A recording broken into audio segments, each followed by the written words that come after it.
Okay, I think this is live.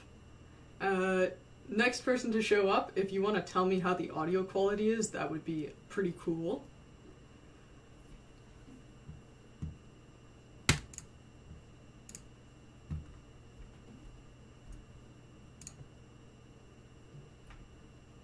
Okay, yeah, it says we're live, so in theory, this is up. Not actually sure, because my camera was having issues earlier. I swapped the battery out, and I think that fixed it, but anyways.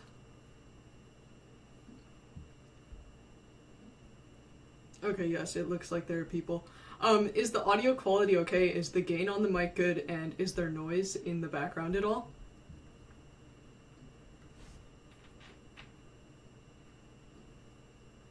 The chilling is going pretty well. Oh hey, thanks. I appreciate that.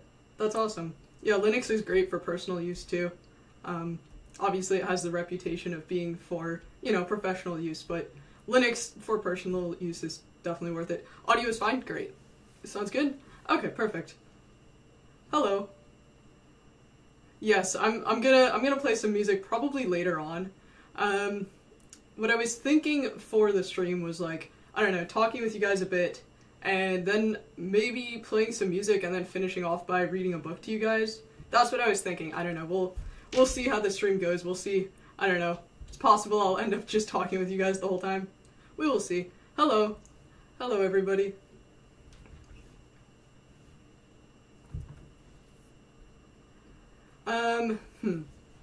Okay. Well, I don't know. Do you guys want to hear music immediately, or should we just talk first a bit and then get to music? Greetings from Poland. Hello. That's pretty cool. Very important question. Does the unicorn have a name? I wish it had a name. I got this unicorn at one of the museums in New York City a very long time ago, and I was young enough that I don't remember which museum it was, but the one that has the tapestry in it. What is that? Cloisters, I guess? I got the unicorn in New York City. I've got a couple good New York City souvenirs. Your cat is watching the stream in trance. That's great. Cheers from Mexico. Hello. That's pretty cool. Okay, so, I don't know, is there a way to do a poll on the stream? Maybe there is. I don't know, I guess I don't need to. I can just ask you guys a question. Should I start with music, or should we just chill and talk a little bit first? Oh, you guys have questions. I guess maybe we should just talk first, since you guys have questions for me to answer. Do I produce music on Linux? I've talked about this before. I try to use LMMS when possible, but I do occasionally have to go back to FL Studio for various stuff that LMMS can't do. But a couple people last time I streamed had other suggestions for DAWs, so I might switch to something else at some point. And then the next question, what do I think about the current AI hype? That's a good question. I'm not a huge fan of AI. I think there is good to come out of it, but I'm not happy to see that people are relying on ChatGPT to tell them how to do basic life stuff. That's a problem, in my opinion. So that's my thoughts on AI, basically. I do have hope that humanity can manage to use AI for good, though.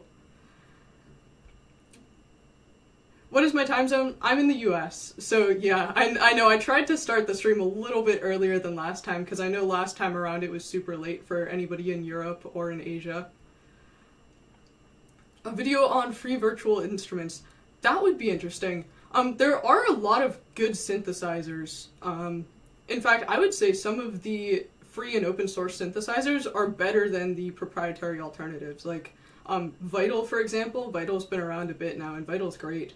I don't know about instruments per se, since I haven't really used a ton of virtual instruments. Generally, if I'm using an instrument in music production, I'm just gonna play the instrument itself, and then anything I do virtually is just synthesizer stuff. Why DWM? Because it's easy to hack on. Of all of the various window managers, DWM is basically an exercise in the a tutorial in how to write a window manager, you know? So there's a couple others that are similar in that sense of just being tiny and sort of just a example of how you could write a window manager, but I think DWM is the best of those. Want to play some chess? I don't know how to play chess, actually. I think I learned how to play it as a kid, but I actually don't know about chess much at all. I know people are really into it now, and it's a whole competitive scene. Best rock band? For, like, rock, I have to say, like, I don't know, probably Van Halen or Led Zeppelin or something. MISWE?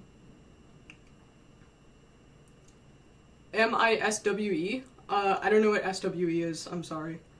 Do I still use Windows? No, I don't use Windows.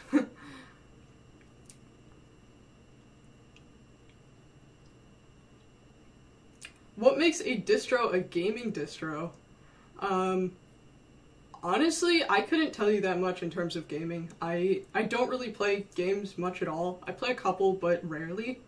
But I would assume for, you know, it to be a, quote, gaming distro, then it would just have to be configuration-wise, you know, how it's optimized for, I guess, well, the one thing that I've heard about gaming is that, like, there's anti-cheat issues for the competitive games, and I don't know if that's something you can even fix with configuration. That's just a question of those games anti-cheat not wanting to support Linux, from my understanding at least. Obviously, I'm saying this as somebody who doesn't play video games, so, anyways, that's about all I know about gaming distros. Am I religious? That's an interesting question. Not in a traditional sense. I don't subscribe to any of the traditional religions. Why don't I play games? I don't have time to play games.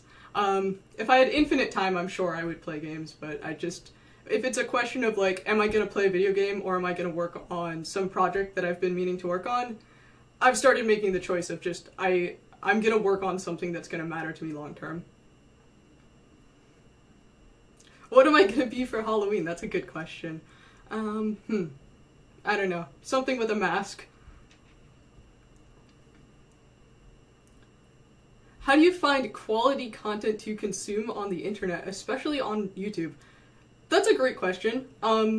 I have really stopped watching YouTube in recent years. I basically don't watch it.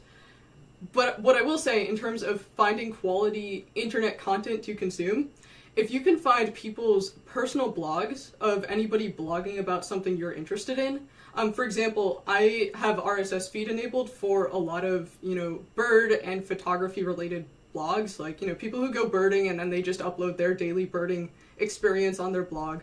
So yeah, RSS feed setup for that is probably the best way to consume content if you wanna be consuming content. But yeah, I would say as much as you can actually get off YouTube, which I know is ironic for me to encourage you to get off of YouTube, considering we are on YouTube right now. I don't know. For me, life is better without watching YouTube. Do I have a profession besides YouTube? Yeah, of course. YouTube absolutely does not pay the bill, especially because this is, you know, I'm generally making Linux content, which means most people are using ad blockers, so I make, like, close to nothing off of ads.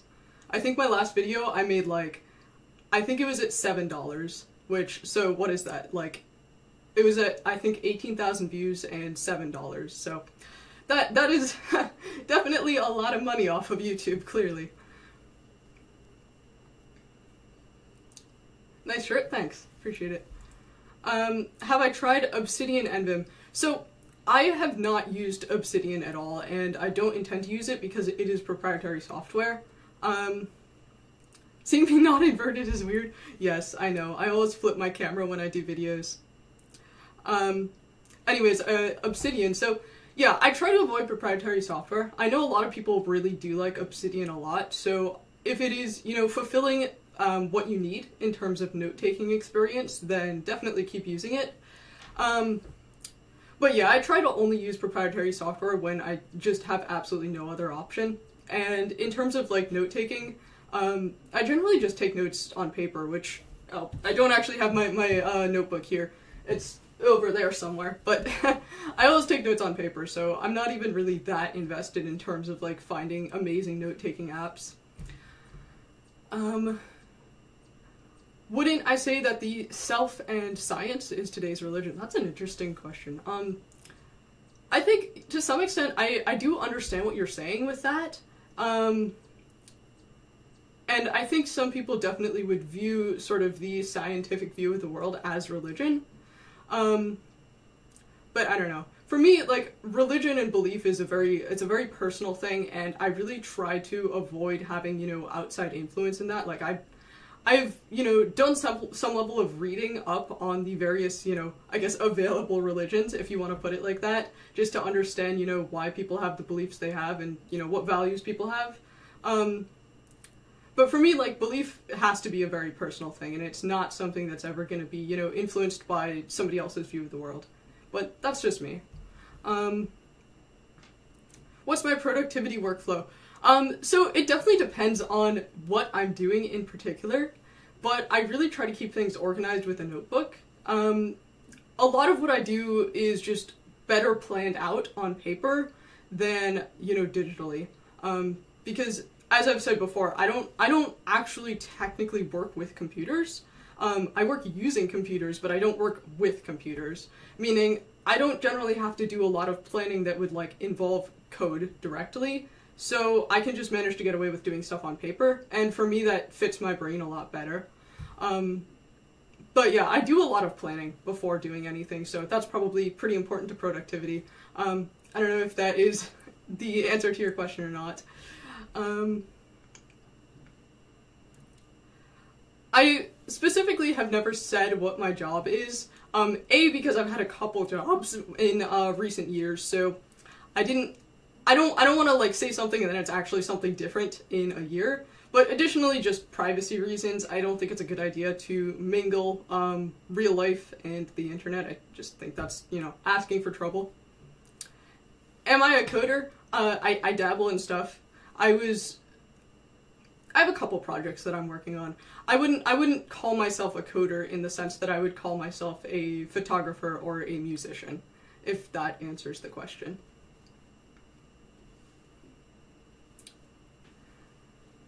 If you were to eat a meal with any person, living or dead, fictional or real, who would it be? That's a good question. Eating a meal with any person, living or dead, fictional or real. That is a...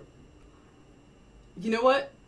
Okay, this is such a cop-out answer, but I'm gonna have to say my grandmother, cause I mean, if I could go back in time and have somebody alive again, I think that is the answer I would truly give.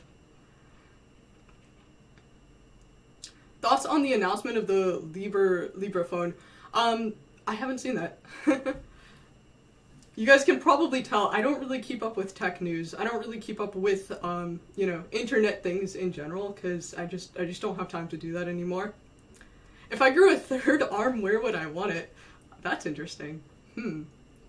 Probably just, like, in the middle of the other two arms. I mean, that would be, like, best piano player ever, right? If you could have, you know, 3 arms. I would learn piano if I had 3 arms. You would consider showing my face in YouTube videos a big privacy destroyer? Yeah, to some extent, yeah, and I've kind of had a couple of existential crises about the fact that I did start my videos by showing my face, and then I did not realize my channel would get the number of viewers that it did. So, like, it's one thing to show your face in a video and expect that maybe that video will get, like, 20 or 100 views, and it's a very different thing to show your face in a video and then that video ends up getting many thousands of views. So, considering I started with my face visible, it wouldn't make sense to stop doing that, considering my face is out there. But just in terms of privacy, the one thing I will say is I've never posted my face online anywhere before, so it's like, it's less of a privacy issue to have my face out there, because it's not like somebody's gonna go trace back to, like, some, like, I don't know, Facebook account or something like that, just because I've never used that. So my face isn't on the internet and is only on the internet via this channel. But yes. How do I find time to learn programming, considering that isn't my full-time profession? Well, I don't really. That's the honest answer. I try to learn things when I have a reason to and I have work to do with them, but obviously a lot of what I do, you know, most of the time is something on a hobby that I'm currently into, as opposed to something that, like, sure would be nice to learn. Like, I'd like to learn programming at some point properly. I'd like to really learn languages properly. That would be great. But, you know, I just sort of juggle my time and pick what I can do at any given time.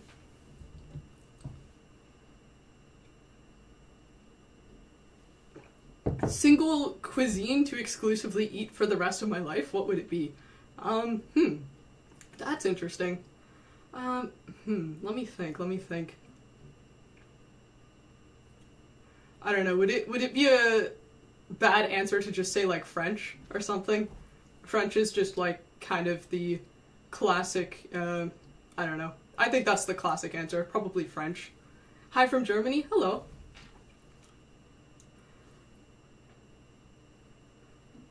Heck, when you have to buy socks online, you have to become a sock expert reading hundreds of reviews.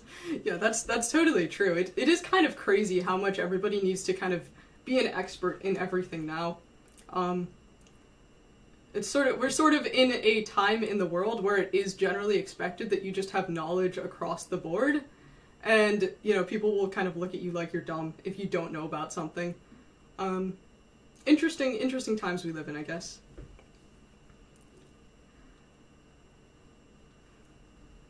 Thoughts on current Arch-based distros like Garuda, Endeavor, Manjaro, etc. I've heard bad things about Manjaro recently. I have not even touched Manjaro in years. I did actually install it for somebody probably 5 years ago. I installed it for a friend who was trying to learn Linux, and I don't even know if he's still using Manjaro, but that was the last time I touched Manjaro. I've heard good things about Endeavor, and I've heard good things about Garuda, but I haven't tried them, so I don't really have opinions beyond that. Are these bots? No, I don't think they're bots. I think everybody's just saying hi from their location. Which I think is pretty cool. Would I make a video on music production on Linux?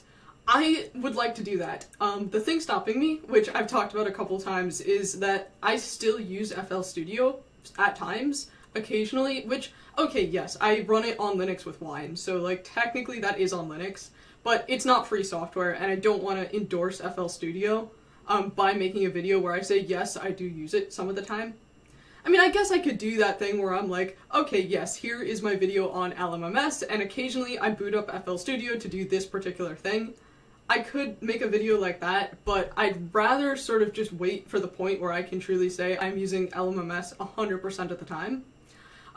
My next big project, though, I did set a personal rule of, like, I'm just going to do it exclusively on LMMS. I'm not going to boot up FL Studio, and if there's something that I want to do that I can't manage to do, I will just, you know, find a way around it, or, I don't know, do something else, or even try to get the sound out of a real-life instrument, as opposed to whatever it is that I was, you know, trying to do digitally. So, we'll see where that goes, but yes, long-term, I do want to make videos on music production.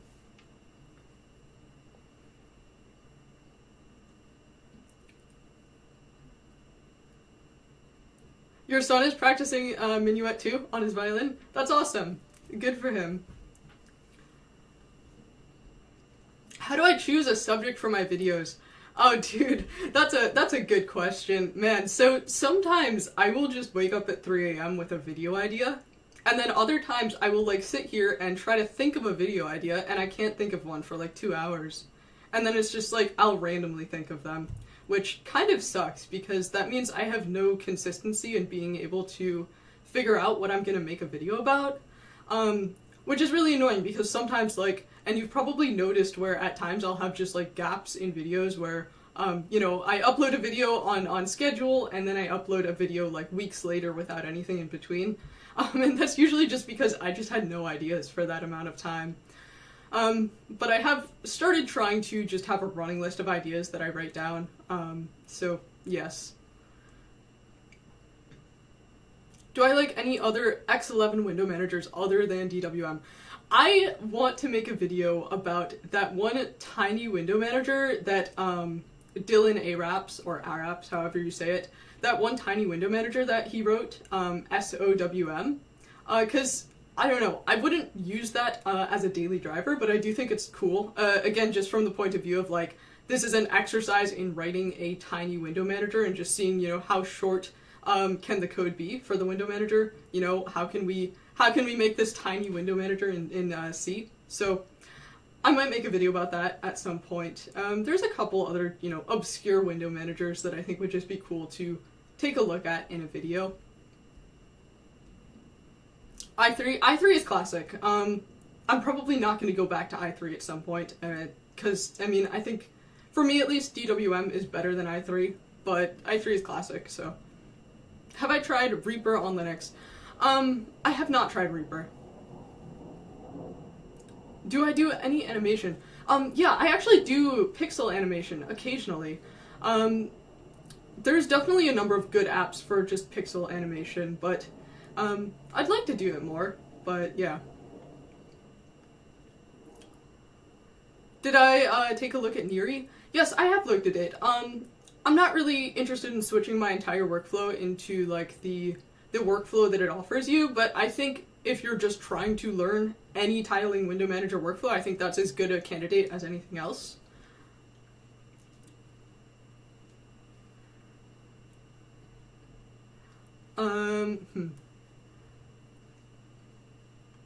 What do I think about Hyperland?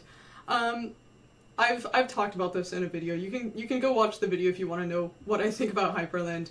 I think if you like it and you enjoy it, it's great, but it is not for me. What is my reasoning to not endorse proprietary software if it is well priced?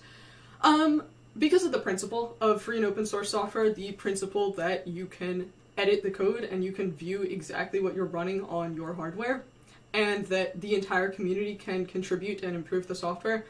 There's a lot of really good reasons to use free and open source software, and, you know, I think, considering that I'm now doing videos about software, it's especially important for me to kind of hold the value of, okay, I'm really going to try to avoid proprietary software. And, you know, for me, I think that's more important than if I was just some random person using random software, just because, like, I have a platform now. So, I don't know. Sticking to values is kind of important for that. But, I mean, I think for somebody's personal use, if you have a reason to use proprietary software and it's well priced, and, you know, there isn't a good free and open source alternative, I don't think that's, you know, an issue.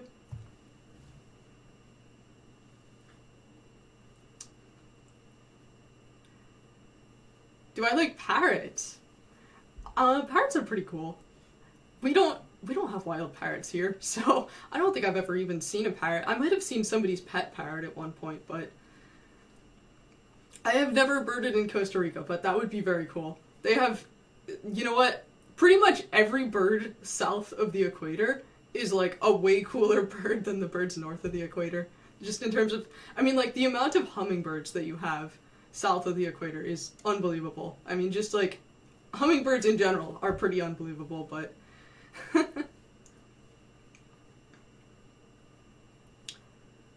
Oh wow, thank you for the donation. Have I tried the Ardour DAW already? I intend to try it. Somebody suggested it last stream, and it seems like a decent option, so I'm gonna look into it. Greetings from Argentina. That's pretty cool. It is so cool to see, like, the number of people who are just from all around the world. I mean, genuinely, that is super cool. Time for battery swap? Oh, my bad. Yeah, sorry. Let me go swap the camera battery.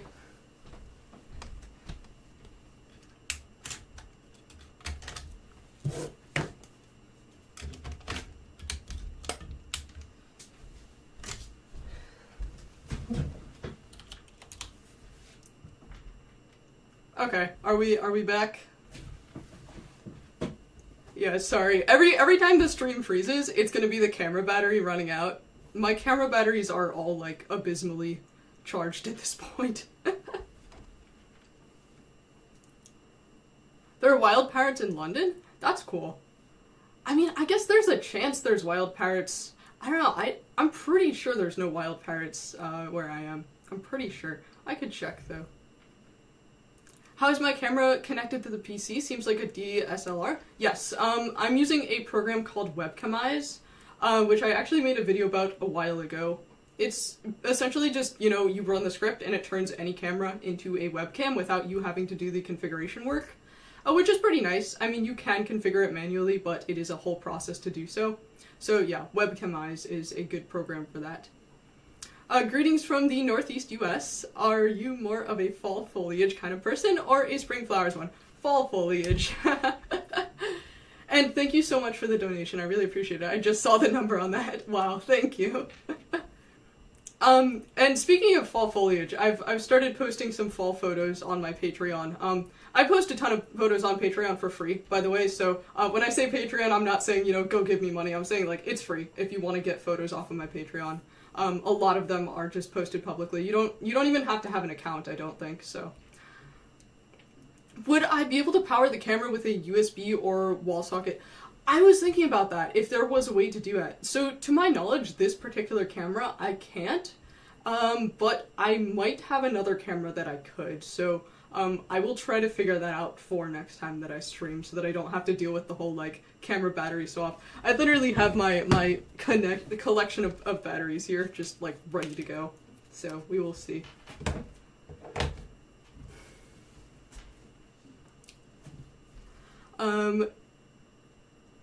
Do I speak any foreign languages? No, I don't, but at some point in life I would like to learn some. Is my day job in software as well? No, it is not. Yeah, I've talked about this a couple times now. What instruments do I play?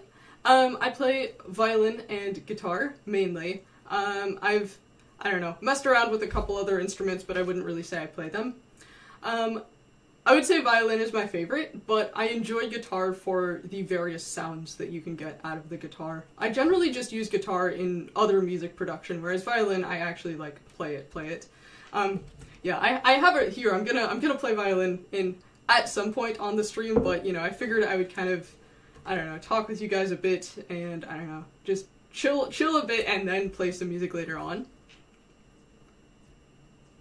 Is mayonnaise an instrument? Yes, mayonnaise is an instrument. Cool shirt, thank you. If you use Pywall, you can theme Reaper? That's pretty cool. Do I prefer a day out hiking or a night in reading? 100% hiking, every time. I will hike at night too. If you guys have ever done, like, the 3 a.m. bike ride or the 3 a.m. hike, that is, like, it is so cool.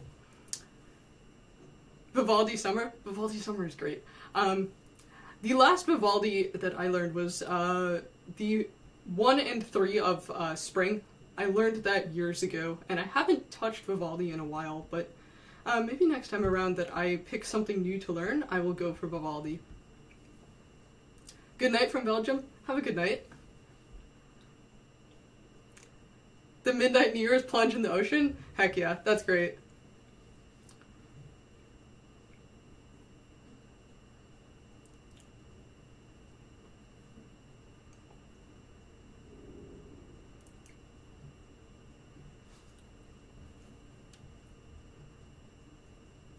Which is better, machine learning or cybersecurity? In terms of profession, I'm not the person to ask for advice on that, but to my knowledge, the AI hype in terms of jobs, like, if you want to get jobs in technology, AI, from what I've heard, is the way to go. But I'm not the person to ask for advice on that. Have I thought about mushroom foraging while hiking? I don't know mushrooms well at all, and I don't want to risk trying to get mushrooms without knowing them very well, because I've heard, you know, horror stories about people who thought they knew what the mushroom was and it wasn't. But that would be kind of cool to learn at some point.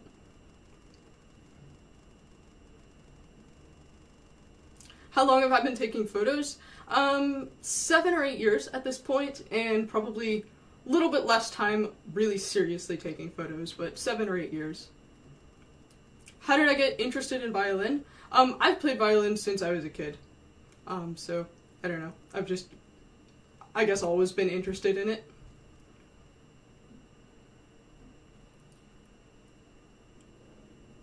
tabs or spaces. Spaces, I hate to say. Do I use Windows anywhere at all? Luckily not right now.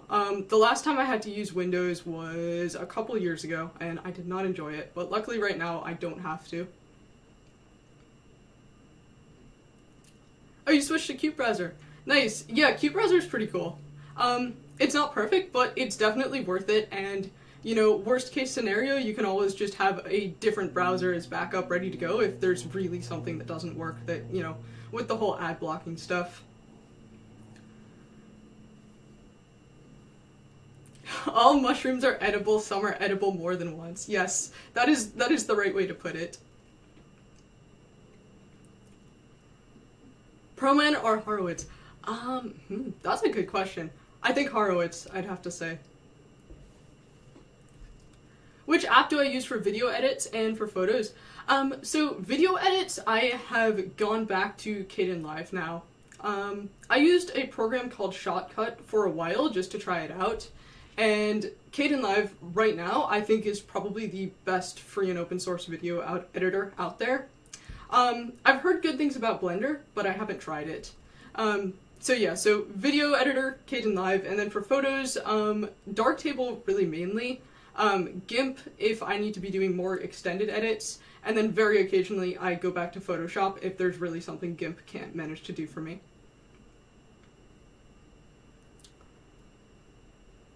Have I tried DaVinci Resolve for video editing? To my knowledge, that's not free and open source, I don't think. But no, I haven't tried it. Honestly, I haven't encountered anything that I couldn't do in Kdenlive that I wanted to do. But yeah. Have I heard of Sylvan Timothy Franklin? I feel like people keep saying that person's name, but I don't know who it is. Do I prefer Shotcut or Kdenlive? Oh, Kdenlive crashes for you. That sucks.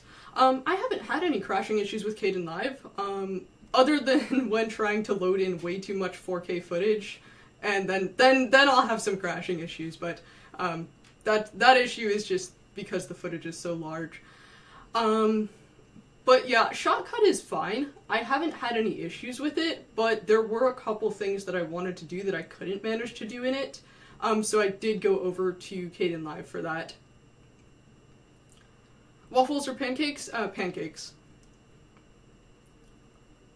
Why do I not do live often? Generally just because I'm busy and I have to like set aside like a number of hours that I'm just gonna do nothing so that I can go live. A lot of the time, you know, I'll be working on multiple things at once, so like I'll be working on work and then I'll have like the video that I'm working on the back burner, and then when I get a second I start working on that. And then I've got like, you know, the photos that I'm gonna edit for any given day. It's, you know, there's always just something to do, so I just don't have time to do lives 24/7. I don't know, that would be really cool if I could do that at some point. If I could do, you know, YouTube full time, then yes, I could probably do lives a lot more. You liked Scraps number 2? Thanks! Yeah, I put a ton of work into the editing on that. I actually have a big video that is gonna go up, I guess sometime this week, probably. A very long edited video. Right now, the rough cut is like 20 minutes. I'm probably gonna be able to get it down to, you know, 7 or 8, something like that. I don't know, we'll see how much of it I leave in, but I've got a huge video that's coming up.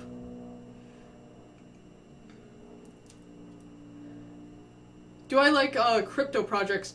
I have not looked into crypto much at all, which I think, you know, I really probably should have looked into crypto. I should have looked into crypto years ago. I mean, hey, don't we all wish we bought Bitcoin in like 2012?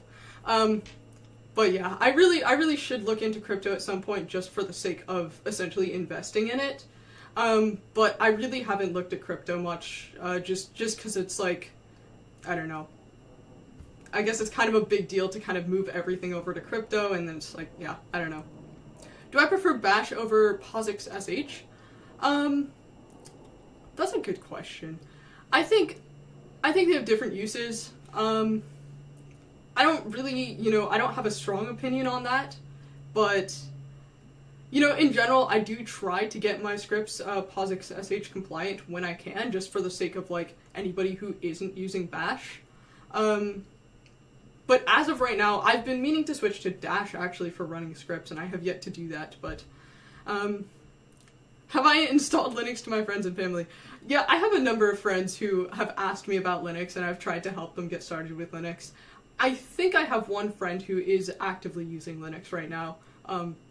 But yeah, beyond that, I mean, you know, I'm not a huge Linux evangelist, I think would be the word. I'm not a huge Linux evangelist. I don't really try to convert people to using Linux. I think because a lot of people are gonna have to use Windows, whether it's for work or for school or whatever, and they have some set application that they must use.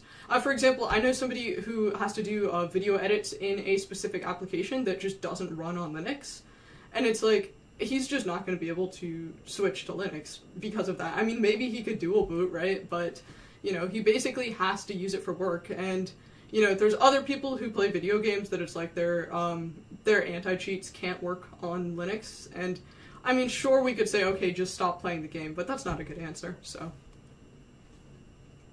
PowerShell is the worst, yeah. You'll get into photography? Yes, you should totally get into photography. Photography is really cool because, you know, you can kind of do whatever you want with it. I think you'll hear about set rules with it, but you can really do whatever you want with photography, and you can get as creative as you want, especially with stuff like editing. In work environments, you have to use Windows, yeah. Yeah. That's the issue for a lot of people. I mean, they have to use it and they don't have another choice. So that's sort of like, you know, to me it's really counterintuitive to kind of tell people to use Linux when they just don't have a choice about it a lot of the time. You work in a university and your team supports 15,000 students and staff and you have to work with Azure and Windows. Yeah. That's just how it is. Yep, that is how a lot of the world is. Have I made a guide for it? If not, will I? Was that about Bash? Let me look back in the chat here and see. I assume you were talking about Bash. I've made a couple of guides about Bash. Or maybe you were asking about Dash. I'm gonna make a video about Dash at some point. Did I hear about Windows 11's update breaking localhost? I did not hear about that. That's an issue. Classic Windows. Oh, you were talking about photography. Yeah, so I do have a guide up. If you go back, like, I don't know, probably 10 videos, I have a video all about photography. What do I think about the unethical security using JS in the background of websites and when people don't know about it? Yeah, I think that's an issue. I actually made a video a long time ago talking about the privacy issues with just websites across the board. And, you know, a lot of companies are very unethical with their websites and with their design, both in terms of just, you know, the tracking and privacy side of things, but also the side of just manipulating the consumer into whether it's going to be purchasing something or watching for longer or whatever else. So yeah, I think that's a pretty big issue, and I think the only thing, or the best thing that we can do about it is just try to stick to browsing websites that are, you know, just made by average humans. And, you know, if you're gonna want entertainment on the internet, then go to somebody's blog or go to somebody's personal site instead of some, you know, site owned by a giant corporation. Have I considered using PeerTube? I nearly started doing videos on PeerTube when I started on YouTube, and there was something that made me not want to do it, and right now I can't remember what that thing was, but I will have a look again and see if I can figure out. I don't know, I was thinking long term, like, I'll just have a website where I upload my videos, like, very, very long term. I will probably do that. Oh, thank you so much for the donation. I really appreciate it. Nice, emoji there. You moved to Arch because of my channel? Cool. I hope you have a great experience on Arch. You're a web developer. How can you enter the field of cybersecurity? Unfortunately, I can't really give you professional advice on that. I'm sorry. I hope you manage to do whatever you want for your career, though, with cybersecurity. What hardware is in my PC? I made a video a very long time ago discussing it, but Ryzen 5, 64 gigabytes of RAM, though actually I need to get some new RAM because my RAM has a lot of issues at this point. It's kind of old, and I have half of it blocked off after doing mem tests, and like, yeah, I have a ton of issues with my RAM, so I gotta get some new RAM. And then an RX 580 GPU, and like, I don't know, probably 15 terabytes of storage in it right now, just packed in. Do I do interviews? I'm sorry, I don't really do interviews. I don't know. But, thank you so much for the donation, I really appreciate it. I might eventually, do some interviews at some point, but, yeah, right now, yeah, I don't know. I'm sorry, I just feel like I would be really awkward the whole time, so.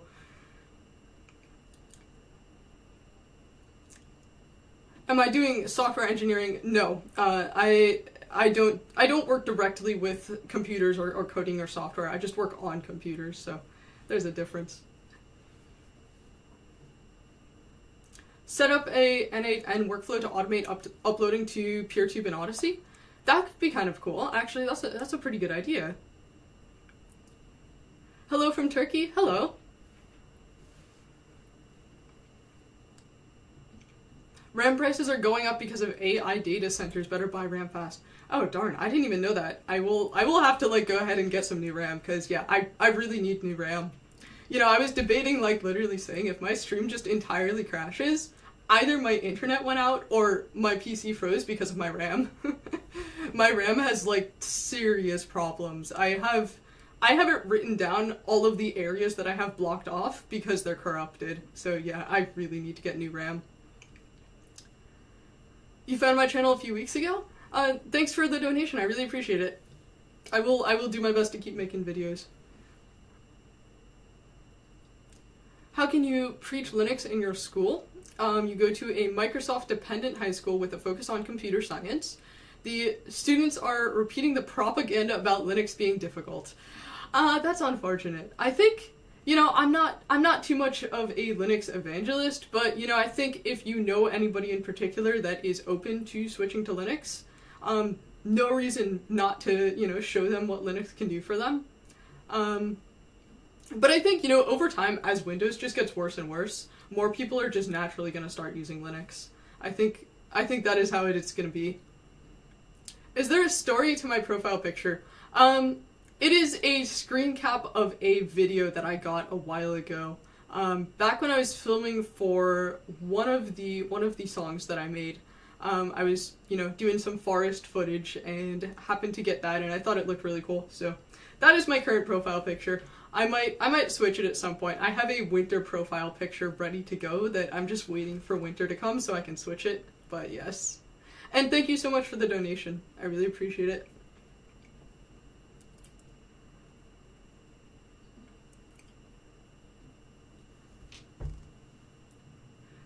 Presuming I like the job I currently do, would I ever want to work in an IT-focused role? Yes, I do like what I currently do, but I don't think I would want to work in an IT-focused role just because I think, you know, my goal is doing, you know, music and photography long-term, and I think YouTube is kind of the key to that, so doing YouTube long-term, really. And my hope is, you know, before I would have to start looking for a different job, whenever that time inevitably came, I would already be able to do YouTube full-time. So that's sort of my thought with that. I don't think I would want to go into IT. I guess it would be possible. I think I could probably get the certifications pretty quickly and just, you know, start looking for a job. But to my knowledge, the job market in IT right now is just abysmal across the board. I actually have a friend in a European country that he's pretty much in IT stuff, and yeah, he cannot find a job, which really sucks that the job market basically globally, especially for IT stuff, is not doing well.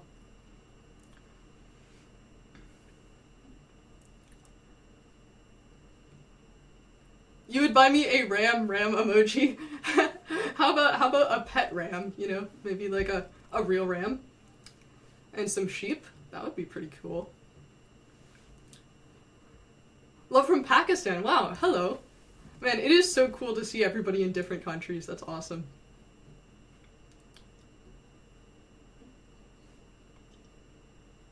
I should make a FAQ on my bio. Yeah, I should make an FAQ. I do have an About Me video that actually answers like a lot of these questions. So I don't know. If you're curious about all these various questions, my About Me video answers a lot of these. Since yeah, I do get the same questions a lot. But yes, a bio thing somewhere would probably be useful. DDR4 is going to be expensive since they're going to shut down manufacturing at the end of the year. Yeah, understandable.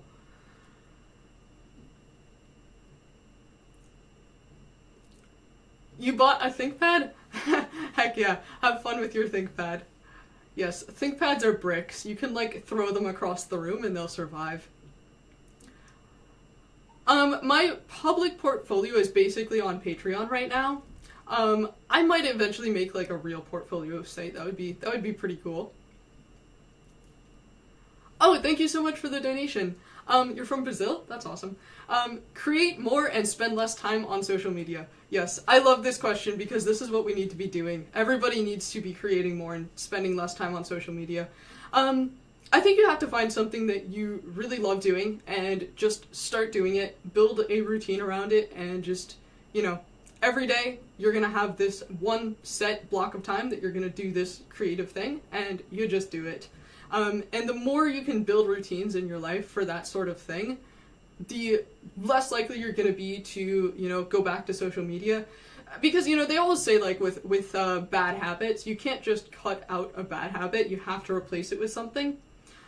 So, you know, I think if you really want to start creating more, you gotta just start doing it, and the desire to use social media will go away when you have something you're passionate about. And it would be even better if you can create something that is not correlated to a computer or phone at all. You know, if you have a physical instrument that you want to learn, or you have, you know, a camera that you go outside with, or anything else. I mean, you know, there's all sorts of hobbies that are like, I don't know, pottery or drawing or painting. So many things that you don't need a computer to do. So if you can find a creative pursuit that is just completely disconnected from a computer. But yeah, routine as well, for sure. For the RAM fund, thank you so much. That's nice of you. Wow, people are really donating a ton today. Thank you so much, guys. That's amazing. Yeah, that is what kind of gives me hope that maybe someday I could do this as a full-time job. That would be pretty sick, but yeah.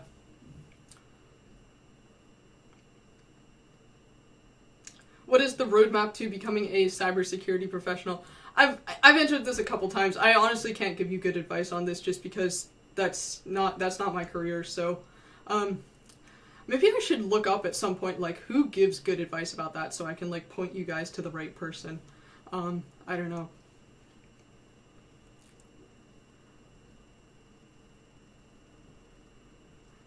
Yeah, people think I'm into cybersecurity because of Linux, yeah.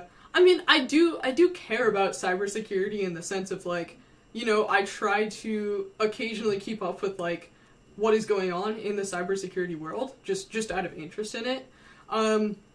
But yeah, I don't do it professionally, so it's like basically everything that I ever say about, you know, technology or Linux or privacy or security or whatever else, you gotta just remember it's from somebody who does this as a hobby because they're interested in it, rather than somebody who does this professionally. So sort of just blanket coverage for if and when I make mistakes on videos, which I have made mistakes on videos. I do try to, you know, add a pinned comment if I do make like a serious mistake somewhere, but yeah. But in some sense, I think that's kind of a good thing because, you know, when you have somebody who does make mistakes publicly, and, you know, you see somebody, oh yeah, this is just some normal person who's actually making mistakes.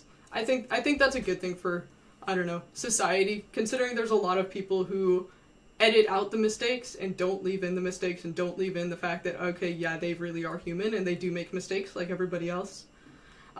So I think it's good to have people that you can see that are like an average human rather than somebody who's perfect at everything. Oh, thank you so much for the donation.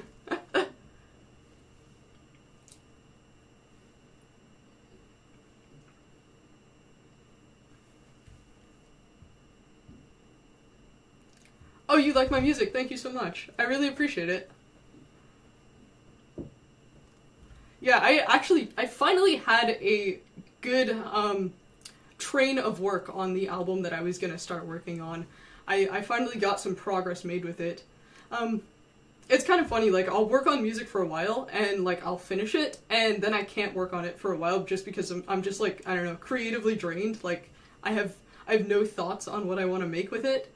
And then occasionally, you know, I'll have some idea, and I can just run with it again. So, anyways, I had a good idea a couple days ago and just spent, like, a few hours working on music, and it was like, wow, I actually did something for once.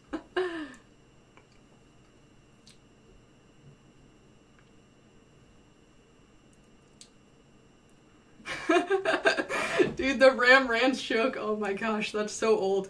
Thank you so much for the money for the lens fund. I really appreciate it. Wow, you guys are donating so much. Oh my gosh.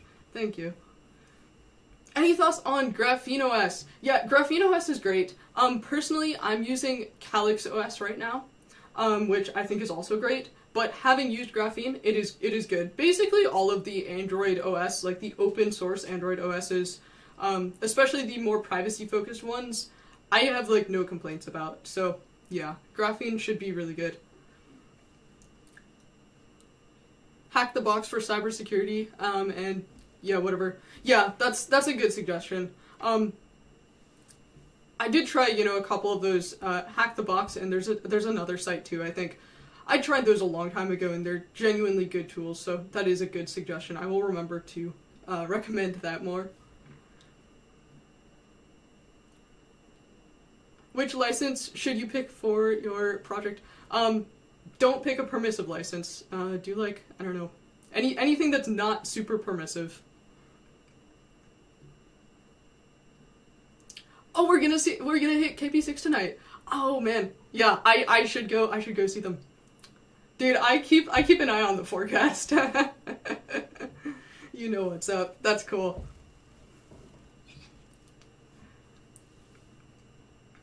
Have I tried any Linux for phones?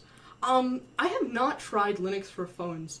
I wanted to, and then I saw that, you know, you basically need a specific phone that's going to be compatible with the Linux phone distribution that you're going to get. And then I was like, oh geez, I can't install it. But, you know, at some point, maybe I should just get a phone that is Linux compatible and install a Linux distribution and make a video about it. That would be cool.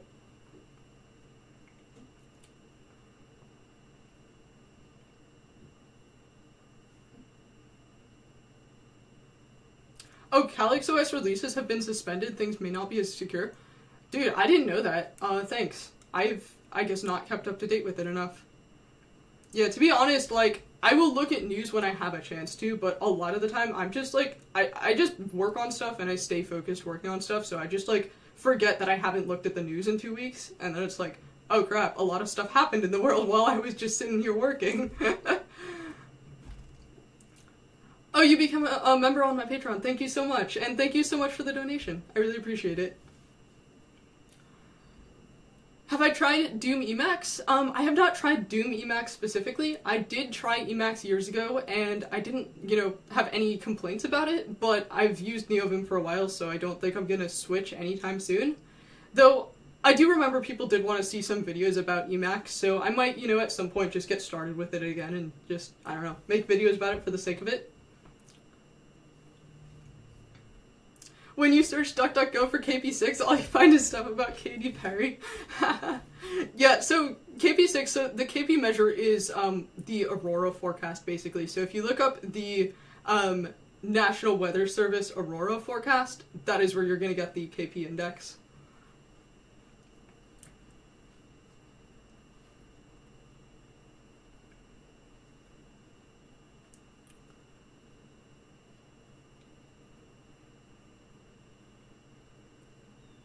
Nokia had a Linux phone back in 2009? That's cool. Heck yeah. Any open source projects that I want to shout out that haven't made it in a video yet? That's a good question. See, I have stuff bookmarked, but I don't think I could say something off the top of my head.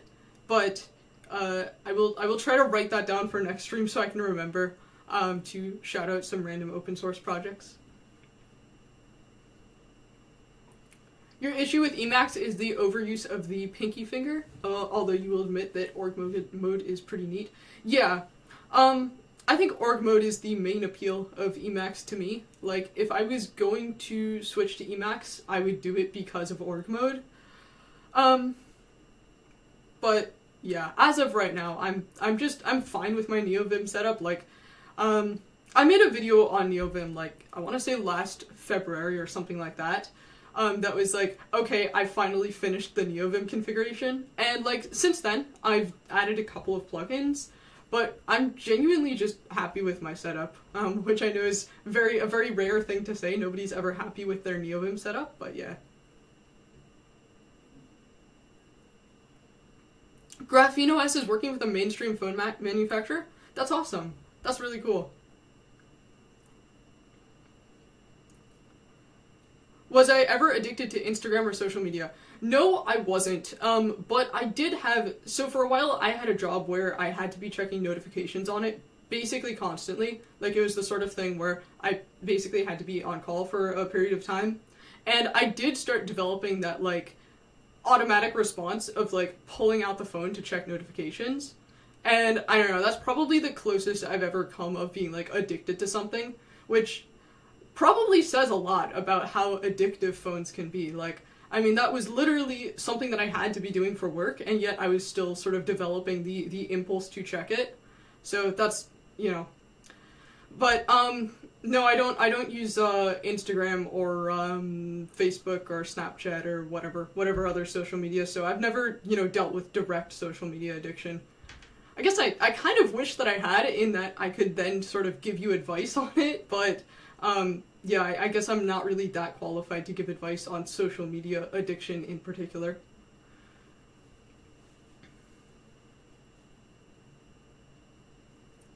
Is it possible to live without a smartphone? Yeah, I think it is. I think it is 100% possible to live without a smartphone. You're gonna run into issues of, like, you need a phone number to sign up for one thing or another. You know, stuff like banking, right? They're gonna be like, okay, well, you need your smartphone to get a code. You can't do it with anything else. You need a smartphone. And that much is gonna suck because you're gonna have to find alternatives for all of that. But I think it is still possible, and there are people who manage to do it. So yes, it is possible to live without a smartphone, and honestly, I would like to try doing that at some point. I mean, as it is right now, I don't really use my phone other than for, like, all of those essential things that it's like, okay, yeah, I have to have a phone verification for this sort of thing, or this other thing. Or, I mean, obviously, you know, calling and text, but, like, that much can honestly be shifted to something else. So you don't technically need a smartphone for that, and I'll be honest, a lot of the time I just walk around with my phone just completely muted, completely off, and I just don't even check the, like, texts or calls or whatever, which I should be doing because, you know, people are trying to reach me in an emergency or whatever. I should be checking calls, but yes, I'm lucky enough right now that right now I don't have to check a phone regularly for my job. Though if I switch jobs again to something that I did have to check it regularly, then well, that would suck. Oh, you would find it very annoying to not have maps? That is fair. That is a good point. I do use offline OpenStreetMap a lot, and I've been considering, like, should I just stop using that and start learning to use physical maps? Just for the sake of, like, having a map book with maps in it? I feel like that would be cool. Like, I get that that's, you know, impractical for, like, stuff like driving or whatever, but, I mean, why not learn to do it? Like, you know, everybody used to be fine with their physical maps, 40 years ago, so. Good evening. Hello.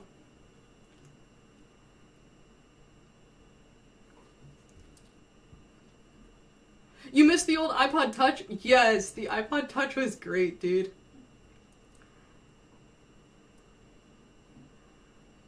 You're using your phone only for music. If you're only using your phone for music, then you could just switch to a dedicated MP3 player.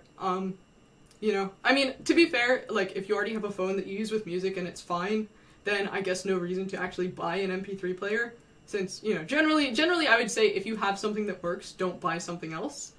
But, you know, dedicated MP3 players are worth it, so.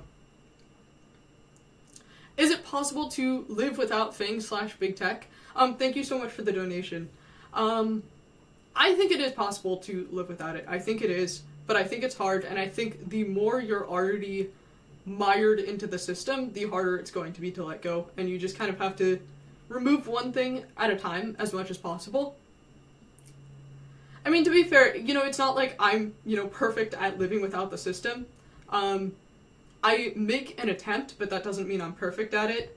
But, I would like to get to a point where I'm not dependent on the system as much as possible, and I really just have complete ownership over everything that I'm doing. You don't leave your city so it's viable to memorize all the roads? Yeah, exactly. I have basically everywhere in my area just memorized, so, if I'm gonna be looking at maps, it's because I'm, really going somewhere, traveling. Just, for my own, just generally driving around or generally, going places. I walk a ton, I bike a ton, so, I just have everything memorized. Just for my own area, that is. Hello from Spain? Hello. Will I still be making electronic music? Yes, always. Have I considered being Amish? That's a cool question. I have not considered being Amish. Have I ever considered storm chasing? Yes, and for photography specifically, even though it is dangerous. I'm that person who goes out in the hurricane to try to get photos, so it is definitely dangerous, but it's worth it for the photos though. That's not real advice. Don't take that advice.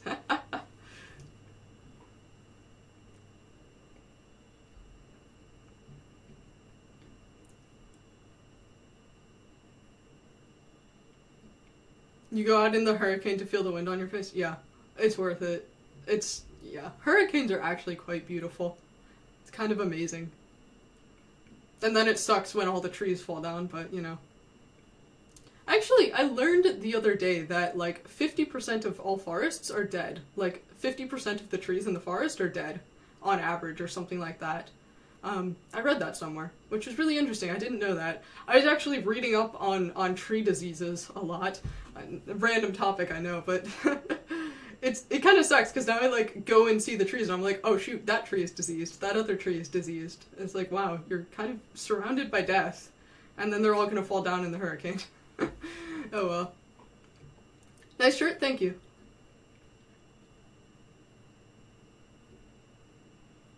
As a person living in a dystopian country without real forest, what would be the best advice for a walk at 3 a.m.? That's a good question. I don't know. Anywhere in the shadows. If you don't have real forests, anywhere that's sort of hidden away. Anywhere that you can kind of see the world around you without the world seeing you, I guess. That would be what I would say.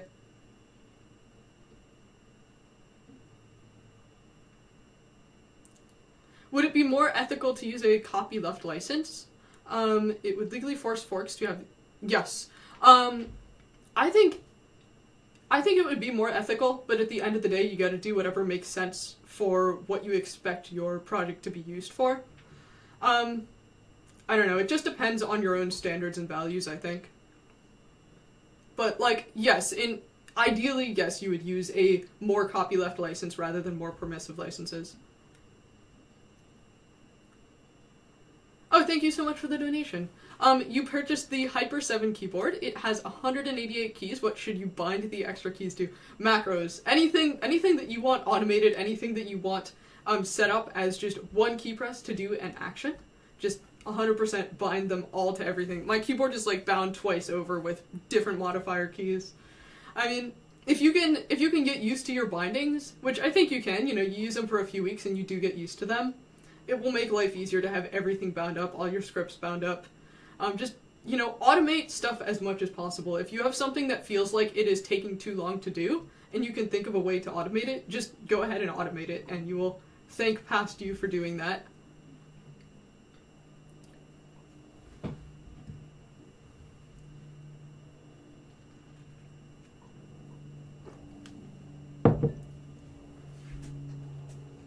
What do I think about just using GNOME or KDE instead of having to maintain your DE yourself?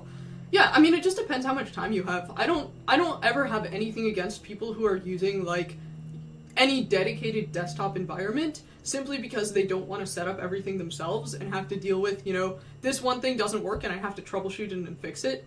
I totally understand that. I mean, it's just a question of what you're intending to spend your own time on, you know? And for me, I enjoy, you know, setting it up myself. I enjoy knowing how the code works in my window manager, so it's worth it to me for the time investment. But yes, it is some level of time investment, and it's just a question of, do you want to be spending that time, and are you getting something out of it that you want? As opposed to, you know, if you don't have the time and you just want some nice Linux desktop environment that works, just, I don't know, I would say just like KDE. KDE is fine. I last used it a while ago, and I think in terms of just a balance of it works well plus customization plus you don't have to keep an eye on it 24/7, I think KDE is great. Do I find having the wrist rest essential? Yes, at this point I do.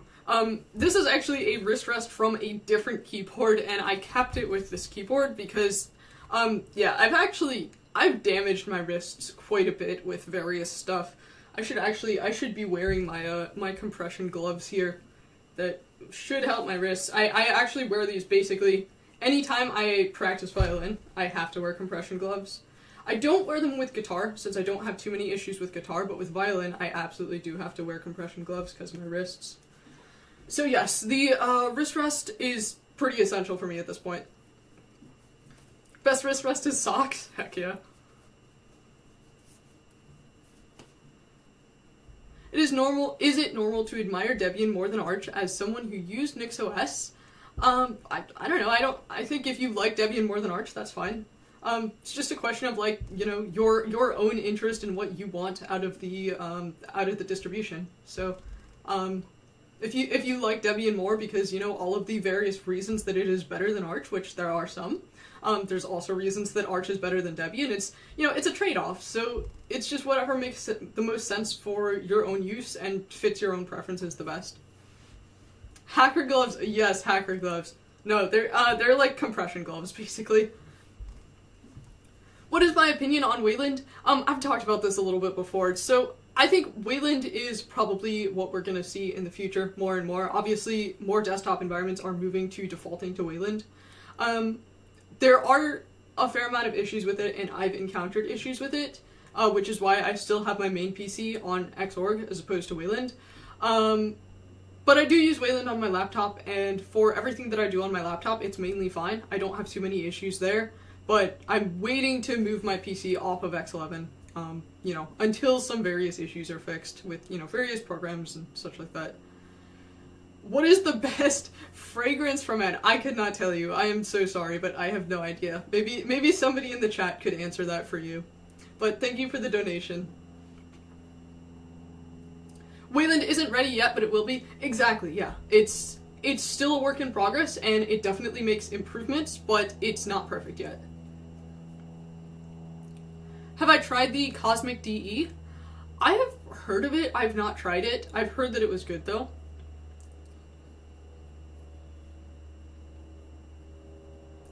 Do you use DWL on your laptop? Yes, I do, and my build isn't anything crazy, so I haven't bothered publishing it. I have, like, 2 patches on it.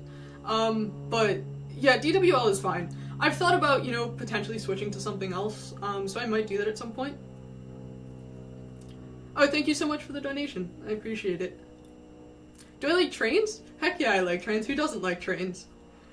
Oh, dude, I want one of those giant model train, just like those, you have the island in the middle of the room, and it's just this model train setup, and it's just like, you know, there's those classic Christmas train setups. I want that, but just like in a room, and it's just all set up.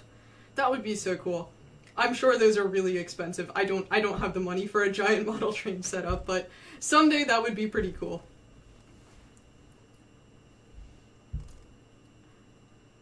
Pronouncing gnome with a silent G, isn't that unheard of? Isn't that the correct pronunciation? Isn't it gnome rather than gnome? I thought it's gnome like, you know, the little troll guys who are like gnomes and, you know, that sort of thing. Do I still use Qt Browser? Yeah.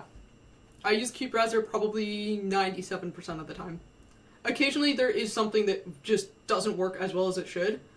But yeah, Qt Browser is quite good until you encounter that one web page that doesn't work. So have something as backup, but you can get away with Qt Browser a lot of the time. It's GNOME last time I knew. GNOME, that's interesting. Yeah, I always thought it was just GNOME, just silent G, GNOME. I think Plasma is great looking, but I don't use it. Yeah, I think I like Plasma over GNOME. You know, saying this as having not really used either in years, I like Plasma more than GNOME, but yeah.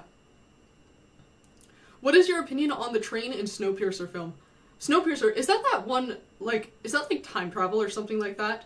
I haven't seen it, but I vaguely remember, I think, if I'm remembering correctly, I vaguely remember what that's about. If I remember, the train was cool, but I haven't seen it. Maybe I should watch it.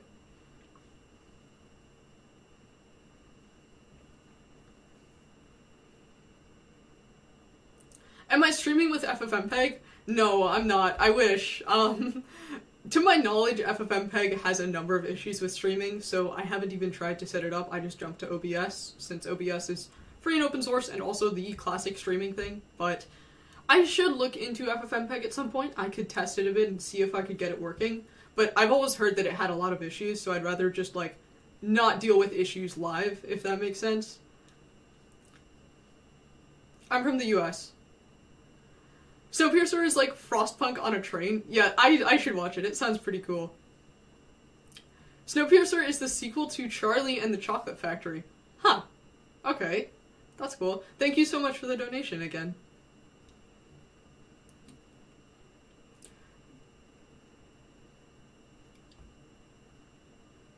We don't have Lady Bird yet. Yeah, I have high hopes for Lady Bird. I've heard it'll be good.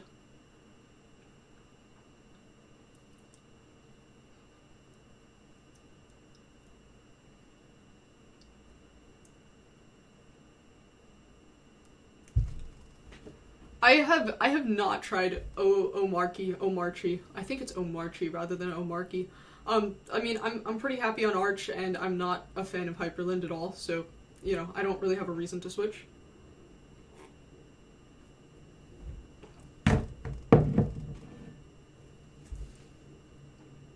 I use macOS. Is it hard to go from Mac to Linux? I think it just depends on what you're doing.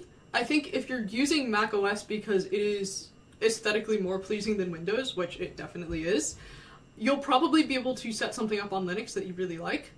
If you're using macOS plus a ton of creative programs, like, you know, Adobe software, or like, I don't know, Final Cut, or like Logic, or something else, anything else that's going to be like creative software that isn't necessarily supported on Linux, that is where you might run into issues.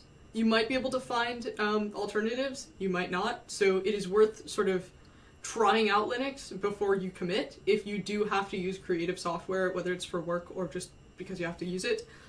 But other than that, I think Mac OS to Linux is probably fine. You know, I can't think of anything about Mac OS that would be a deal breaker when compared to Linux. I mean, the thing with Windows is that a lot of people have to use Windows for work, and they have to use applications that are only supported on Windows. And the thing with a lot of Mac users, a lot of people use Mac OS creatively. Like, a lot of the Mac OS user base are creative professionals, which I don't remember the exact reasoning for why that is, but, like, I believe that is a thing, where, like, a lot of Mac OS user base are people who are going to be using, like, Premiere or Final Cut or, you know, Logic or whatever else, right? So, anyways, I think you'll probably be fine moving from Mac OS to Linux unless there are specific applications that you're going to be missing. Linux from scratch when? When I find time to do it. That would be really cool. That's like on my long-term to-do list, but a lot of stuff, it's like I have the idea of the video that I want to make, I just don't have time to do it yet. Do I have many hiking trails on my area of living? There's a lot of trails, but I also go off-trail quite a bit. I would recommend, if you can navigate well, go off-trail, because it's fun, and you'll discover cool stuff.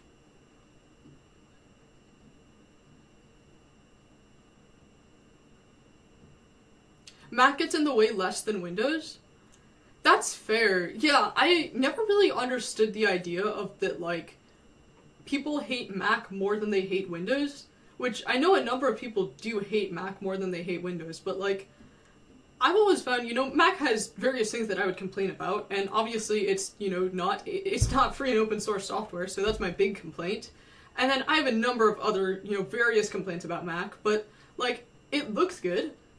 It is intuitive to the user. I mean, you gotta remember, like, Steve Jobs is the guy who pioneered, you know, you want proper typesets, you want fonts to look good, you want menus to be intuitive. All of that sort of stuff, that was, like, Steve Jobs and, you know, his team that he was working with. So macOS, just, in terms of user experience, I think is a lot better than Windows. But, like, obviously they both have these same issues with regards to privacy, and they're not free and open source, and they, you know, have all your data. So, same issues there.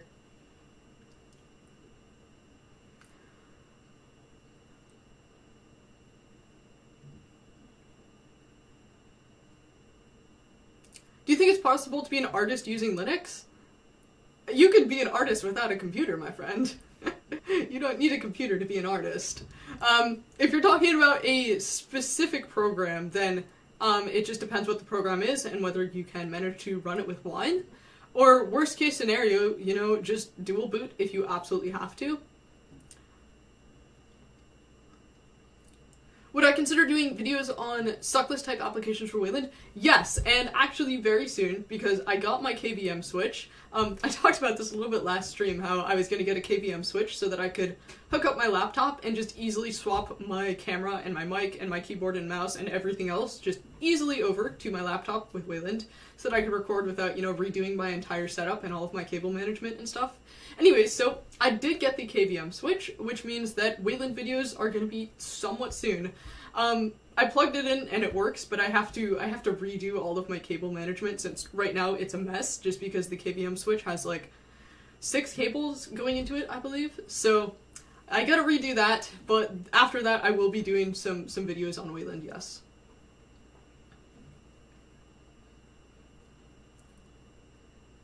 Krita and a drawing tablet works fine. Yeah. I've heard really good things about Krita. I've tried it occasionally, and maybe I should do a deep dive video on it at some point. But yeah. Which KVM did I get? I got a Ugreen KVM, actually off of somebody's suggestion from last stream. Somebody suggested the brand Ugreen, and it seemed like they had good KVMs, so I got one. It is fine. It's, I don't know, nothing crazy. It takes like a second or maybe 2 or 3 seconds to switch everything over. But considering I'm not, you know, going to be live switching that frequently, it should be fine. Oh, thank you so much for the donation. Would you be willing to watch an interview with DHH about Omarchy? I haven't really watched any interviews. Yeah, I heard that DHH mentioned me at some point. People were telling me that, but yeah, I wasn't sure where. I don't know. I mean, obviously, you know, I'm not saying you guys are lying or anything. I believe that he did mention me since you guys are telling me he did. I just didn't see it anywhere, so I don't know. But yeah, I could look later and see. Is it hard to start following a to-do list, setting a routine, and focusing on one thing? You try to, but you can't stay for long. Yeah, that is the problem with having, you know, so much of our lives just, we're just so connected to technology, and I think that's a lot of the issues that people have with focus and that sort of thing. I think the only thing to do is just start small. Don't have insane expectations for yourself at first, and just, you know, pick one thing that you can add into your routine that is just completely disconnected from a computer or a phone or anything else that's going to be pulling your focus. Just add it into your routine and just start doing it, and occasionally just build up more and more. Let me go back and reread what you were saying. Okay, so following a to-do list. I've always found a to-do list is really helpful in terms of getting stuff done. I mean, there is, like, genuine satisfaction in crossing an item off a physical to-do list. Which is why I always advocate for, like, do your to-do list physically rather than having a digital to-do list, because you can cross out the items physically and that it does something for your brain. So I think following a to-do list is the easy part. The hard part is probably the psychological leap to just get started on anything. There's the trick that I've heard of just, like, telling yourself you're only going to do it for, 5 minutes and then you can stop. And then you'll really end up doing it, 20 or 30 minutes because you got into it and you got, everything flowing and you can just kind of sit there and work on it. One major hack, though, if you want just, like, a hack, go either outside or in a separate room with whatever you need to be working on, whether it is just, like, if you say you have to just plan out something, just take a notebook and that's it. Or say, you have to be doing something on a computer, get a cheap laptop and don't put anything on it besides the stuff that you need to be working on. And then just take that in a separate room or outside, so change your environment, and just tell yourself you're not gonna do anything else until you start the thing that you're supposed to be doing. Because you can work on stuff if you're bored, The more bored you are, the more likely you're gonna be like, oh, this thing that I really don't want to work on, well, that's better than being bored, right? So, anyways, I hope that helps a little bit. I need to do a big video about that sort of stuff, because I feel like that is one of the things that just, in terms of society right now, I feel like that would be helpful to people. Just learning how to get things done better, and get things done, focusing on it rather than being distracted. What are my thoughts on Nye Arch Linux? I don't actually know what that is. I'm sorry. I'll have to look that up later. Thank you so much for the donation, though. Again, you keep donating. Wow, thank you, dude. Veronica Explains also mentioned you. Yes, I did actually see that. She showed up on my stream last time, which was really cool. Yeah, I mean, I always keep thinking, like, I should probably be keeping up with other people who are doing, like, Linux videos and that sort of thing. I always think, like, oh, I need to be doing that, and then I never get around to, like, watching people's videos or whatever. Just because I'm really used to just not watching YouTube, so I don't know. Maybe I should just, like, set up an RSS feed and just keep an eye on people. I guess that's what you're supposed to do. I don't know. What advice for the distro hoppers who change whenever something shiny like Omarchy comes along and gets hyped up? Thank you so much for the donation. Yeah, that's a good question. I think that logic is sort of the same as, I don't know, it applies to a lot more than just Linux. The idea of, like, you can use something and you don't constantly need to get the latest and the greatest thing. It's kind of like the same thing as people who get the new GPUs every time there's a new GPU. You just don't need it, So that's honestly my thoughts on that. I think it's very worthwhile to be able to be happy with what you have and not constantly want the latest and the greatest or the new shiny thing. And so I feel that way about distros. As much as I do enjoy, trying various Linux distros and just, seeing, like, how does this thing work?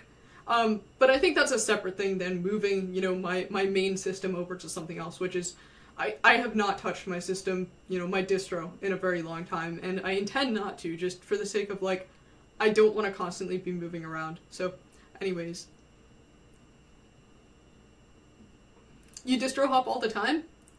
Yeah, I mean, if you're making just a lifestyle out of distro hopping, then I guess have fun with it. But anyway.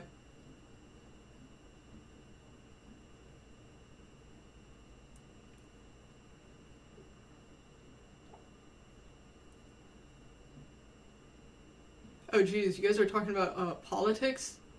I'm gonna avoid talking about politics just because I don't want to, I don't want to make this stream controversial, it's supposed to be just like a chill stream, so I'm gonna maybe say let's maybe not talk about, like, politics and all that sort of stuff.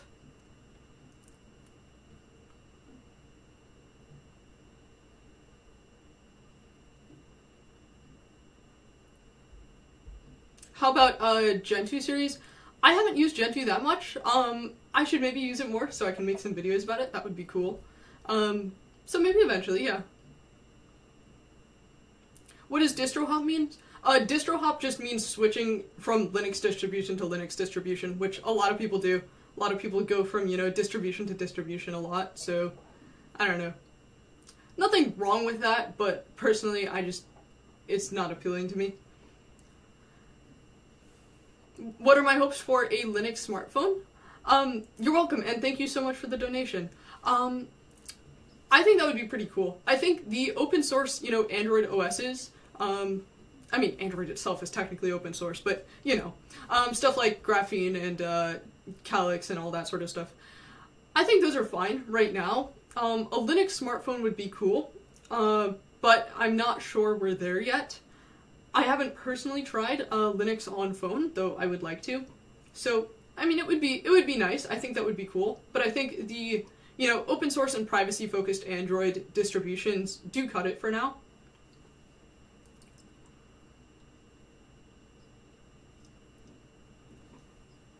Did I use Windows before finding Linux? Yeah, I used Windows for, since I started using computers, obviously, since, everybody starts on Windows,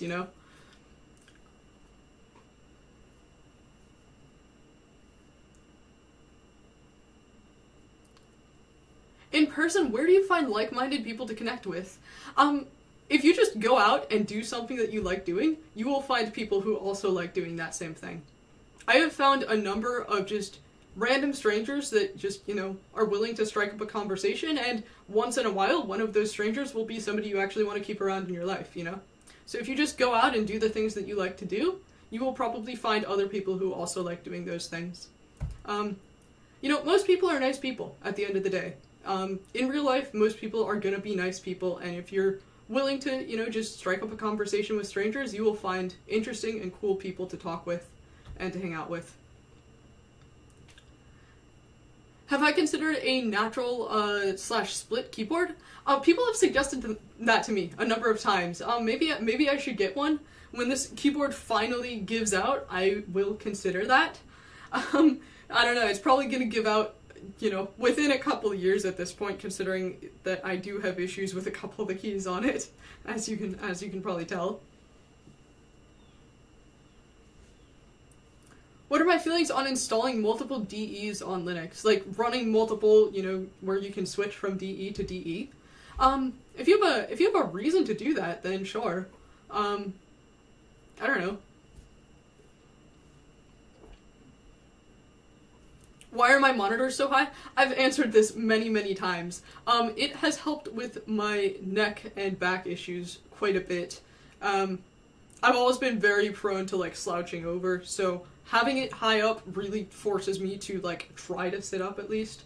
I started doing it when I was working insane hours, and it was just I was really starting to notice that I was having neck and back issues just because I'd always be staring at a monitor that's at this level rather than up high. So it does force me to look up straight and just sort of sit better than I would be sitting otherwise. But anyways, I don't necessarily recommend that to anybody just because it seems like people are very divided on whether it is something good for you or not. In my personal experience, it works fine. I've never, it has helped my issues rather than giving me issues. But, I'm hesitant to recommend that to anybody.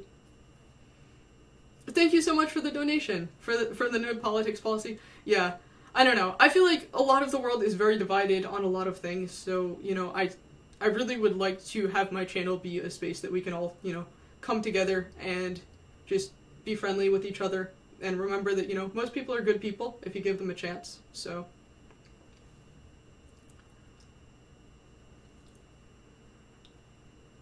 I have not said my day job for privacy reasons, but when I was working those hours, it was actually 2 different jobs. Yeah, I started working from home around COVID, and I actually built my PC technically as a work PC, but then I added in a GPU. But yeah. Oh, you want to see my camera? Well, let me get my camera. Actually, I could show you my camera. Hold up.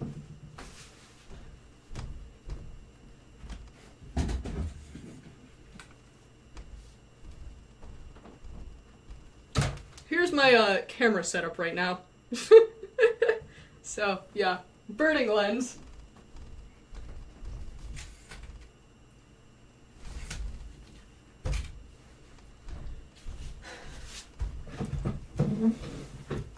Anyways, the camera that I'm actually filming with is the EOS 70D. Big Chungus lens? Yes, exactly. Yes, that is the kind of lens you need if you actually want to get high quality bird photos. It is possible to get wildlife photography with just a normal lens, but it's a lot harder. It is definitely a lot harder. You gotta be very good at either sneaking up or just very patient and waiting for them to come to you.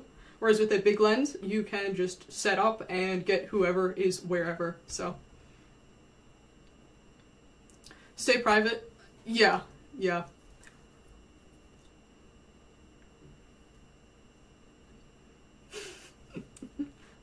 The camera is worth more than my entire setup? Yes, 100%. I think I might have said this, actually, when I made a video about my setup at one point. I was like, my camera gear costs way more than my entire PC setup? Yes, 100%. You can see what my choices are in terms of what I'm gonna spend money on. This is a very comfy stream. I'm glad to hear it. I really tried to make it, I don't know, comfy and fun and chill. Just a wooden chair? Yes, it is a wooden chair. Maybe I'll get a proper office chair eventually. I've had to repair this chair a couple of times. I've had to, like, re-glue the legs. But I love this chair because I've always had this chair. And it's just like, I don't know.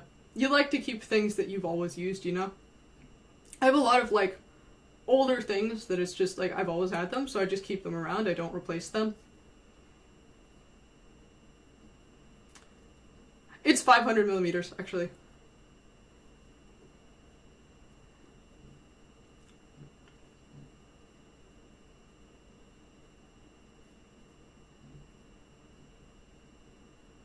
I'm not trans. I answered this last stream. I've answered this multiple times. You guys keep asking. I'm not. Yeah, I use RSS feeds, actually. I would totally recommend RSS feeds because, you know, you're not gonna miss the sort of, I don't know, recommendations on, like, YouTube or social media sites or whatever. You're not gonna miss it. If you can switch to RSS feeds, it is definitely worth it. And, you know, that way you check it when you have a chance to check it, and you have something to read if you're looking for, like, I don't know what to do. I just want to, you know, read somebody's site or somebody's blog that's appearing in my RSS feed. You can control, you know, when you're gonna be reading or watching or whatever else. And you can set up an RSS feed with YouTube channels. So if there is a YouTube channel that you do want to be following, you can set up an RSS feed for them. And you can even set up stuff to automatically download and all that sort of thing, but probably not supposed to say that on YouTube, so look it up if you want to find out how to do it. Plenty of people have made guides about it. What is my hair care routine? Nothing crazy. That's funny because so many people ask me that as if I do something really crazy with it. I don't. I literally do nothing. It's, you know, basic shampoo and brush it and conditioner. That is it.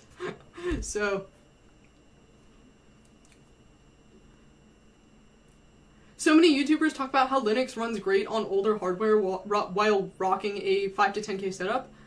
Yeah, my hardware isn't even that old. Like, I think, you know, Ryzen 5 and RX 580, like, what is that, 5 years old, 6 years old at this point? Maybe a little bit more than that, but...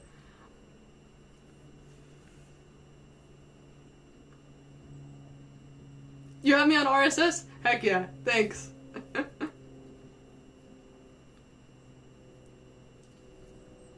Hey, glad you like the stream so far. Thank you.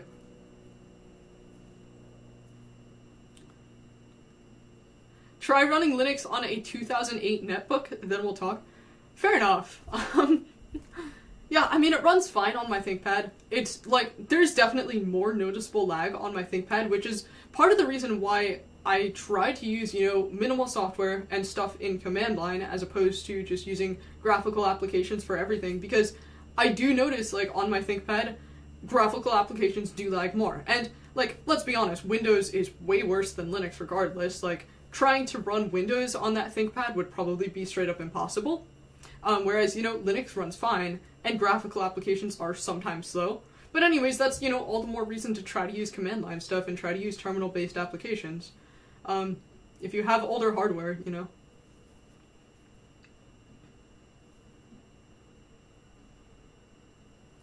What is my favorite classical composer? That's a good question. If I had to pick favorite, gosh, I'd probably just say Vivaldi, I guess, for favorite. There's this one composer, Vitali. He has some stuff that I really like.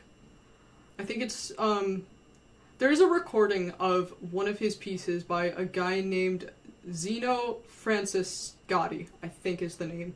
It's a chaconne, and I really like that piece. So, that's what I would say about classical composers. You're more of a Bruckner guy? Yeah, fair enough. Chopin? Fair enough. What do I think of Lieberboot? Everything I've heard about it is good. I mean, you know, I haven't gone through the effort of, like, Lieberbooting my ThinkPad.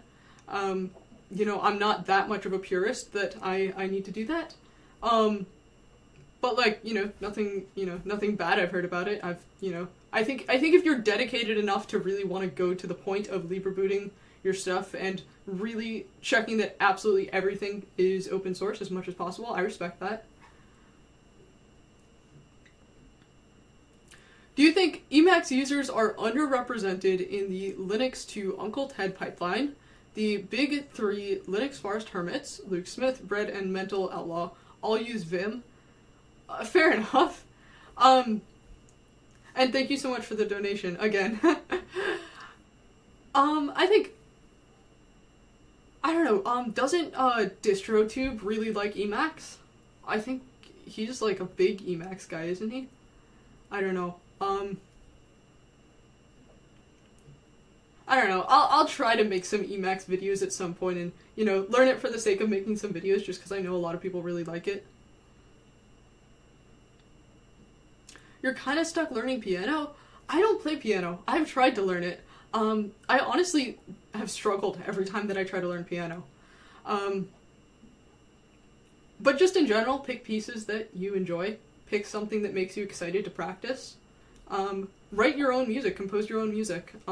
That's something that I've always found, like, if I feel like I don't have motivation to practice something, I just start trying to compose my own music. And, practice with a metronome.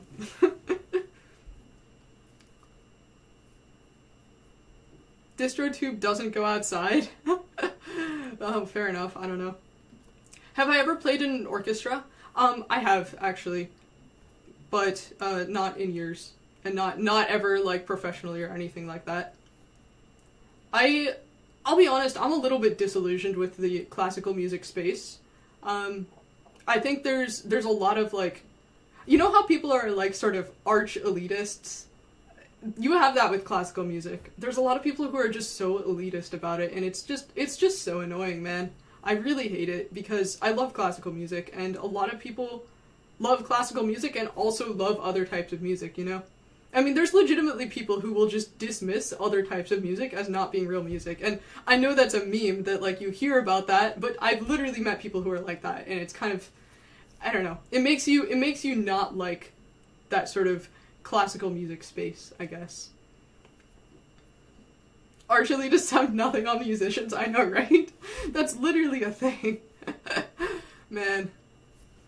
If you had $1 for each In a Woods Linux YouTuber, well, I think there's a pretty obvious reason for why so many, like, Linux YouTubers are interested in just, you know, being very, very independent and in the woods and that sort of thing. It's, like, the same principles, right? You know, you've got your Linux free and open source software. I want to do everything myself. I want to be, you know, super independent and not be having my data sold and all that sort of stuff, right? The same thing sort of applies to, I just want to be by myself in the woods and just, you know, be independent and not have to worry about anything else going on, you know? So, I think it makes sense. Your parents are that kind of people? Oh, that sucks. You gotta try to start introducing them to new music slowly.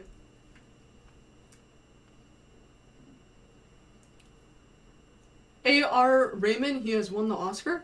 I feel like I recognize the name, but I haven't heard about them recently. Classical is long and to learn by heart needs lots of practice. I actually would disagree with you on that in terms of learning it by heart needing a lot of practice. I always find just of everything, learning something by heart is the easiest part for me. The hard part is playing it well, you know? The hard part is, especially, you know, with violin, which I have not forgotten about. I will play something later on stream. I will practice at least. Yeah, the hard part is not learning by heart. It's really getting your technique down, and for me, I always struggle with rhythm the most. Like, of everything, rhythm is always what I struggle with, universally. On, you know, any instrument, I feel like rhythm is the hard part for me, and obviously, you know, practice with the metronome, do, you know, different rhythms of the same phrase so that you can really just get your rhythm down, but I find learning by heart of everything is not too hard. Classical and metal mix so well? Yeah, 100%, dude. Classical and metal. Heck yeah. NixOS is the new elitism? Yes. People who use NixOS are just, they feel as if they are superior for using NixOS. That is the thing. The microphone shout out. Heck yeah, dude. Yeah. He's pretty cool. How many hours do I practice violin a day? It really depends because of everything else going on in life. I have always tried to do an hour to an hour and a half a day, but often what will happen is that I just don't have time one day, and then the next day I end up doing, you know, 2 or 3 hours if I can. I've also gone through, you know, longer periods of just not practicing because I was so busy with other stuff that I just didn't have time. But violin and then going outside are like the two things that are just very much in my routine of just like I really try to do them every single day. 75% of the Linux users at my school used NixOS. Fair enough. What is my best discovery off of hiking trails? Oh, dude. Geocaching. If you accidentally find people's geocached, like, you know where they have, like, the notepad in the cache and everybody's written down where they've been there? That is so cool to find. I've never taken up geocaching seriously, but I don't know. I've thought about it at some point just because it's really cool to find them. So yeah, I've found a number of them, and it's just so cool to see the logbook of just, you know, everybody who has been to that particular place. Ingve style? Ingve knows what's up.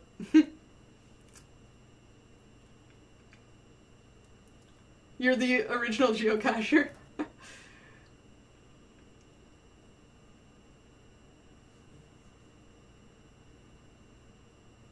There you go, takes hours a day. Well, that's... I don't think that's necessarily true for learning something by heart. You know, you practice hours a day so that you can get your technique perfect. You can learn something by heart pretty quickly. Though, I mean, I'm sure it varies per person. I'm sure everybody always has different, like, skill points distributed to different things, you know? Different people are good at different things. Different people are going to find different things to be easier than other people. I've always found, like, if I listen to a piece of music, I can generally play it, obviously sloppily and horribly, but I can play it in terms of I've listened to it and I now have it in my head and I have it learned and remembered. But I think, you know, I'm sure other people don't have that ability, and likewise, you know, I struggle with rhythm. Other people might have rhythm come to them really naturally. So I think it's just a question of, like, what are you good at in terms of, you know, as you're learning music, what are you better at and what are you worse at? Oh, I gotta switch the camera battery. Hold up.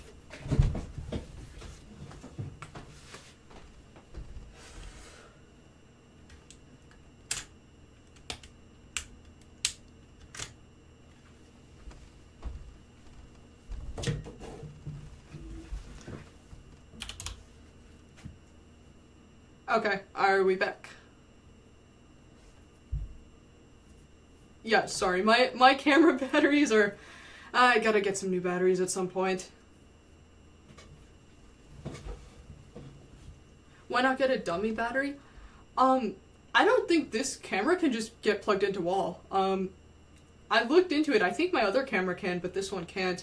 But yeah, I should probably get, an adapter that plugs into the camera like a battery with wall power. I'll have to get something like that. That would probably be pretty helpful.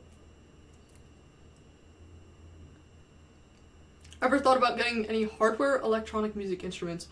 I mean, I've used a bunch of different, various synths that are available. That's the one thing that you have so many good free and open source synthesizers. That's like one area where, like, for music production, that is a gift.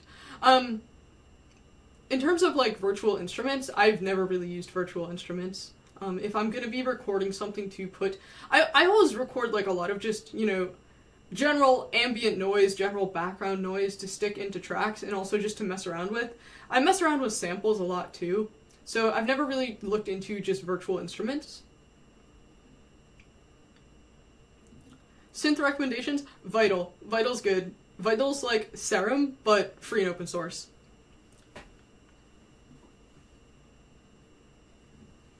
Snowflake is the NixOS logo. Nix means snow in Latin. Nix uses flakes. Bread confirmed switching to NixOS. Yes, very, very sound logic.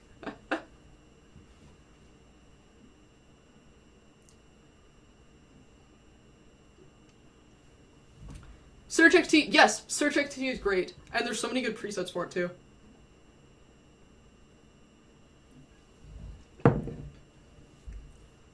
Boards of Canada? Yeah, heck yeah. I love Boards of Canada.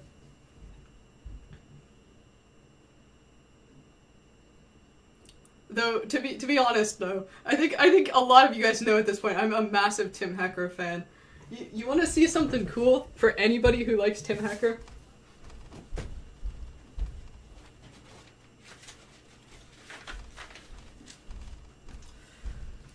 This is my original edition. This is the original. This is not the new one. This is the original.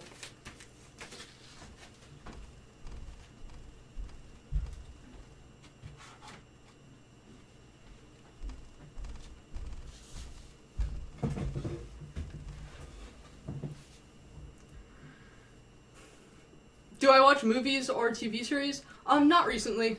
I have watched some classic movies. Actually, I have referenced movies to learn how to do editing. I've really been trying to learn how to do editing, better on like just my, I don't know, music videos and other intentionally edited videos. So I've watched a number of like classic movies to try to just learn like what are the shot lengths that you want as you edit. What are sort of, how do you want to chop up your footage? So I've really tried to watch movies to learn how to do that. Just because I don't like the way a lot of YouTube videos are edited. I just don't like that editing style. But I do like the, much older movie editing style. So, do I actually listen to vinyls or just collect them? I do listen to vinyls. I've got a vinyl player in the other room, and I do listen occasionally. Not constantly, just because, like, it is a little bit more effort to deal with your vinyl than to just, play something digitally. But, if I really want to sit down and enjoy an album, yeah, I will listen to it on vinyl. So I have most of my favorite albums on vinyl. Tim Hecker is the good stuff. Yes. Tim Hecker is the best. Can I back my claim of 140 words per minute with monkey type right now? I probably could, actually. I could probably do, 140 with a fair amount of typos, but 140. I'm not gonna configure the whole, showing my screen and everything, but yes, I probably could. You like my editing style? Thank you.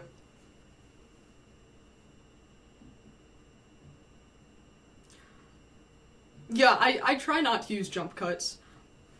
Occasionally, like, I do have videos where I basically have to do them in multiple shots. Like, there's a few videos where there's a real time gap in the video for, some reason that actually makes sense. So I do, jump cut to the next time. But when I'm just doing, Linux videos or just sitting here talking about something, I really try to avoid doing cuts. And then, when I do videos with editing, I just go hardcore on the editing, so. Am I into dispersed camping? I'm not, but that seems cool though. Traditional painting? Not really. Occasionally, I do have a set of paints actually, but I'm not any good at it. I have tried though, just because it's fun.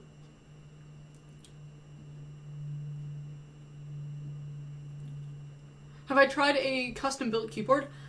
Yes, I would like to try one. When this keyboard finally gives out, probably within a couple of years here, I will probably build a custom keyboard, and maybe I'll even make a video about building the custom keyboard. I feel like that would be cool. I don't like the idea of just like encouraging everybody to custom build keyboards that are super expensive. But I do know you can get some that are like cheaper. So I will see if I can find one that is cheaper and, you know, custom build it up. Do I have any brand loyalties? That's a good question. I'd have to think about that. Are there any brands that like I really, really like and am loyal to? Well, I was gonna say Canon, and then I realized I do actually have a Sony and a Nikon as well that I don't use much, so I mean, I wouldn't be opposed to like going Nikon, so I'm not really loyal to Canon. Obviously my hardware across my setup is all sorts of different brands. I don't think I have any brand loyalties. I don't think I do. Maybe I'm forgetting something, but yeah. Being an LL Bean person, LL Bean is great. Their vintage stuff is so cool. Dude, check out the like vintage LL Bean catalogs. But no, I'm not brand loyal to LL Bean, and honestly, I mostly get vintage these days.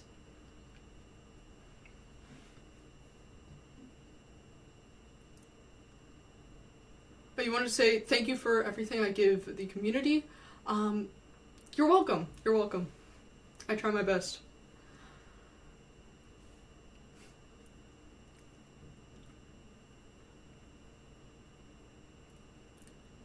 Ooh, a good trail cam. Yeah, that would be pretty cool.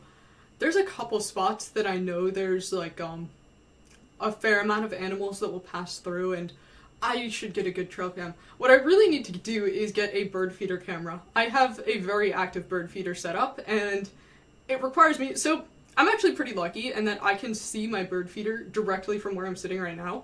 So I just have my camera set up and I can just take photos. You know, I'll open the window, just shoot the bird feeder. And I can just sit here and work, and then when somebody interesting shows up to the feeder, I can just catch them, which is a really good setup. But I would still like, you know, just a general feeder cam, just for the sake of, like, it would be kind of cool to log, you know, absolutely everybody who came to the feeder and that sort of thing. There's a bear that lives behind your parents' house. Oh boy, good luck with that. I mean, they can be chill until they're not chill, you know? I play the violin? Yes, I do. I'm gonna practice a bit later on stream. Yeah, I had a lot of various activities that I was thinking about for the stream. I was also thinking about, you know, should I read a book? So maybe I'll end off the stream by reading a book, and you know, I'll start practicing violin at some point soon and that sort of thing. There used to be a possum behind your house, but your dog got him. Oh no.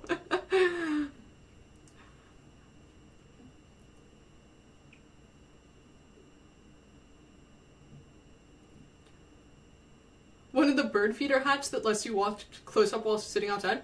Honestly, I can get pretty close to the feeder. A lot of the birds here are familiar enough with me that, like, I had a downy woodpecker, a baby downy woodpecker, sit on my arm for a bit while I was refilling the feeder, and that was like top 10 experiences in my life so far.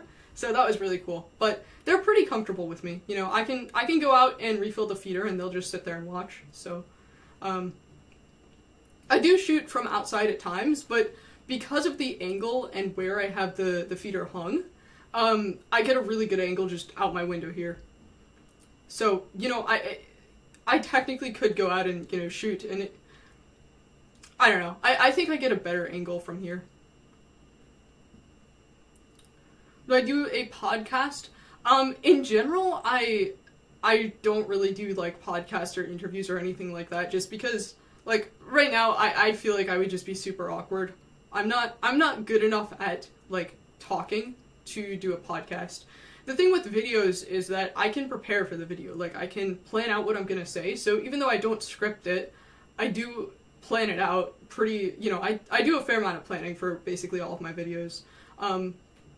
So basically I can actually sit there and talk without stuttering the way that I'm stuttering right now. And I'm sure, as you can see throughout my stream, I do a fair amount of stuttering just like as I actually talk. So eventually, if I can get more practiced with talking, then yes, I would consider doing some like podcast or something like that. But yeah, I'm doing fine here. Thank you. I appreciate it. That makes me feel a little bit better about it. I'm somewhat self-conscious of how often I do stuff like saying or saying actually, or saying basically, or saying essentially. I have all these words that I just default to as filler words for everything. Your birds are even used to your dogs? I believe it, yeah. They will get used to basically anything if it's routine. And, you know, if you have... Oh, hey, there's a tufted titmouse out there right now. Just went to the feeder. Yeah, I specifically planned it out so I could just have the feeder right there so like I can work, and then out of the corner of my eye see the feeder. It's actually perfect. Hello from Ireland. Hello. That's cool.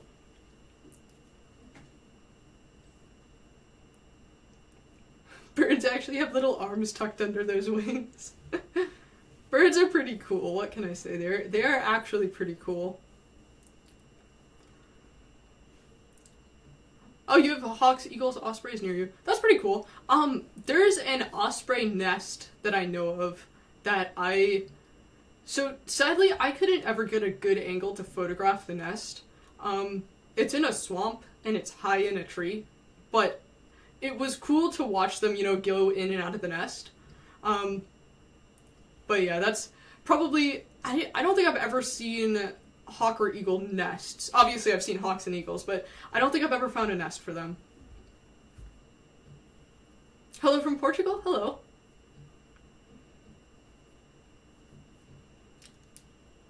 Am I Greek/Italian? Not to my knowledge. Northern Maine deep forest, no compact cars can ever get near me. During the spring, no paved roads, heck yeah.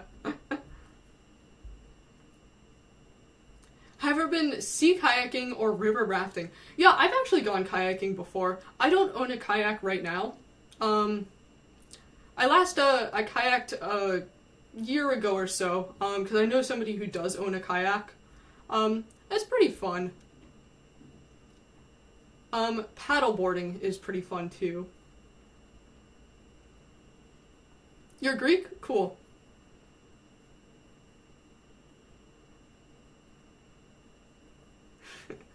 A few of your friends are into aviation and you admire the way birds fly compared to, yeah. Yeah, I'm actually kind of into aviation, just, you know, plain aviation. You know, I'm not an AV geek or anything, but I think it's pretty cool. I'm more into birds just for the sake of, like, it's wildlife, and wildlife is fun, and it's sort of like, I don't know. It's kind of fun to just see, like, who's gonna show up. Also just for the sake of, like, photography. I'm just into photography in general, so it lends itself well. The way birds breathe is bonkers. Dude, yeah.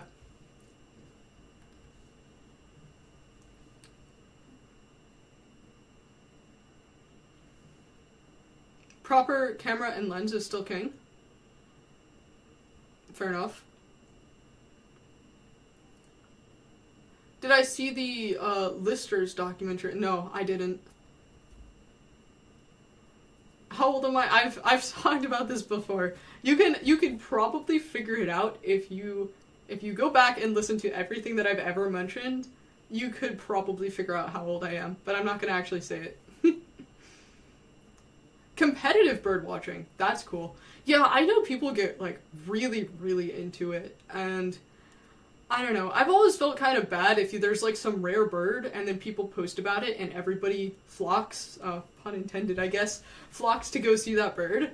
I don't know. I feel like there's something not great about that, so I've never been too into it, like, competitively, or to try to really see everything that's available, especially when you have some special event or whatever.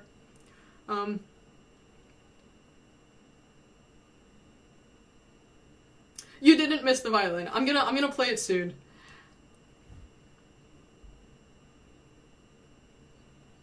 I'm in my 50s, I just don't age. Yeah, bro. Based on my hobbies, I mean, you might think that, honestly. Competitive napping. Yes, dude, I would love to competitive nap. That does sound fun. Man. We're in the never getting enough sleep gang here.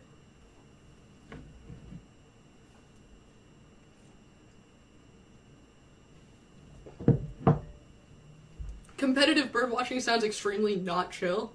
Yeah, I don't know. I've never been into it in the competitive sense. A seagull stole your sandwich from your hands once? Dude. How many hours of sleep do you need to feel at your best?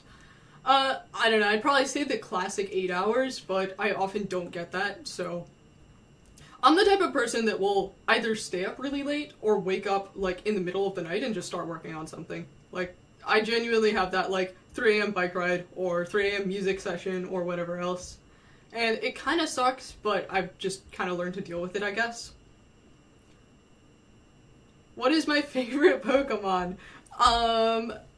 You're asking that because you know that that's going to tell you how old I am. Isn't that why you're asking?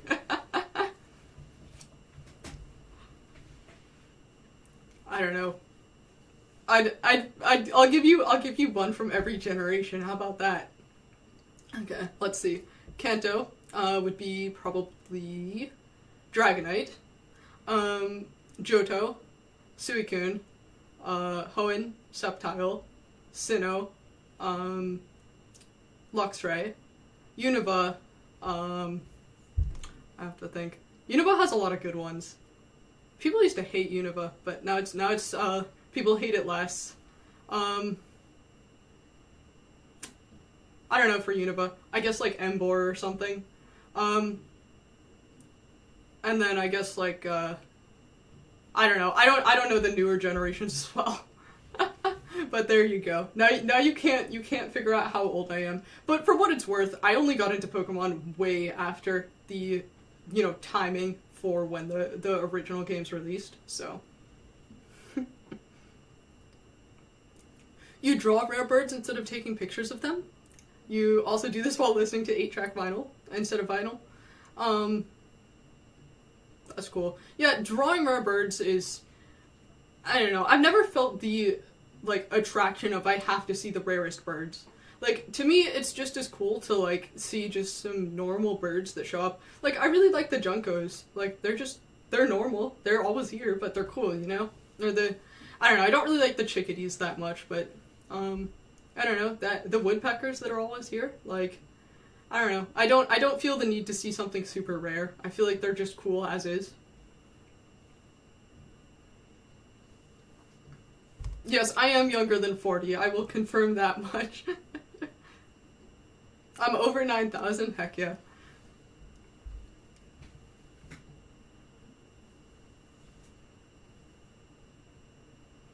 Do you think we'll still be using PCs in 20 years, or will AI change everything? That's a good question. I think people will still use PCs, but I think AI is going to change a lot of things. I think the next 10 to 20 years are going to be unprecedented changes. The most iconic Pokemon... Dude, the most iconic Pokemon of Gen 1 is, like, Mewtwo. Come on. Or, like, Charizard. Bro. Thank you for the donation, though. But confirm 27? Maybe. Cannot confirm nor deny.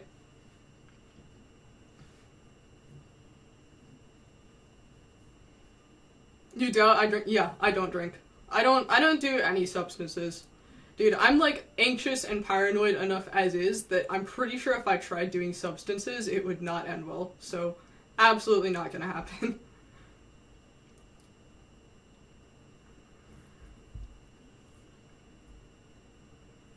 Pikachu, probably. Pikachu's the cop-out answer. No coffee? Oh, that's fair. I think coffee does technically count as a substance. I have coffee, a fair amount, not a ton.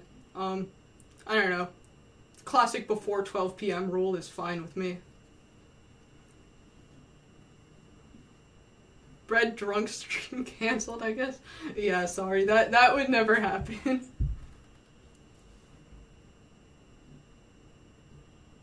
You could have made a killing selling breakfast to them? Oh, man.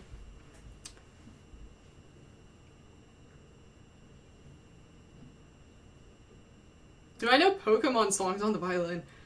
I haven't played Pokemon in enough years to actually remember them. If I really thought hard, I could probably manage to play something for you. Pokemon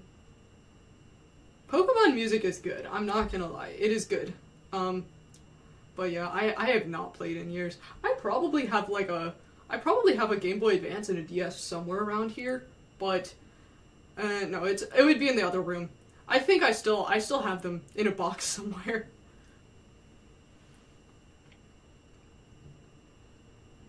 Substances don't really help with anxiety. Yeah, I've always heard it makes it way worse, so I'm not even gonna try it, dude.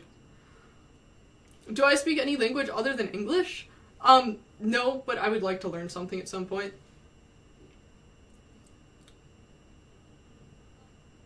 Do I work as a dev? No, I don't. I've answered this a couple times, and I don't know, I should start saying just every time somebody asks, I should just say, go watch my About Me video, because I answer, like, a bunch of these questions in it.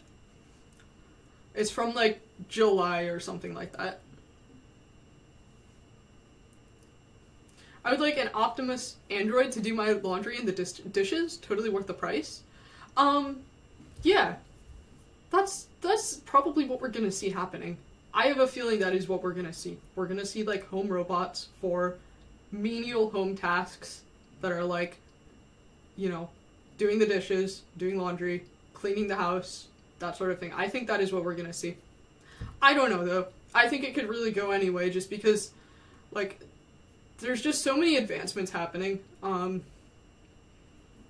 You know, it's funny to use the word advancements, too, since I guess it is technically a technological advancement, but the word dystopian is very overused, but, I mean, it really does start to feel dystopian when you see what, technology is capable of, so I'm always gonna be, you know, just try to free yourself from technology, use it where it can help you, use it where it benefits your life in some way, but remember that, you know, your life is never going to be in your phone or in AI or, you know, in virtual reality or whatever, as much as that is basically what's going to start happening with society.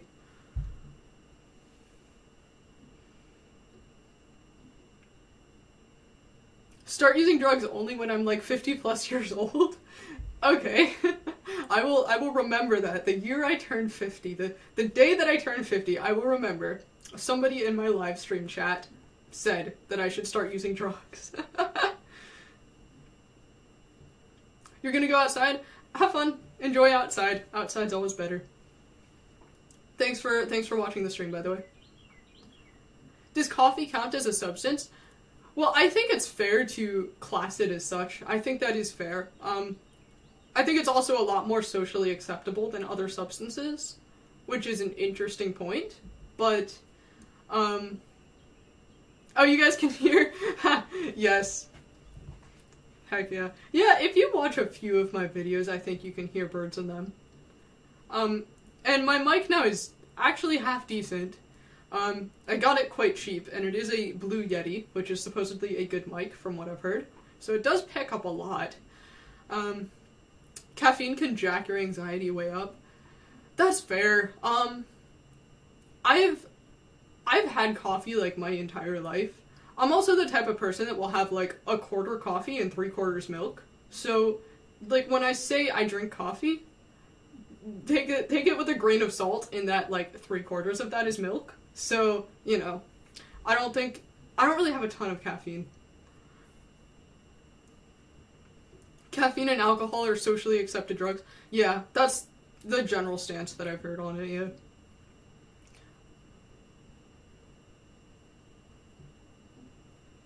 Coffee don't do anything to you. You can drink coffee and go right to sleep.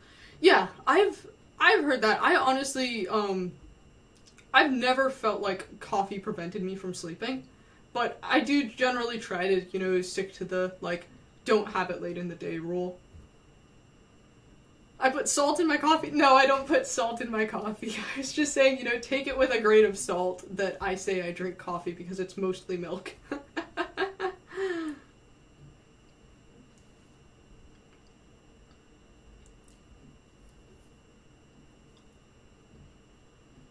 Try matcha?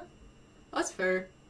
I've heard it's good. I do drink tea, actually. I drink a fair amount of tea, but I've never gotten, like, super into tea. I know some people are, like, really into tea and, like, into the whole tea culture or something like that. I don't know.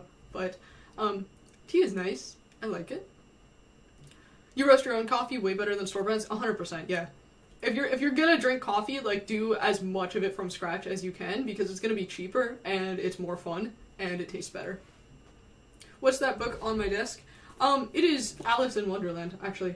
Or, no, it's not. It's Through the Looking Glass. Sorry. Alice in Wonderland is, like, elsewhere. But anyways, I was considering reading this, live, like, later. I was gonna practice violin a little bit first. I wasn't sure when to start doing that, since I think you guys are still, you know, relatively active in terms of having, like, you know, questions in chat and that sort of stuff. But yeah, I guess at some point I will start practicing violin. I don't know when I should start doing that. I'll switch the camera battery and do that at some point.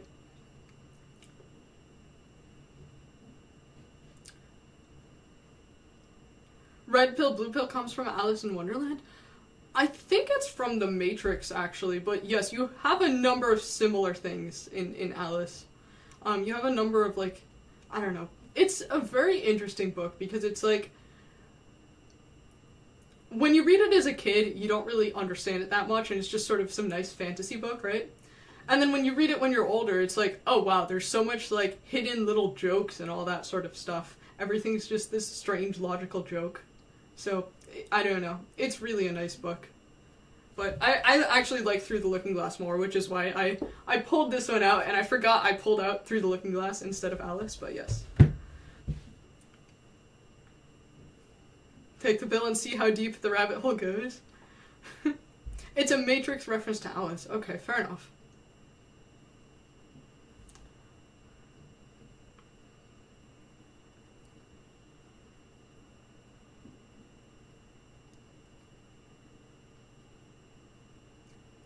Which DAW do I use in Linux? I've discussed this a couple times, so I mainly use LMMS, and I do go back to FL Studio at times if I can't accomplish what I need to in LMMS. But I'm probably going to start making videos about LMMS at some point, once I really can confidently never boot up FL Studio again.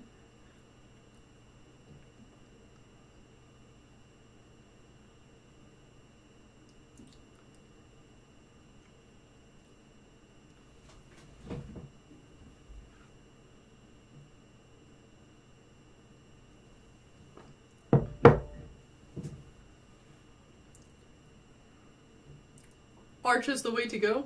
Arch is the way to go if you like what Arch offers you. I'm never gonna tell people to use Arch. I don't think at least that I've ever directly said you should use Arch, because it just depends on your own use case, you know? It just depends what you're looking for in a distribution. So I try my best when possible to avoid saying use this and instead say here is why I'm using this, right?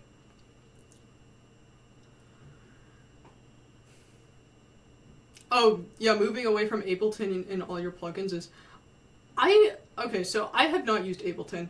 I don't know if it runs well on Linux, but chances are you might be able to get it running with Wine. FL runs fine with Wine, so Ableton might run fine. I don't know. But, you know, worst case scenario, I mean, you could always dual boot if you want to use Linux, and then...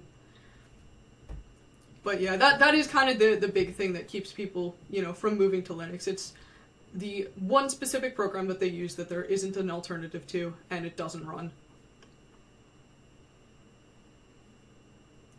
271 watching, it's like I'm giving a lecture in a large college lecture hall. Yes, something like that.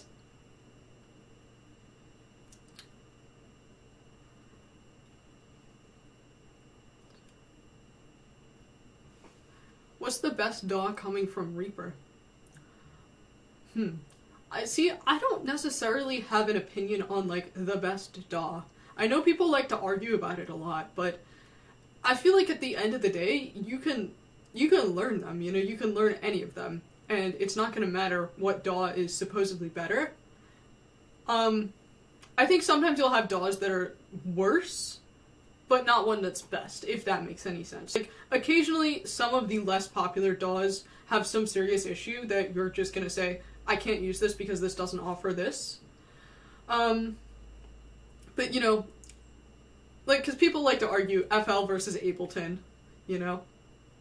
And I think it just depends on, like, which you started learning first. And you're always going to say the one that you started learning first is better.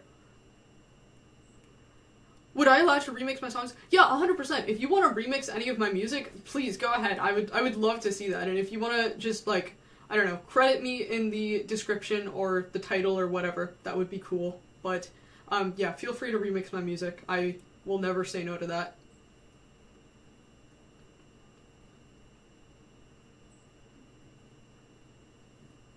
You can learn anything? Yes, you can 100% learn anything. You can learn whatever you want to learn. If you are dedicated and you want to learn something, you will be able to learn it. Oh, you want to see the duck on the wall? Yes, I can take the duck off the wall. One sec. Yes, this is the duck from the wall. It is a very vintage duck here. It's, yeah, felt fabric duck. It's pretty cool.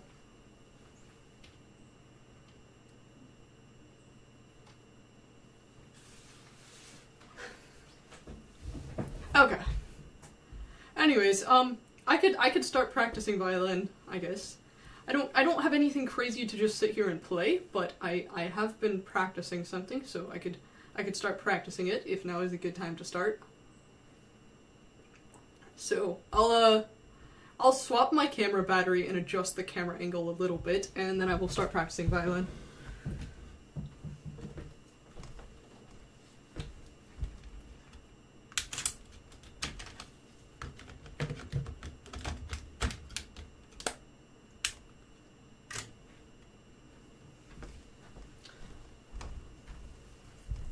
Okay. Camera battery should be swapped, and the angle... Oh, wait, let me... I'm moving the... I don't know if you guys are gonna be able to see that moving around. Probably. Okay, let me actually zoom it out a bit so that my head isn't cut off.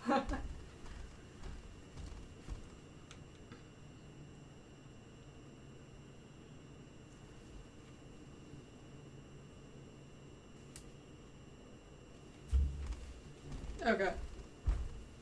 How is this gonna be? Okay, my head isn't cut off here. Alright, I should probably turn the gain down on my mic a little bit, so I guess, let me know how the audio quality is, and I will mess with it more if it's an issue.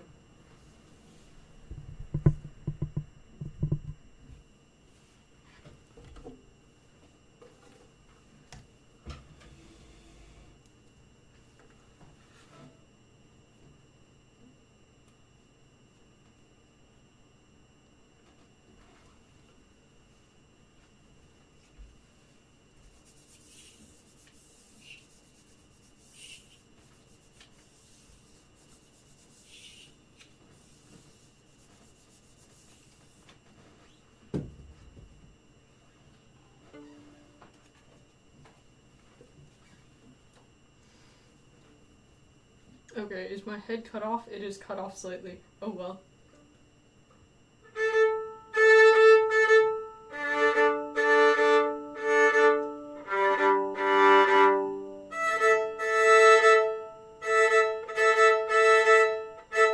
Audio is fine? Okay, perfect. Great.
piece am I playing?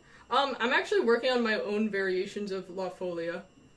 My hope was to have it done by Christmas for a Christmas video, but we will see. Do I have a moderator? As of right now, I don't. I was trying to get one of my friends to do it for me, and then he was busy, and he had to work instead, so as of right now, no moderator. If somebody, like, spams, I will ban them, though.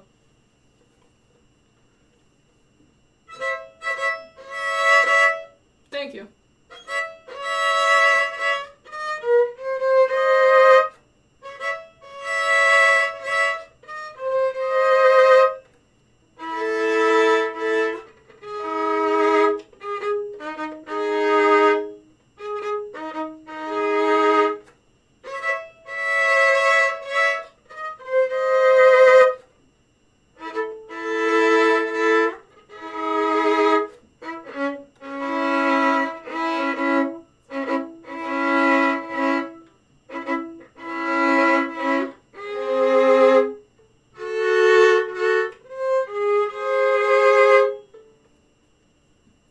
Yeah, I kind of have to, especially with violin now, I always have to, like, stop and then take a break and let my wrist rest a little bit. Which is why I mentioned, that's why I'm wearing these gloves, because I have, like, pretty bad wrist issues. I don't technically know what is wrong with my wrists, but I assume it's some sort of tendinitis. But my left hand especially, like, yeah, I can practice and then I have to let it rest. It kind of sucks, but, yeah.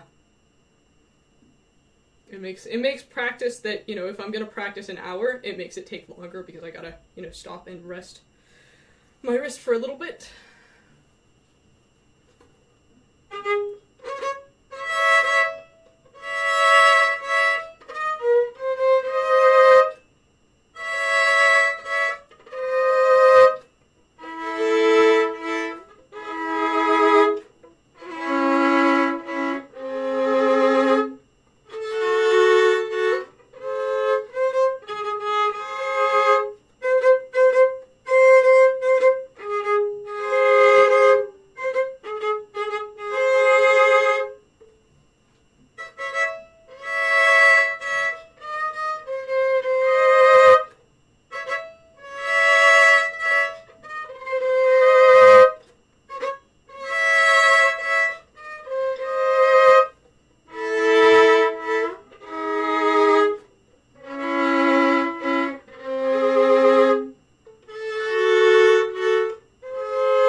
Yeah, I keep struggling with this C and G sharp.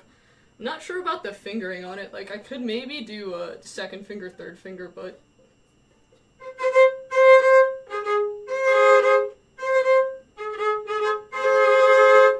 what is this song? I'm working on my own variations of La Folia, which is a very old and very classic melody that a lot of composers have written variations of.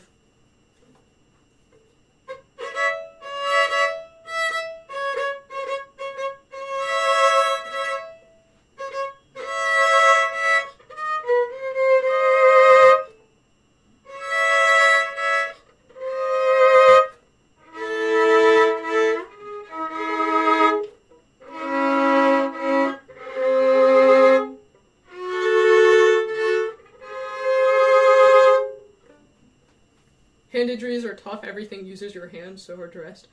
Yeah, luckily I don't generally have hand issues, other than with violin. I have been very lucky in that I don't have this issue with guitar. I can practice guitar just for an hour straight without having the issue of having to rest my wrist. Which I'm very grateful for, and it sucks that violin isn't the same. How did I injure my hands? I wish I knew. It's my left hand mainly, and it has been like this for probably 5 years. Maybe a little bit more, where it just gets like, I don't know how to describe it, but it's like stiff and sore to the point where I cannot keep playing, and I rest it, and then it's better. Which, to my knowledge, has something to do with tendons or tendinitis.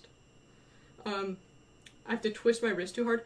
I have actually sprained my wrist before, my left wrist actually, so that could have been part of it, but I don't know for sure. It is what it is. It kind of sucks, but, you know, it is what it is.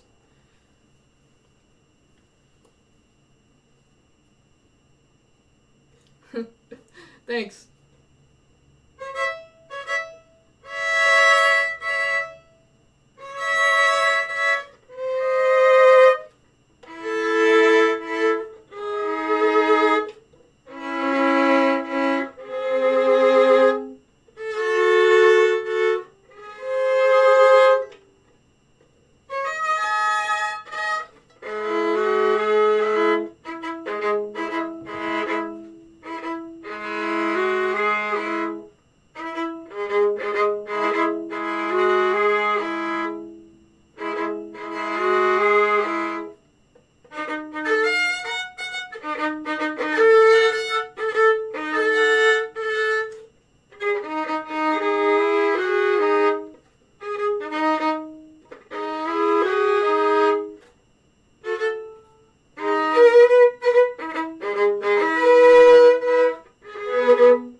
The Pro trackball will fix your wrist issues.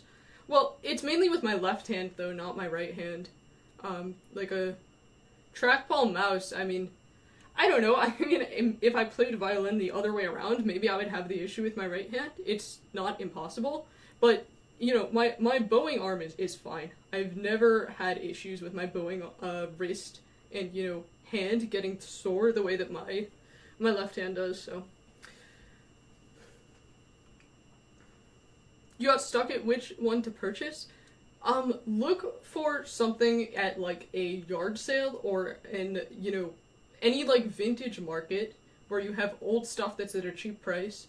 Even if it's, you know, even if you're gonna need to do repairs on it, you can get a new set of strings and, like, I don't know. There's this whole thing about really high-quality violins are very, very expensive, and you've got your, you know, Stradivariuses and all that sort of stuff, and at the end of the day, if you're just starting out, you absolutely don't need anything high quality. You really don't. So just get the cheapest thing you can find. There's probably violins on eBay, honestly. Doesn't matter, and the same goes for any instrument. You know, start on something cheap, and then only invest in something once you're, like, really serious about it. My violin does not seem from a yard sale. Well, this is, you know, this is my permanent violin.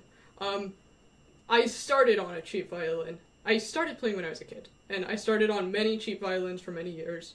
Because when you're a kid, you size your violin up as you grow, right? Because when you're, you know, a little kid, you're a lot smaller than when you're an adult. So, I started on cheap violins, and yes, this is not a yard sale violin. I will say that. This is an old violin, but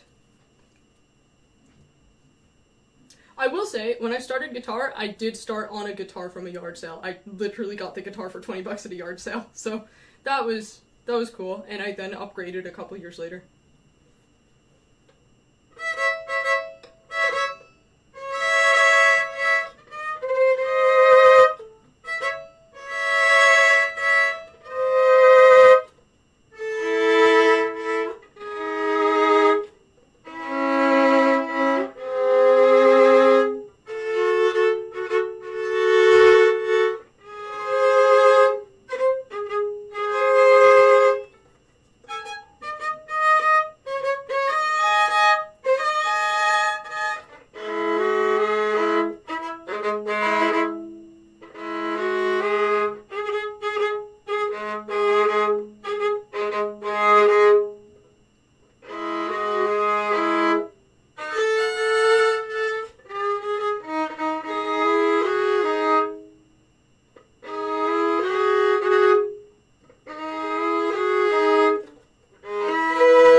you in the chat. That's not cool. Just be chill, okay?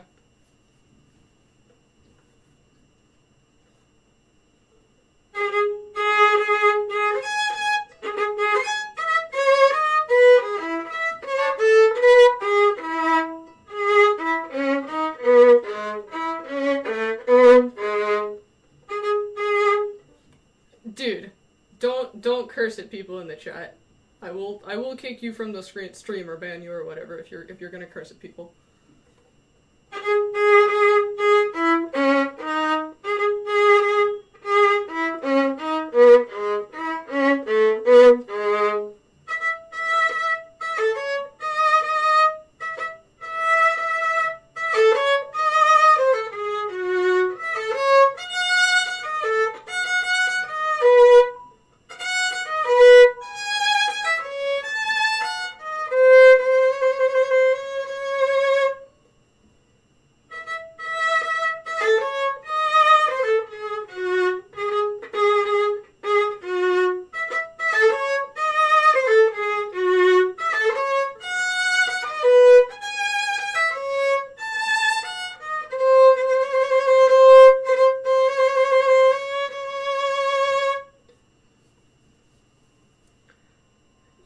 It's more worth it to buy a cheap violin but get it set up properly and spend the money on getting it set up than it is to buy an expensive violin and not get it set up. But you know, a lot of the time I think, especially with the internet being what it is and YouTube being what it is, you can learn to do a lot of stuff yourself. Is that shirt chosen for its resemblance to the Debian logo redesign? No, I've had this shirt for years. It's just a basic tie-dye shirt. I've had a few tie-dye shirts. I actually got them from a lady who was making them, which was pretty cool. She was just, you know, making tie-dyes and selling them, and I happened to stop by and get some, so that was cool. But yeah.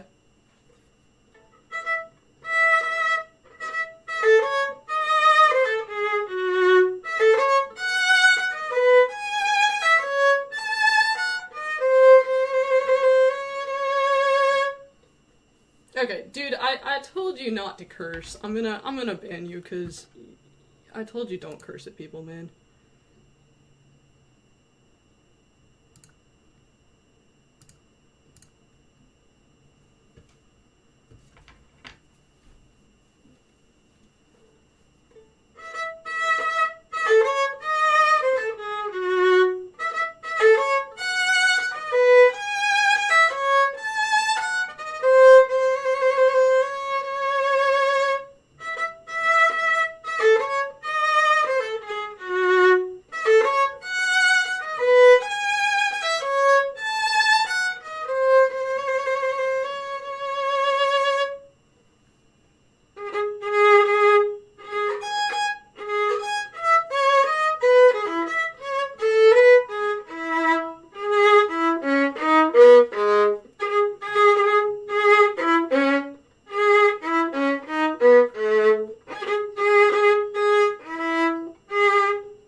Thank you.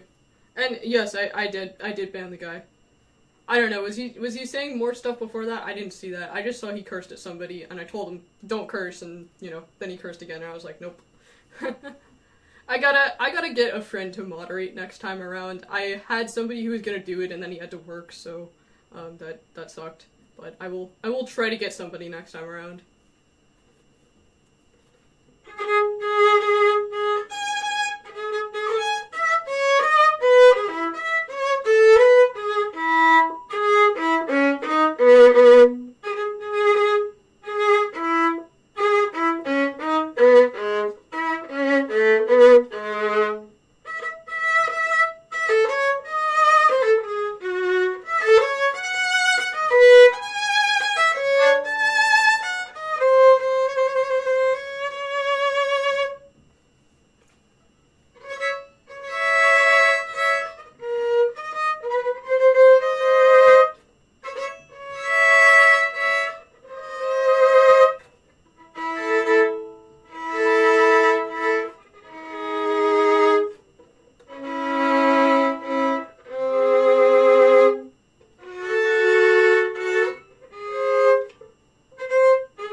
appreciate it.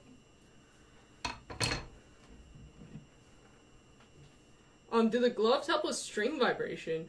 I don't think that's an issue with violin.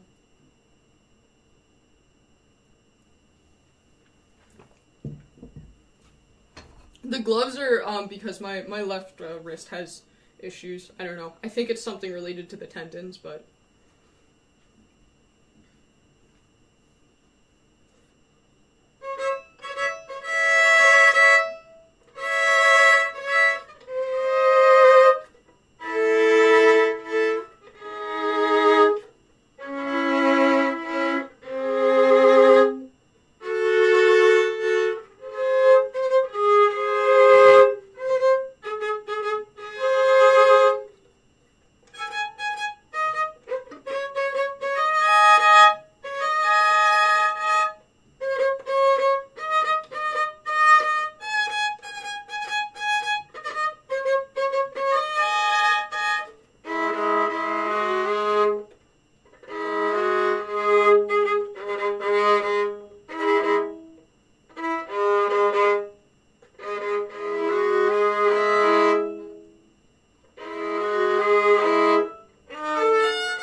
Yeah, the C G sharp keeps messing me up. That sounds nice. Thank you.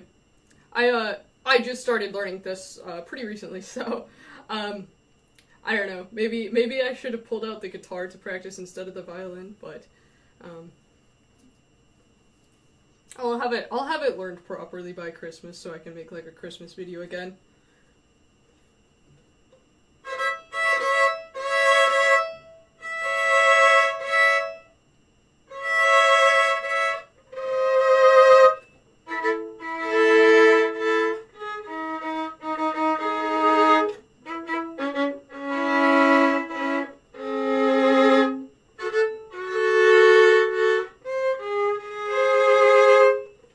Variations. So yeah, so right now these are my variations of it. I'm thinking about what I want to do in terms of variations. Like, do I want to exclusively do my own variations, or do I want to include a couple of classic variations, like, you know, some from Vivaldi and some from Corelli, etc.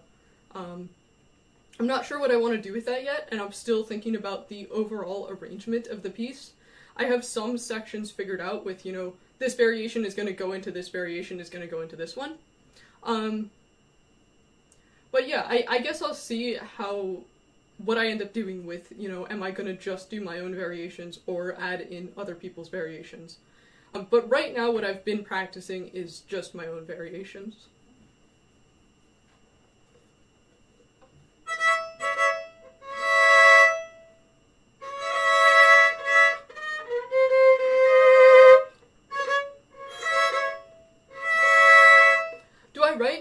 Once I get it done.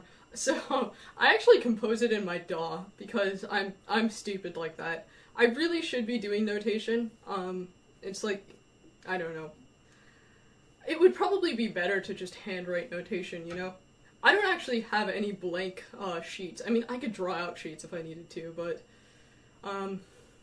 I've composed it in my DAW, and the other nice thing about that is, like, okay, so generally my process is like, I play it, and then I'm like, okay, this is about what I want. Then I go to the DAW and, you know, draw in the notes. And then I can mess around with it in the DAW and just shift the notes around and see, like, you know, do I want to change this a little bit or change this other thing? So that so far has worked well for me. Thanks for a wonderful time. You're welcome. Thanks for coming. I appreciate it. What DAW do you use? I've talked about this a few times. I try to use LMMS, and I occasionally use FL Studio if I can't accomplish what I need to in LMMS.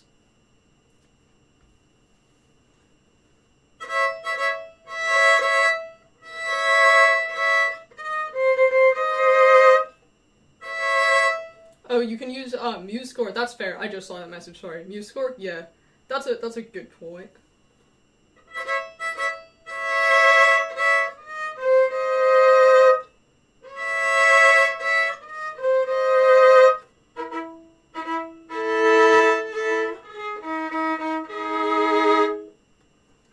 Oh hey, thanks for showing up, Ego Shredder. Smaller hands makes violin easier than guitar. That is fair, yes. I struggle with guitar more than I struggle with violin in terms of hands, just because I think, yeah, smaller hands helps with violin and hurts with guitar. So I think you're exactly right on that. And I've always struggled to learn piano. I don't know piano because I've always found it hard to learn and I never, pursued it. And I think part of that is just, from having smaller hands.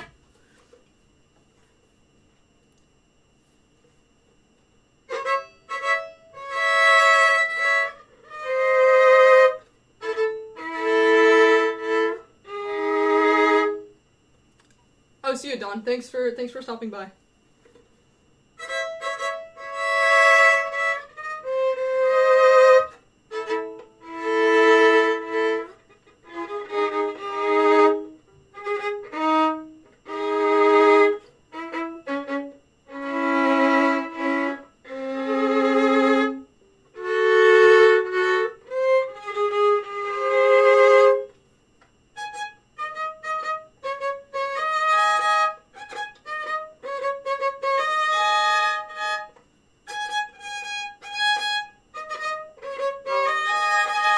I'm definitely struggling with this chord too.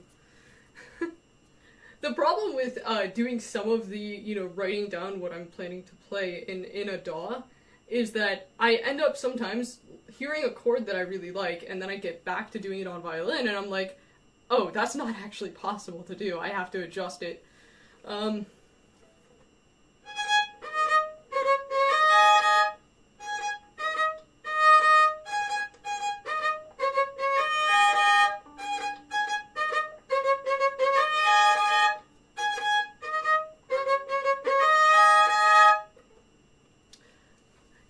Speaking of small hands, something I always heard from violin teachers that I have small hands but long fingers. So like, it would make it hard for me to do, piano, octaves or tenths or whatever. But, yeah, apparently having long fingers is a good thing. Apparently I have long fingers. I don't know. That is what I have been told, so...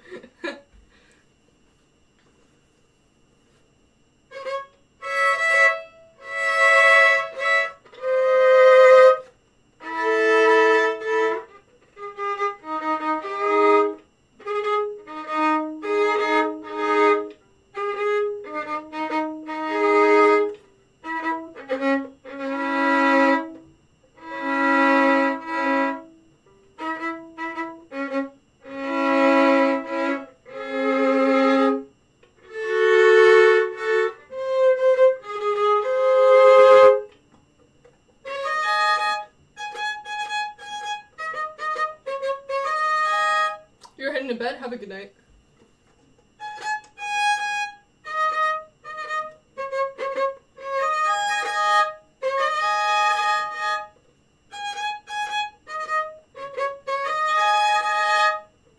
Yeah, I'm not even sure I'll be able to vibrate on that particular chord. Like, it's the stretch on this one is pretty hard.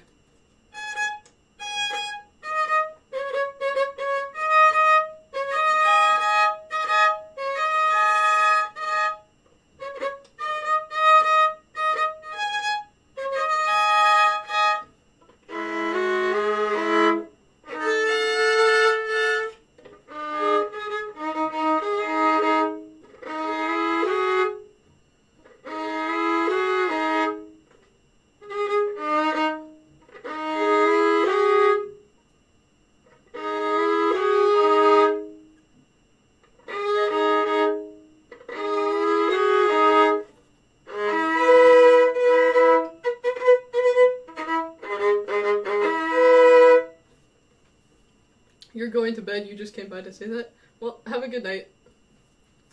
Yeah, I guess it's probably starting to get a little bit late for anybody who is in Europe or beyond, and then it's still kind of early for those of us in US, Canada, South America. 1:26 a.m. So the Sandman is calling you. Have a good night, man.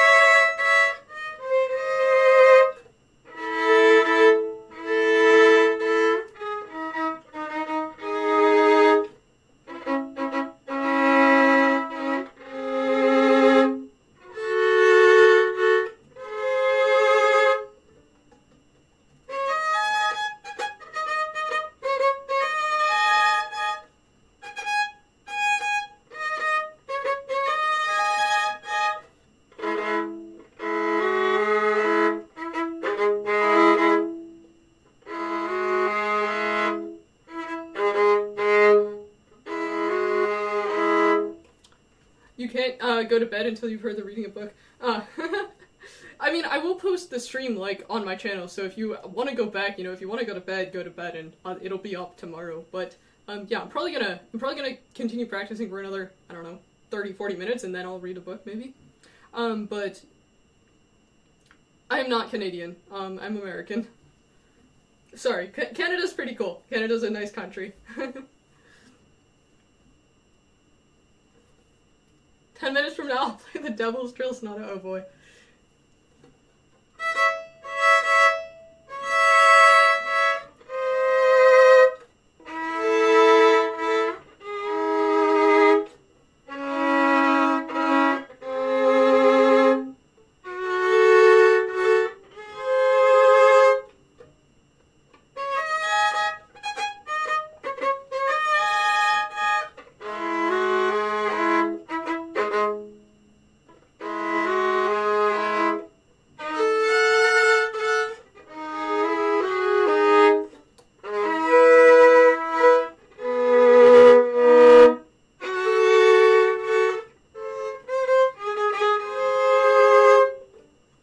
I seem Canadian?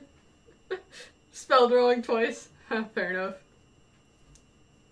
Yeah, I mean, it's probably been obvious. I'm from the north of the U.S., so maybe a bit of the Canadian influence bleeds into the north of the U.S. Maybe, I don't know. What do I think about parties? I do not attend parties. I think that's probably, I'm not gonna lie, that's probably pretty obvious. Like, I'm the quintessential stereotype of somebody who does not attend parties.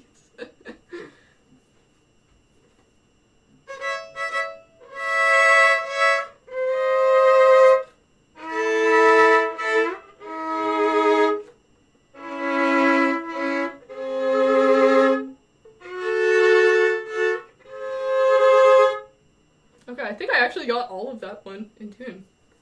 I'm close to it. This is a party? Yeah, this is a party. This is parties for people that don't attend parties.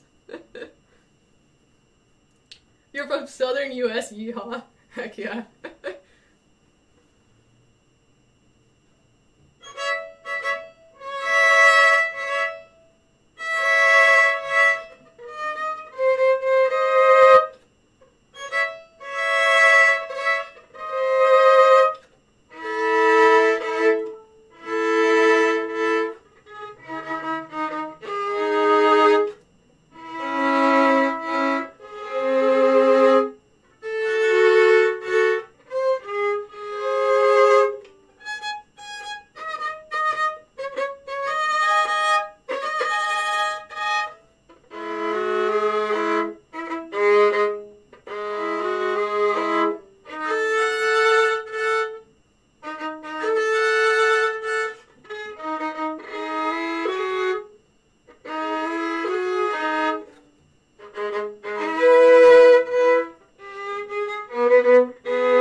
You grew up in San Diego, bounced around a couple places, and now you're north of Austin? That's cool.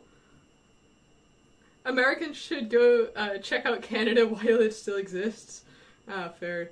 Yeah, dude, I really do want to go on some like big Canadian trip at some point. I mean, Canada is just beautiful. Like, I'm not gonna lie, the U.S. has nothing on Canada in terms of just beautiful terrain, beautiful topography. At least in my taste. I mean, obviously, I kind of like the sort of northern topography, and I like kind of just yeah, flat, cold, lots of evergreens.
Coastline and different coastline fish and foods. Yeah, I don't know. The coastlines are pretty cool. I've never been a big like ocean person. Like, and I know a lot of people like love just like chilling on the beach or something like that. And I don't know. I'm more forest than beach, but um, you can't beat European nightlife. I've heard good things about European nightlife. If I ever go to Europe, I will probably attend at least one party just to see the classic European nightlife that I've heard so much about.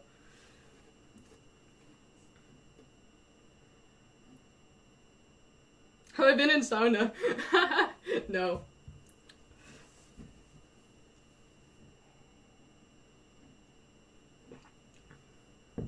But if I ever go to Europe or I go to Finland, I will go.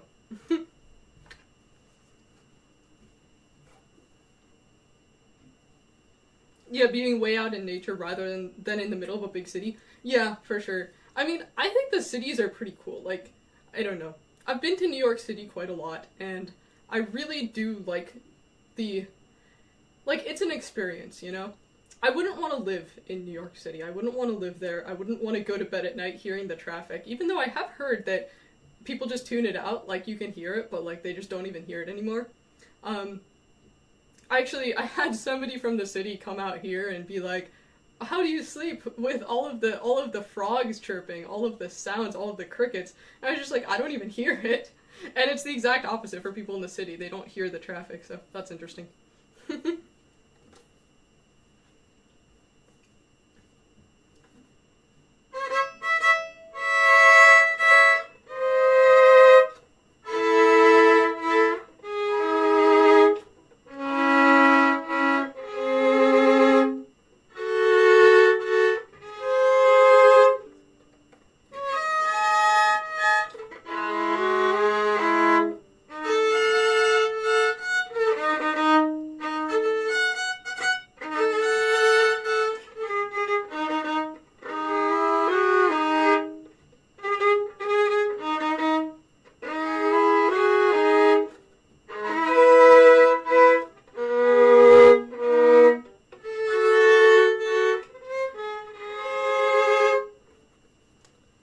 Thank you for the stream and violin from Seattle, by the way, of SF Bay Area. That's cool. Thank you so much for the donation. I really appreciate it. And you are welcome for the stream.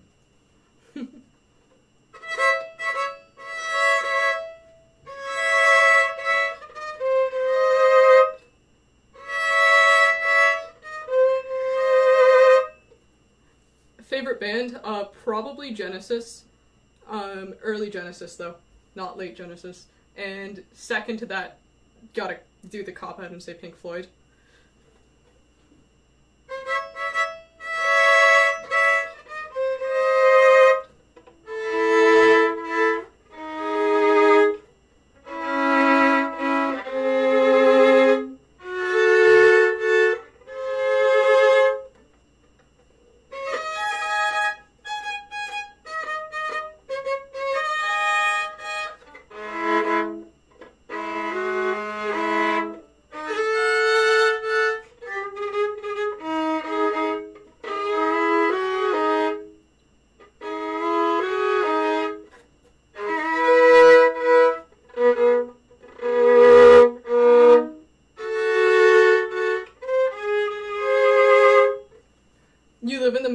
woods, but also right next to an interstate, so you get a mixture of nature and cars.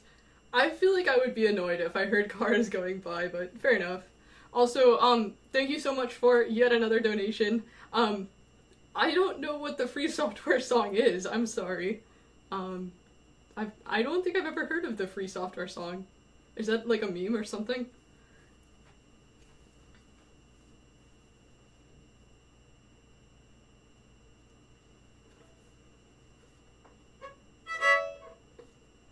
If I love Genesis, I will love Spock's Beard. They are a cross between Genesis and Dream Theater. That's cool. Yeah, Dream Theater is great. I'm not like a massive Dream Theater fan, but like they're good. Every time I hear something by Dream Theater, I like it. So that's fair.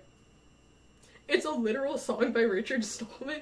Holy crap. I didn't know he composed songs. I guess he kind of does everything. There's some like picture of him on his ThinkPad, like by the pyramids in Egypt or something like that, right? He's got like pictures of him on a ThinkPad all over the world or something like that. But Google says there's a song. Wow. Well, I guess for the future I will have to learn what the free software song sounds like. What is my favorite type of bread? Sourdough. I have never photographed a penguin, but gosh, I would love to photograph a penguin. Penguins are so cool. There's a video. Oh man, no, I've never seen that video. Jeez. Yeah, he's a weird guy. What can I say? Favorite Genesis album? Tie. So my top three are gonna be Lamb, Selling England, and then Trick of the Tail. And if I had to pick one of those, I would probably pick Lamb, I think. I think I would pick Lamb if I had to pick a favorite, but really those three.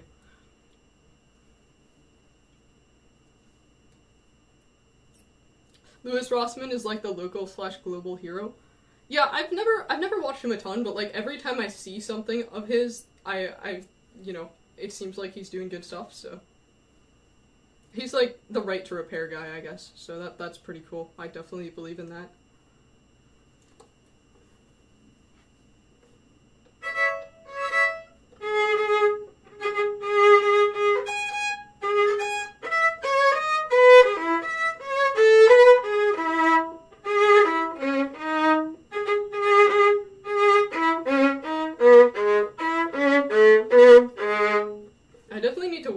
The bowing in this section. I feel like I'm not sure whether I want this the lower octave to be just completely in the frog and like super staccato. Not sure, but we will see. Have I ever dipped into jazz? So I've tried to sample jazz for electronic music a fair amount because jazz lends itself really well to sampling. I've listened to jazz. I like jazz. I've actually heard jazz live a couple times, but I'm not super into it in terms of knowledge. But I like it. I mean, eventually I should listen to more of it.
It's 1 a.m. in Austria. Thank you for watching, even though it's super late. I appreciate it. Yeah, I'm not sure what times to do streams, just because I know there's a lot of people from around the world, which is really cool. Like, you know, I've got the US people, and then there's also European people, and there's a fair amount of people in Asia, and then also Australia and New Zealand. So, I somehow have to pick a time that works for everybody, which is kind of hard. Jazz creeps up on you as you get older. That's fair. jazz is good. Jazz is like, of all types of music, I feel like jazz is where you have insane talented musicians. Like, I mean, classical is hard, you know? Classical has a reputation of being hard, but jazz is like extremely hard, but there's no reputation of it being hard, you know? Jazz is like, you have people who are extremely talented, but don't talk about being extremely talented the way that classical people talk about it. So, you know, I have a lot of respect for jazz musicians. Oh, thank you so much for the donation. I really appreciate it. 142 in Athens?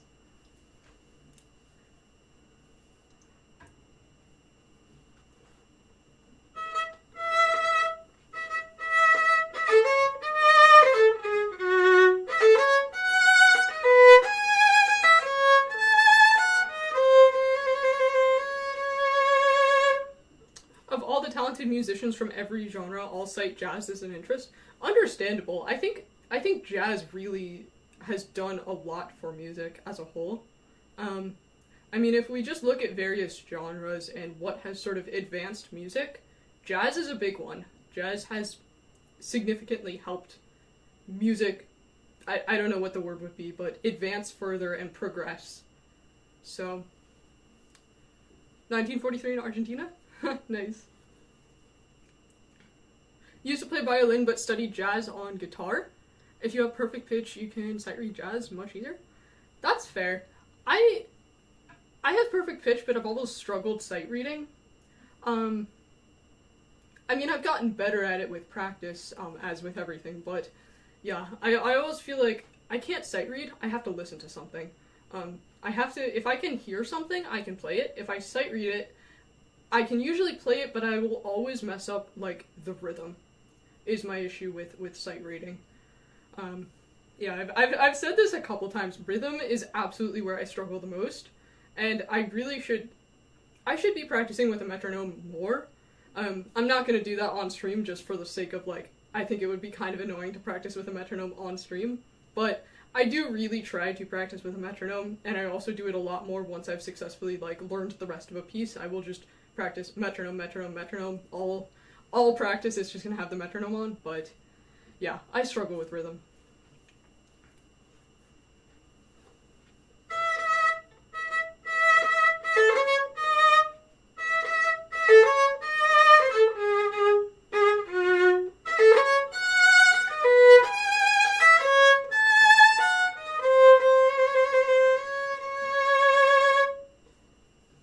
Oh, you were visiting a church and playing piano for their morning service? That's really cool. You have to learn a song on the fly. That's super cool. Yeah, I have huge respect for people who play at, you know, whether it's churches or anywhere else, that it's just, you're gonna be the person that's sort of musically leading a group of people, if that makes sense. There's more examples than just churches, but I think that's a very underrated occupation.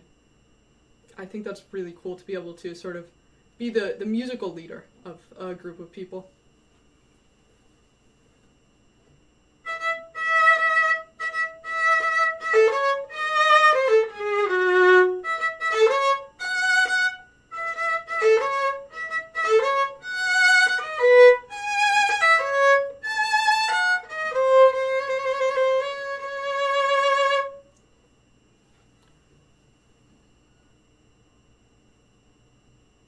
Try to discover your own sense of rhythm instead. I definitely do that whenever I compose music, for sure. But I've always been taught, like, especially, okay, so when I was younger, learning violin, obviously, you know, you have the whole, like, you're gonna have a violin recital and you're gonna play with a pianist, and you have to have your rhythm, you know, correct so that you can play with the accompanying pianist. So that was always my experience, and, you know, I was very much taught to practice with a metronome. And I think that might be part of the reason why I actually, in terms of electronic music and composing electronic music, I've always really gravitated towards music that doesn't have rhythm, that has some, you know, sort of ambiguous structure, but isn't super rhythmic. So, you know, I'm not gonna be the type of person that says everything must always be in rhythm. I'm definitely not like that at all. But I do think, if you're trying to learn something properly, I guess, quote, properly, then you're supposed to, in quotes, practice with a metronome. I don't know. Maybe half of playing classical is just unlearning the classical techniques that, like, you're taught, because the classical, like, establishment is just... There's just so much stuff that's, like, very, very strict.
Hairpins to be dynamics? Yeah, I've always known that. I didn't know there was a controversy. That's interesting. Both classical and jazz are about deep study, and then you let that go and have the artistic freedom. Yes, 100%. I think that, like, you have to learn the rules to break the rules in some sense. So I think with classical, if you just say goodbye rhythm, I'm never gonna learn it in rhythm, it doesn't, like, that has artistic merit on its own, and I think, anything artistic is always going to be some level of respecting what's there, and then some level of inventing something new yourself. So, I mean, if you want to, like, practice, never practice with a metronome, and just do whatever rhythm you feel as if should be the rhythm of the piece, that makes sense in an artistic sense. But I think a lot of, like, classical is also about respecting what is written, especially when you're playing somebody else's music. But I don't know. I'm generally with everything, like, very much a learn what the rules are, but don't hold yourself to the rules, if that makes sense. I feel that way about photography. I like to know what the rules are, what the standards are, but I'm also just like, if I like something, how something looks, and it breaks a supposed rule, I don't care. I like how it looks, So that's my thoughts on that.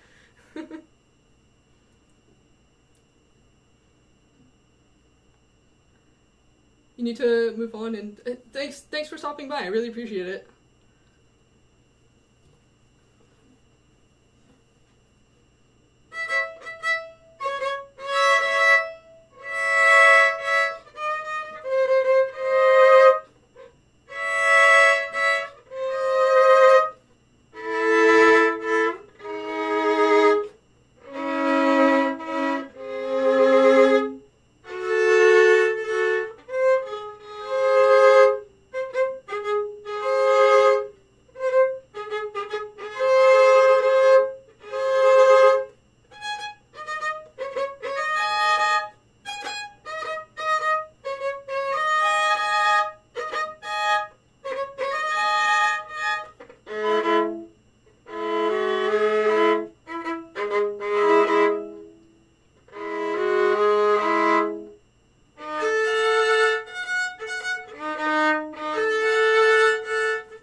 Breeze says, hi, I'm watching your videos from Russia, and I really like your content. I hope the translator gets it all right. Keep up the good work. Very interesting. Thank you. Yes, I think the translator did a pretty good job. Yeah, it is so cool to see people from around the world. Genuinely, I just love seeing everybody's, like, different locations.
Your camera is an old Panasonic that you got in 2013? Oh, that's cool.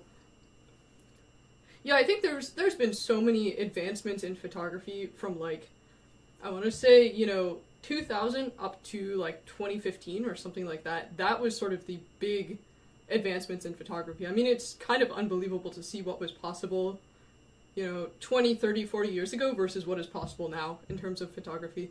I mean, just another area where there's just been massive advancement. Space photography? Yeah, astrophotography is really cool.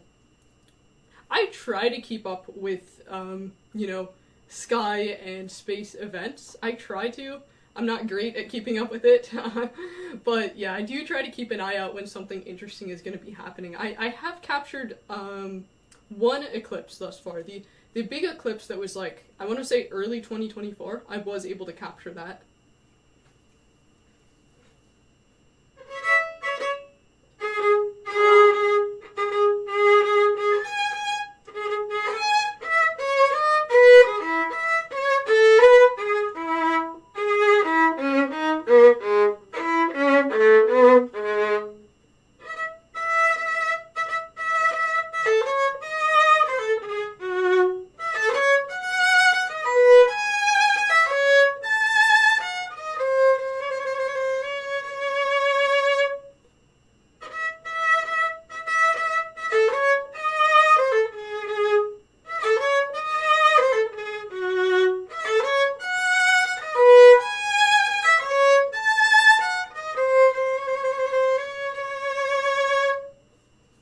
How long have I been playing violin? I've been playing since I was a kid. Probably like 3 or 4. Young enough that I can't exactly remember how long. But yes, I got started on violin very early, and I'm actually very, very grateful for that.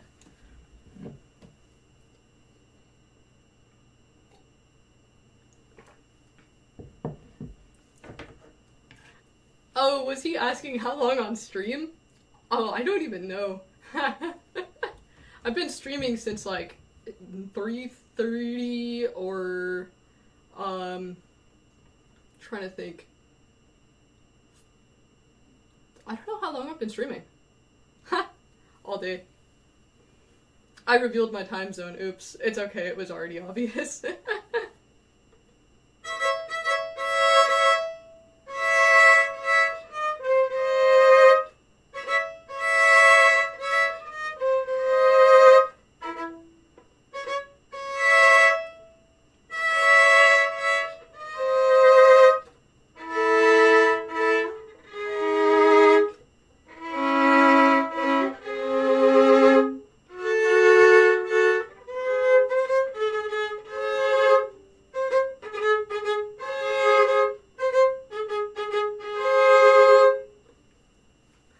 Wow, you and your husband watch all my videos and you've never used Linux and you're gonna give it a go on laptop.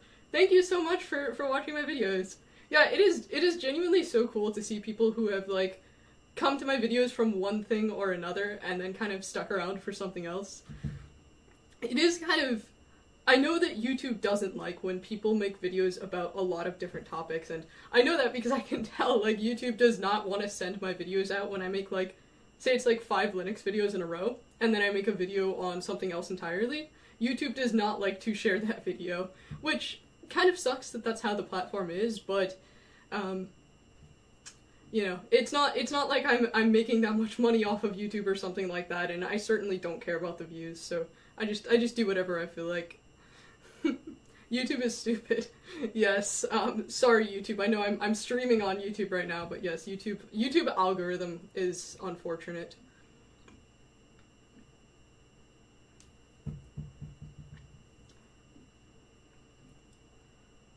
How do I make money?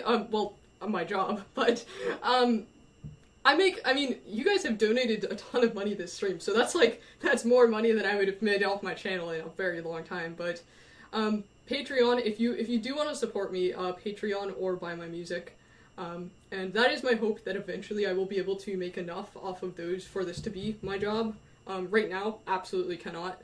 Yeah, could not do this as a job right now, but my hope is that eventually, if my channel grows a little bit more, I might be able to do it as a job, so that would be cool.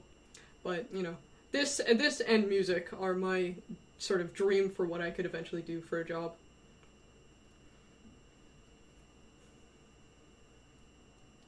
You're thankful it places the stream at the top of your homepage? Heck yeah.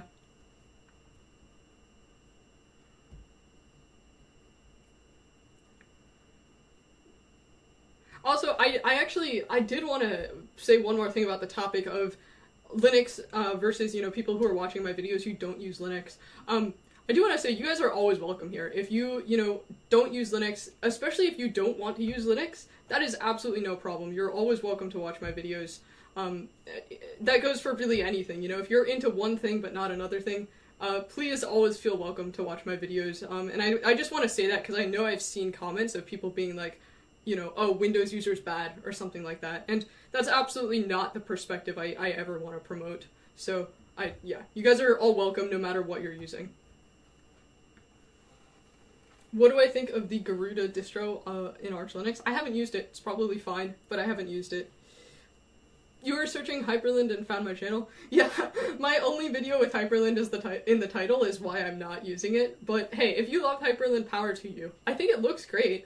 It's not my thing personally, but I think it looks cool. So, you know, if you love it, then that's great.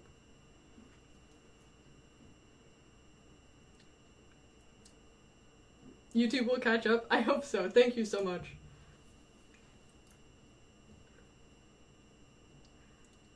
Oh hey, well, thank you for subscribing. I appreciate it.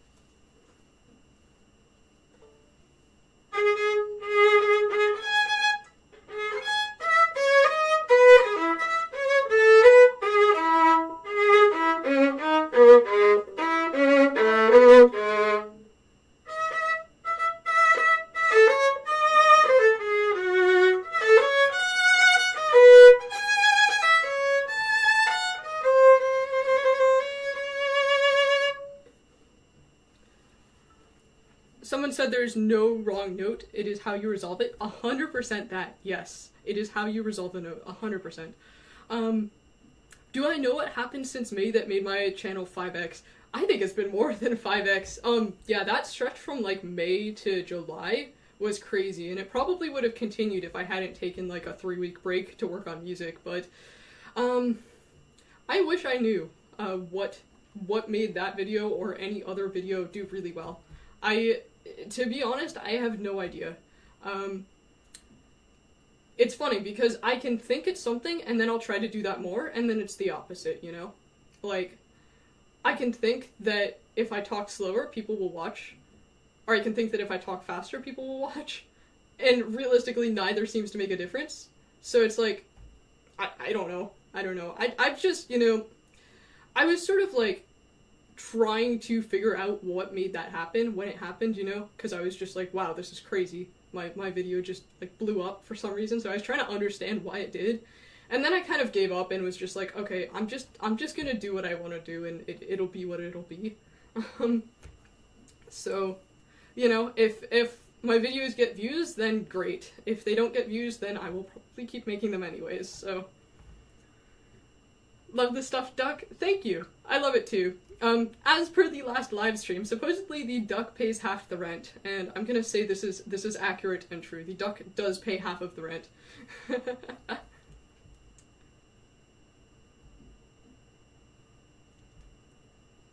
You subbed back when I had, you know, less than 20k or possibly less than 10k or even 5k. Yeah, I was at my channel was like it sort of went like this, and then it went like up, and then it went a little bit flat, and then it went super up, if that makes sense. I don't know. And the reality is a lot of my subscribers don't actually watch all of my videos, which is fair. I think that's just kind of how YouTube is.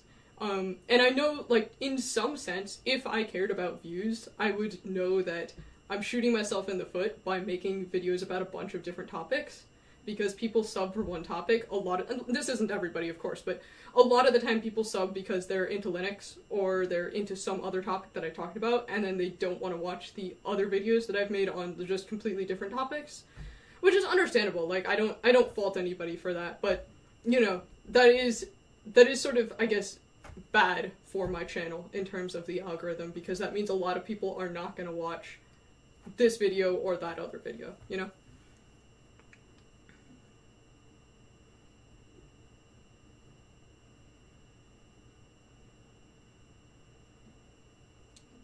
why it blew up is probably just luck. Yeah, 100%. It is definitely luck. I mean, you know, there's, maybe I shouldn't say 100%, maybe it's, 90% luck and 10% something that I don't know that I did well, I guess. I don't know. But I definitely don't want to, give myself credit for it blowing up, because I think at the end of the day, there's a lot of channels that deserved to blow up a lot more than mine did, because, like, there's people who put insane amounts of effort into every single video. And I'm not saying I don't put in effort, I absolutely do, but there's people who are, like, putting in so much effort and their channels don't go anywhere, and that's kind of sad that, mine, like, blew up and theirs just doesn't get the attention. So, I don't know. I'm grateful, but I definitely don't want to give myself credit where it isn't due. The algorithm is trained by people. It's a matter of chance and position in time and space. Yeah, it's everything. You check my channel to see what's available instead of trusting the algorithm. Fair enough, yeah. It can be argued that some people put in too much effort into their videos. Yeah, I can definitely see that. I often will not want to watch a video that is super overproduced. I really do like things that are, like, well edited, but there's a difference between well edited and, like, super overproduced. I like artistic edits, as is probably obvious from my channel, so I like videos that are very filmic.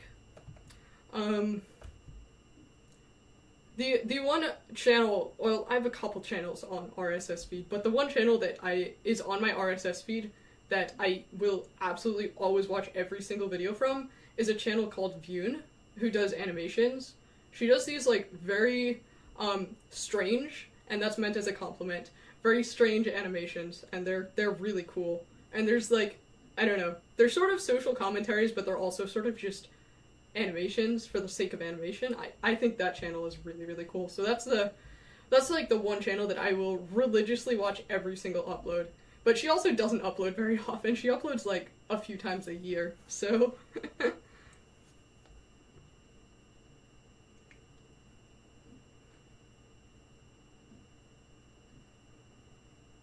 You feel like one of my videos just got more luck than the others? Yeah, I think so. I mean, some of my videos just seem to do well, and other ones don't, and it's like, I just don't know what makes it do well versus what doesn't. I mean, obviously you're gonna have some topics where people are more interested in it than other topics, just because you have a greater audience. Like, for example, just say I make a video about Arch Linux, right?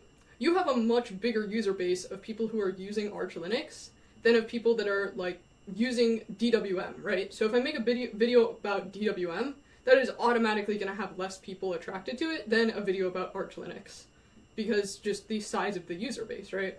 So, I mean, I think that's part of it.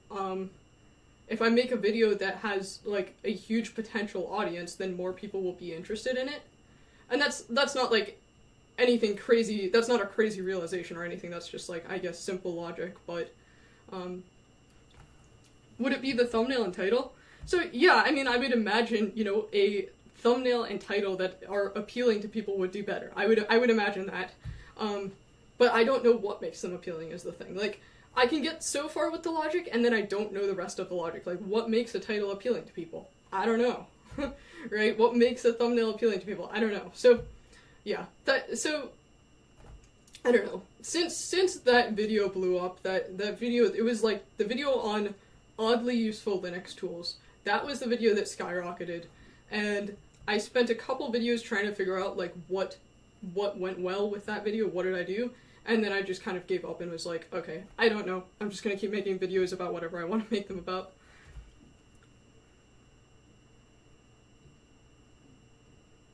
The title is a major contributor?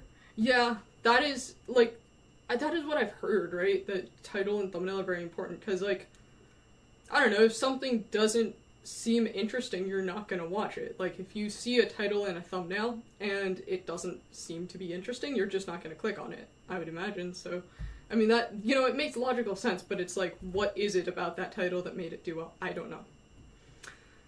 I don't know. It makes you click on a video twice sometimes. Yeah. You've been dabbling a bit in learning terminal stuff? Heck yeah, have fun. It's pretty cool. It makes your life faster, and especially if you're trying to be super productive, the terminal makes you more productive, in my opinion. If you really learn what you're doing in it and you can use it, it is going to make you more productive. That's my take on it. Obviously that depends on what you're doing, but yeah.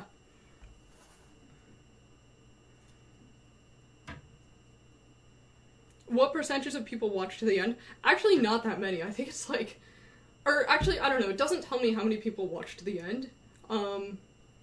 It does tell me like what percentage of the video is watched on average, and a lot of the time it's in like the 30%, which means, you know, I've started trying to make sure if I have to say something important, I say it at the beginning, so that people who don't watch to the end will still hear the important thing. So I've tried to do that just for the sake of, like, if there's something really important about a given topic, I will try to make sure that it's heard. Oh, I gotta swap my camera battery? Alright, I will do that.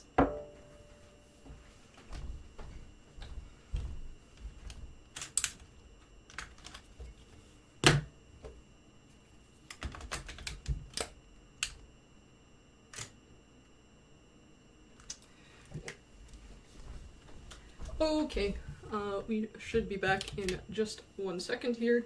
Are we back? We're back. Heck yeah. I gotta plug in my camera batteries though.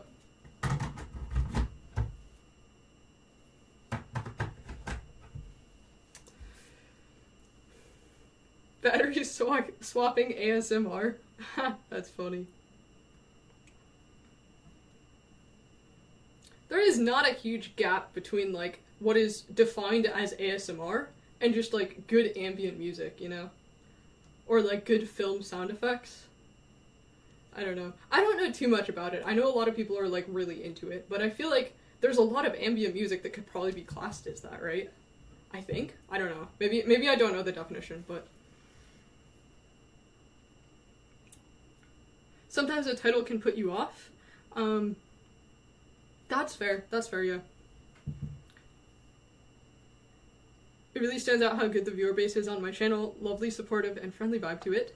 A community of creative, talented people. That is what I hope. That is really what I hope the viewer base is, yeah. I really want to make sure that, you know, it's a community of people who care about other people, are interested in, you know, being good people, making the world a better place, and whatever way that comes to fruition, you know, whether it's they want to support free software or they want to make art and music and whatever creative stuff.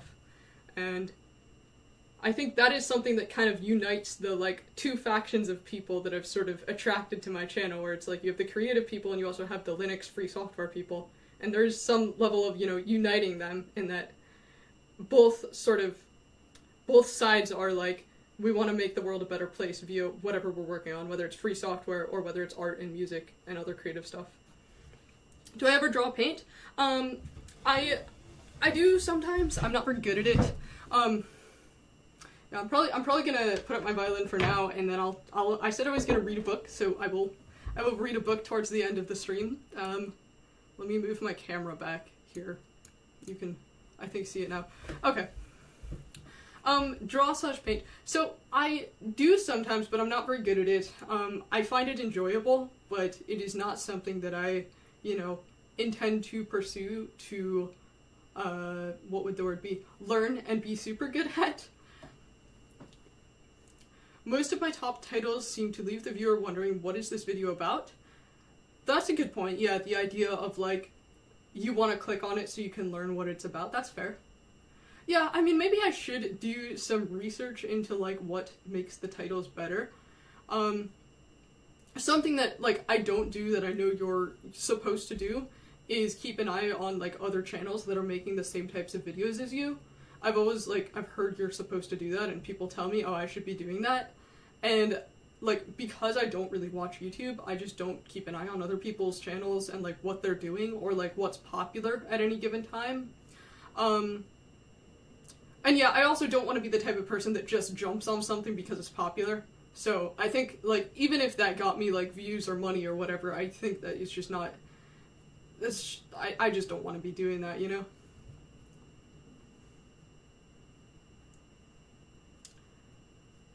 Oh, great penguin, why the great UN speech? UN speech, yes, exactly, that's what that was. You love my videos, we show a lot of common software? Heck yeah, thank you for watching. Common interest you mean. Fair enough. Both.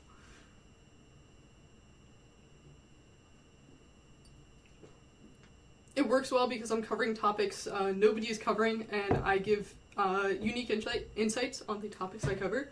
Yeah, that is what I try to do, and there's a number of real life topics that I feel like the only people that cover some of the serious real life topics are people who are like big deal influencers that want to be selling you their course or their product or their lifestyle, and that's just really toxic to people. I feel like, you know, you have a lot of like, I've seen it personally with productivity influencers, because a while ago, you know, I kind of fell into the trap of like, how do I be more productive? How do I manage to do more with my time? And realistically, I was the one that had the answers, not anybody else. I was the one that knew how to do more with my time than, you know, and I knew it for myself better than somebody else telling me, who was, you know, trying to like sell me some course or whatever. Return to monkey, spammed with tree emojis. Yes, yes. Return to the forest. Thanks for the violin. I had a really good practice session of myself playing along. Dude, that's awesome. Wow, you're welcome. That is so cool. You came for the violin. Well, I'll put the stream up like on my channel after the stream is over, so you can always go back and watch it if you wanted to.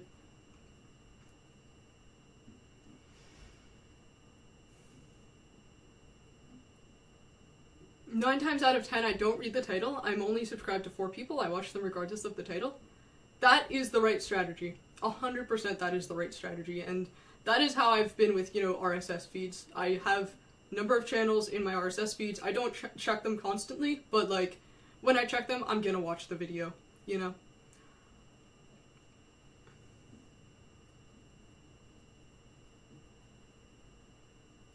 You love penguins? Heck yeah, dude. Penguins are awesome.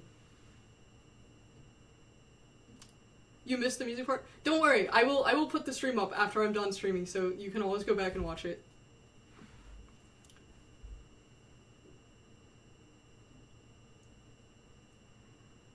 Oh, what I might think is a wide stretch on keyboard. That's interesting. Let me see what I could do. I could do Windows...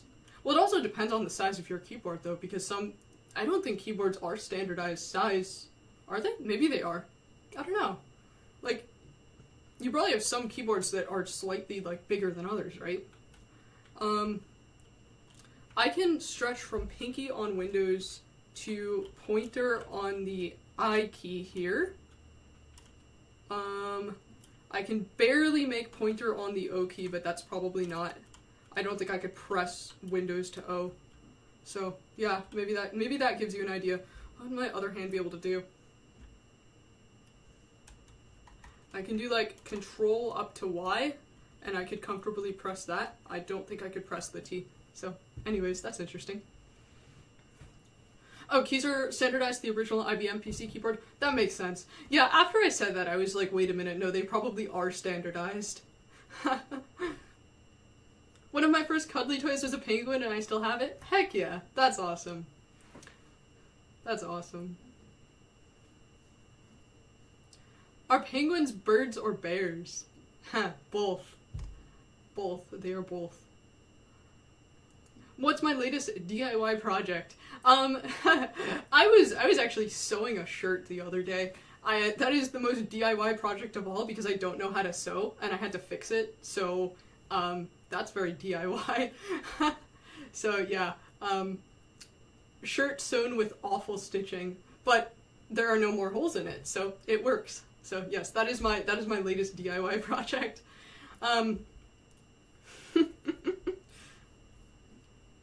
What made me start this channel, and what would I recommend to other people to start one for any reason? I started this channel because I thought that my explanation of the Arch Linux tutorial would be helpful, because I was trying to explain it from the point of view of somebody who was really trying to understand how it worked, rather than just trying to follow steps. And I know there was like a lot of Arch Linux tutorials of like, just follow these steps and you'll have it installed. And that is not the arch way. The arch way is like really understanding why things work the way they work.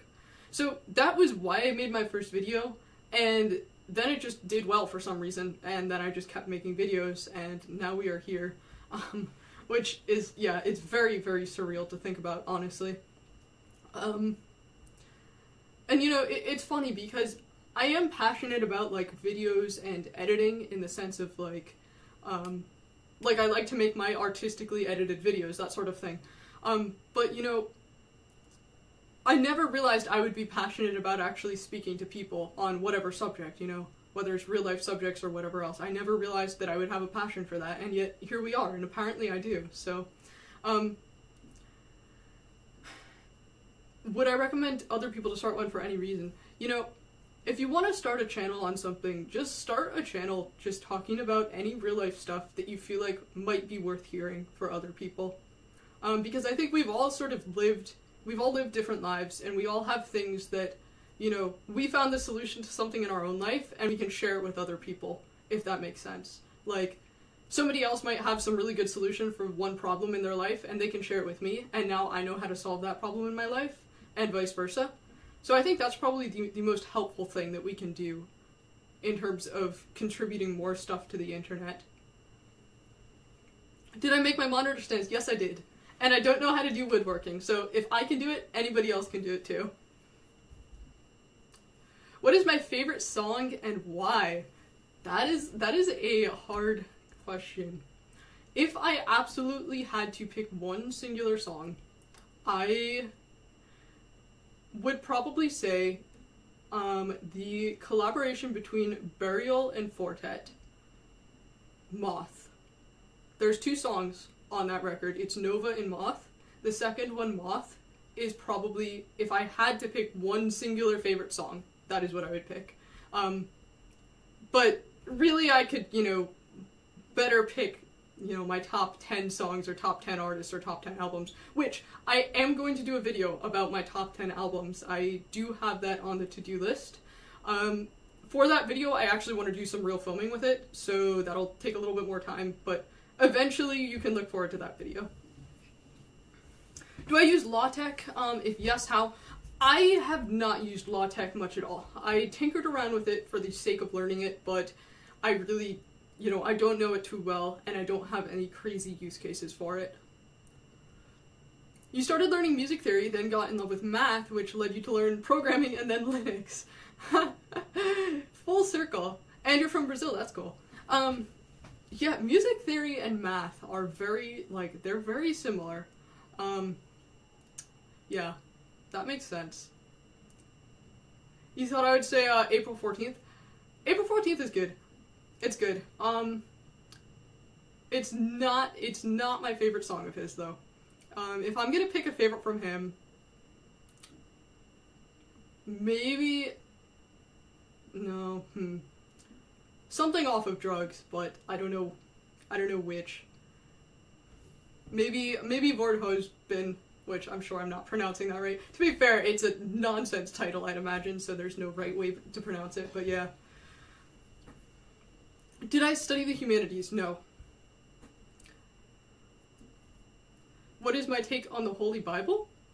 I think it's very interesting. I think even if you are not of a certain religion, it is worth learning about other religions and their, you know, practices and their history. I think it's just worth learning. I think it's interesting, and I think when you inevitably meet somebody of a different religion, or if you know, don't have a religion, when you inevitably meet somebody of a religion, you'll have more understanding for them.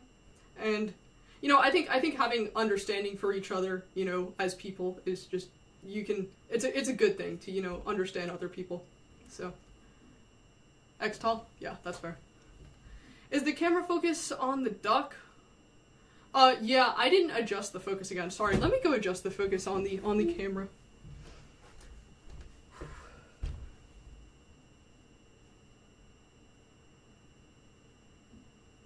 Okay, let's see. How is the focus now? Is it on me now? I didn't make my shirt myself. I wish. That would be really cool. Thank you though. You're still part of a church community? That's cool. Do I socialize? Yes, when I have time to. Honestly, I have really ditched social life in favor of just pursuing my long-term goals. And, I'll be honest, what you want to do, if you really have long-term goals that you want to pursue, if you want to, be a fill in the blank, and you really want to learn your craft in that sense, what you want to do is find friends who also have very big long-term goals. And they will support you, and they will also understand if you don't have time to talk. That is the type of friends you want to surround yourself with. You want to surround yourself with people who are also interested in pursuing, very long-term things. And, are the type of people who are also going to be spending potentially hours a day working on something instead of hours a day, watching TV or playing video games or whatever. Bye for now. Thanks for the chat and music. Thanks for stopping by. I appreciate it. Socialize? What's that? I know, right? Hang out with the people you want to be like? Yeah, 100%. And, I don't think there is anything wrong with just wanting to live a simple life. If you don't have anything you want to pursue long term and you just want to have a happy life and, a family and a nice plot of land and just a good, simple life, I think that is absolutely great. So, I don't ever want to communicate any sort of, elitism of, oh, you should be doing things with your life or something like that. Because I genuinely don't feel that way. Long-term goals like world domination. Yes, penguins will dominate the world. It's going to be a penguin society. Doesn't this year count as socializing? To some extent, yeah. I mean, I think you guys are all, having conversations with me, having conversations with each other. It's different than in-person socializing, of course, but this is still socializing in a sense, yeah, for sure. Greetings from Poland. Hello. You wanted to take a sabbatical from technology? Yeah, that's probably worth doing if you can really, say no more computer, phone only for the essentials, or just whatever. If you have to work with computer, then computer only for the essentials, phone only for the essentials, and the rest of your time just fill it in with something that is not technology. Greetings from Egypt. Hello. Argentina. Hello. This is awesome.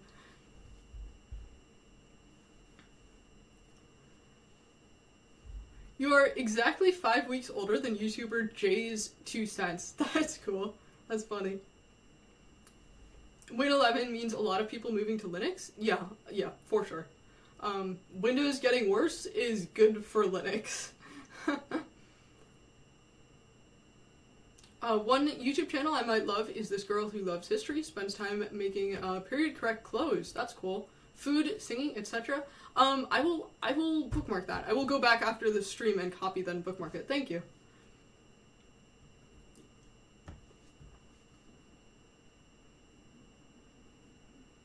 Friends that push you forward instead of holding you back, both intellectually and creatively. Yep, 100%. You wanna surround yourself with people who are, if you can, find people who you feel like are better than you, if that makes any sense. Find people who you feel like are better than you in one way or another, and that way you can look up to them and say, this is my friend that I want to be like, and I'm, so proud of them doing this thing, and I want to be able to be that at some point, if that makes sense. Camera's dead again? Oh no. Honestly, it might be my cable because it doesn't look like the battery's dead. Let me do that yeah. I just redid all of my cable management, because I got the KVM switch, I redid all of my cable management, and I'm not gonna lie, the cable might be dead, or it might not be plugged in right, so I will see if next time around I just can manage to do something better with that. Old saying, if you are the smartest person in a room, find another room. Yeah, 100%. It is good to be around people who are smarter than you. It humbles you a lot. Honestly, I feel like a lot of my life I have been around people who are just, I always feel like people are smarter than me, because I have a lot of people in my family who are very, very, very smart people, and who are doing, very high-powered things because they are extremely intelligent in one way or another, whether that's, creatively or traditionally. And I think to me that's always been kind of humbling, because like when you know you're just not able to think as quickly as somebody else, I don't know, it just gives you a different sense of perspective, I guess.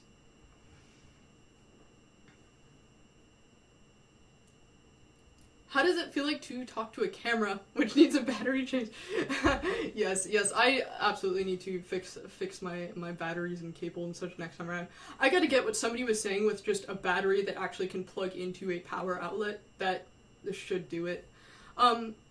It is very weird to talk to a camera, and you can probably tell, like, when I just started on stream, like, I was struggling to talk a lot more than I'm struggling now, because it is very awkward to just sort of talk to a camera and know that there are people watching that camera, but there's nobody who I can, like, see in front of me that I'm talking to.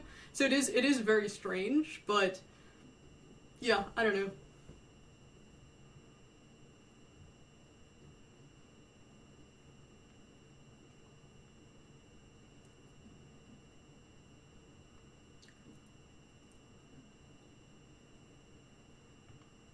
We are all here right now, and right here is basically all there is, and that is magical to think about and feel about. Yeah, that is kind of crazy to think about. We are just all in one live stream right now, one place in time. It is there's a word for the feeling of knowing that everybody else has a life as complex as your own. There's a word for that. Sonder, I believe, is that word. And it's like the realization that every person you walk by on the street or that you encounter in this live stream chat has a life just as complex as your own. It's very, very interesting to sort of take a step back and you have this crazy realization of that.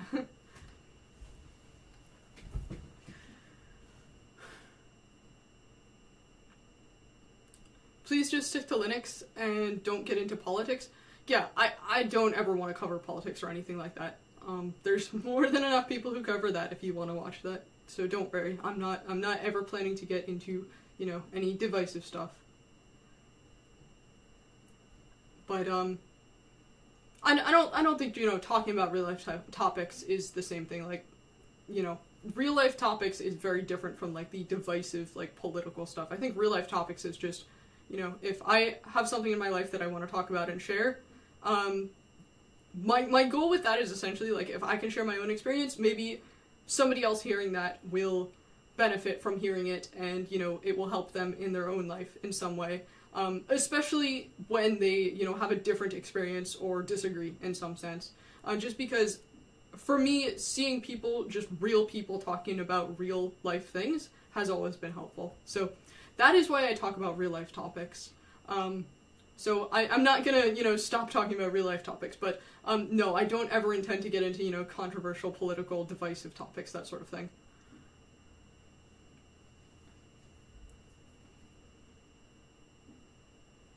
Watching videos in a TTY that can render graphics that you can run MPV in, that's kind of cool. I haven't heard about that. I'll have to look into that. That's pretty cool.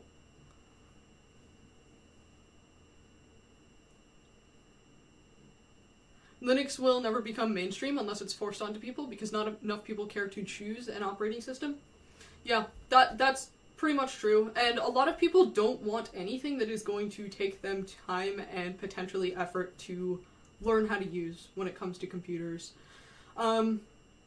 Which is understandable in some sense. I mean, people have lives. They can't spend all day, learning how to use a certain thing. So, I can understand that, but yes, that is probably why Linux will never be mainstream.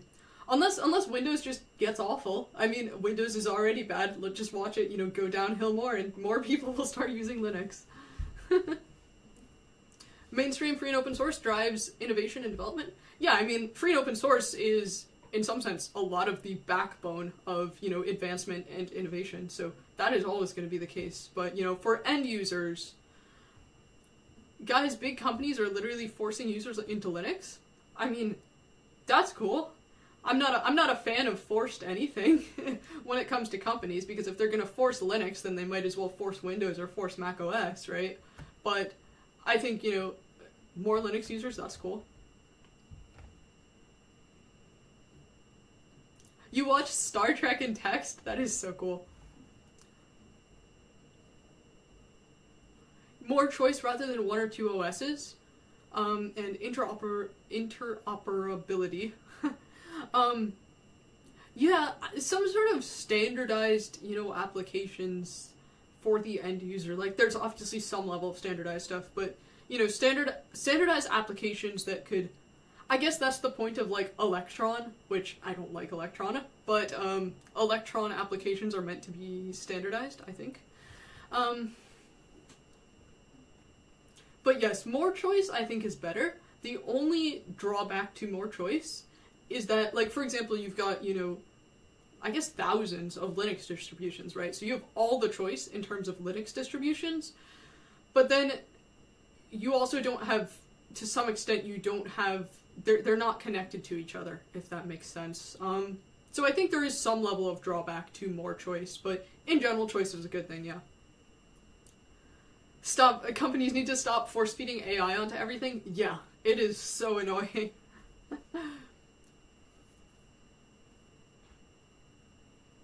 Big companies keep buying big distros and it won't last. Yeah, that is kind of worrying in some sense. Big companies buying up distros and corporatizing distributions. That does worry me. But of all pressing issues, that's not high on my radar. Majority of people want to use a browser and an office suite. Yes, that is the typical end user, yes. A lot of people are not going to be really... I don't know if the word is power user, but, like, they're not going to be power users. The average, consumer of technological products is just going to be using browser plus Office Suite. And Office Suite may or may not already be in their browser if their company forces them to use Google Docs. Google Docs sucks. Linux Mint? Nice.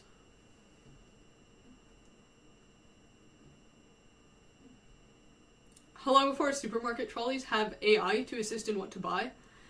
That will probably be a thing.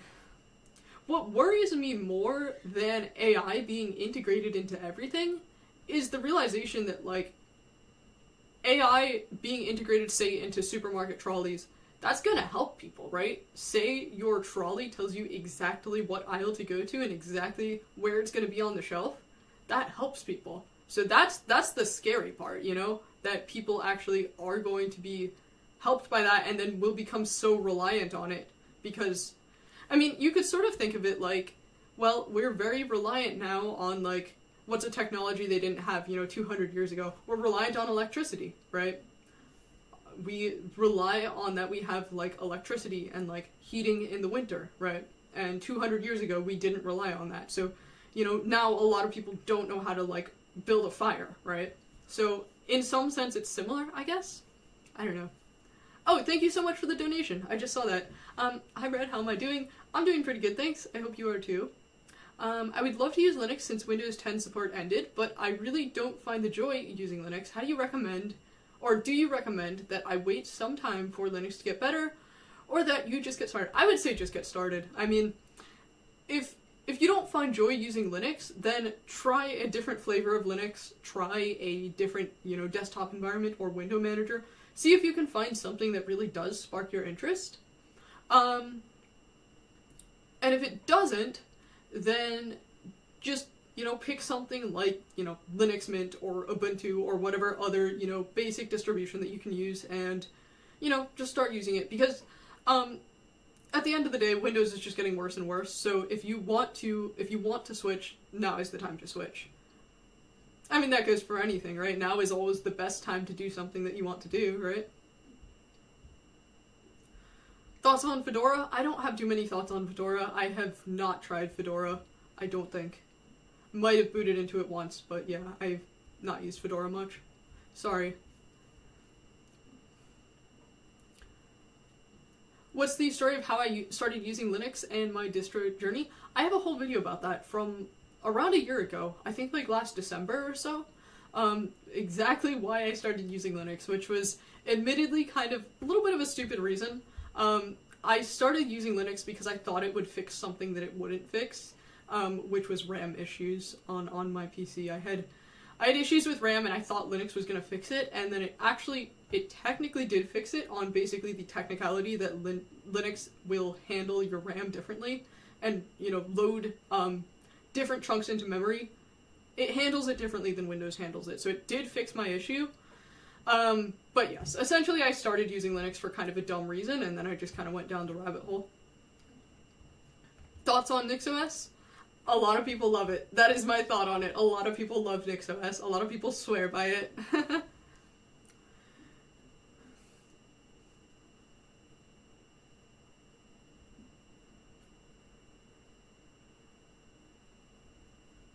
If you aren't really into Power User and just want to use your PC to do general things, get Windows 11 LTSC, run WinUtil on it. Works super nice.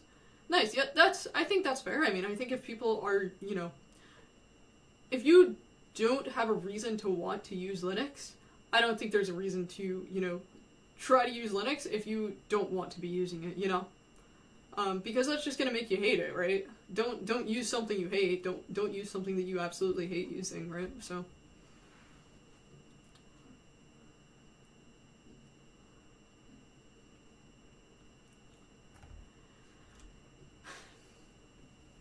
Anyways, so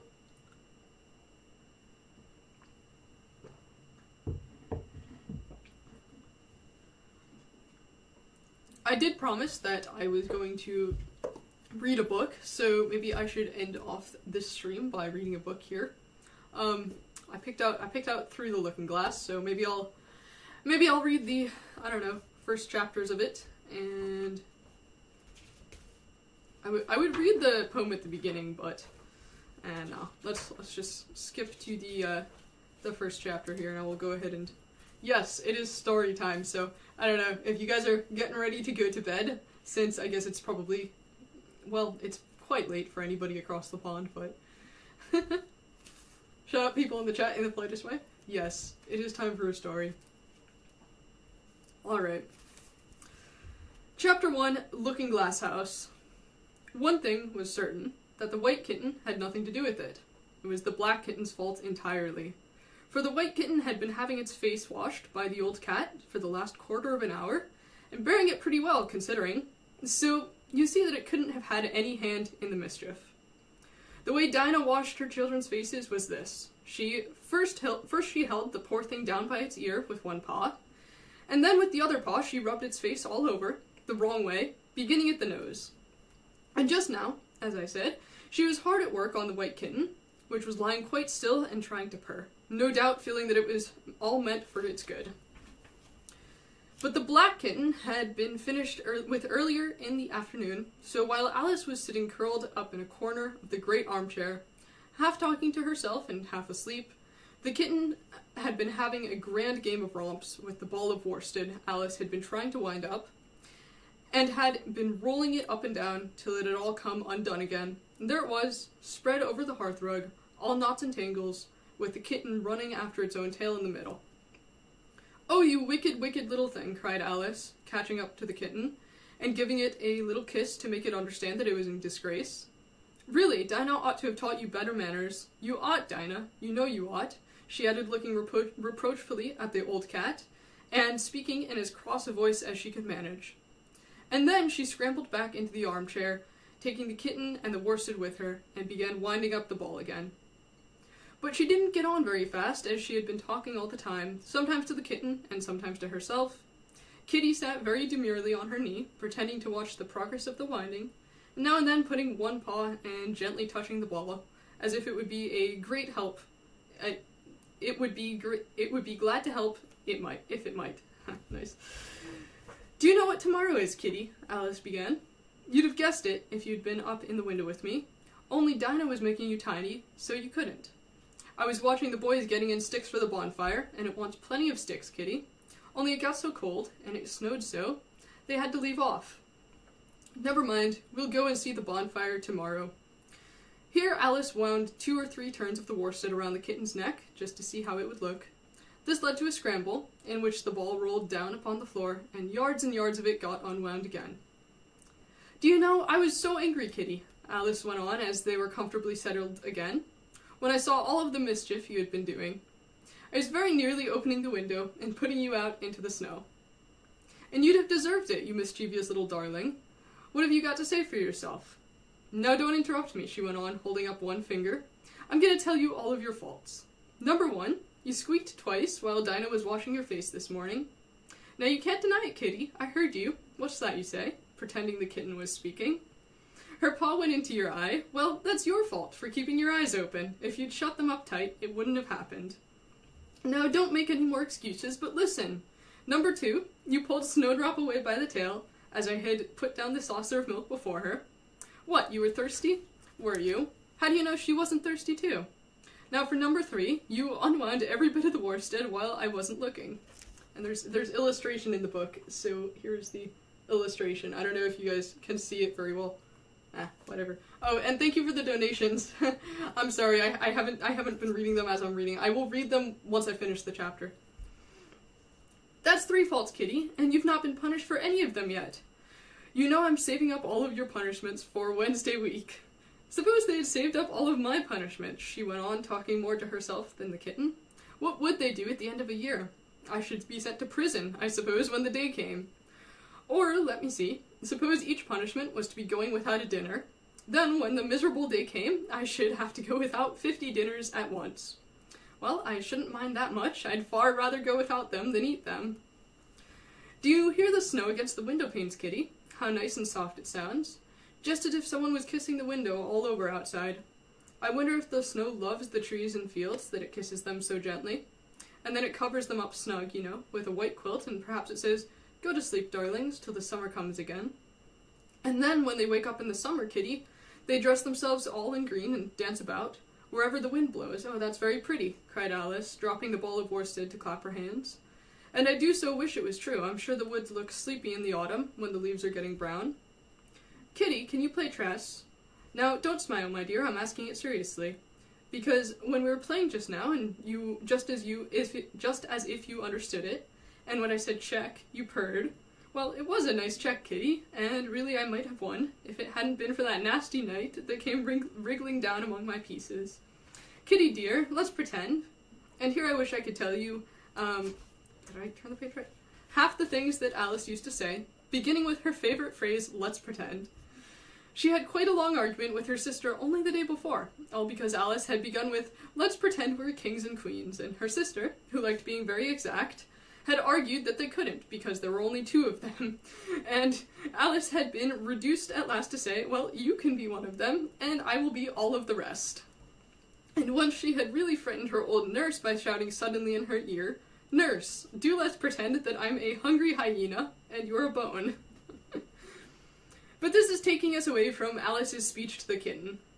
Let's pretend that you're the Red Queen, kitty. Do you know, I think if you sat up and folded your arms, you'd look exactly like her. Now do try, there's a dear. And Alice got the Red Queen off of the table, set it up before the kitten as a model for it to imitate. However, the thing didn't succeed, principally, Alice said, because the kitten wouldn't fold its arms properly. So, to punish it, she held it up to the looking glass, so that it might see how sulky it was. If you're not good directly, she added, I'll put you through into Looking Glass House. How would you like that? Now, if you'll only attend, kitty, and not talk so much, I'll tell you all of my ideas about Looking Glass House. First, there's the room you can see through the glass. That's just the same as our drawing room, only things go the other way. I can see all of it when I get upon a chair, but just the bit behind the fireplace. Oh, I do wish I could see that bit.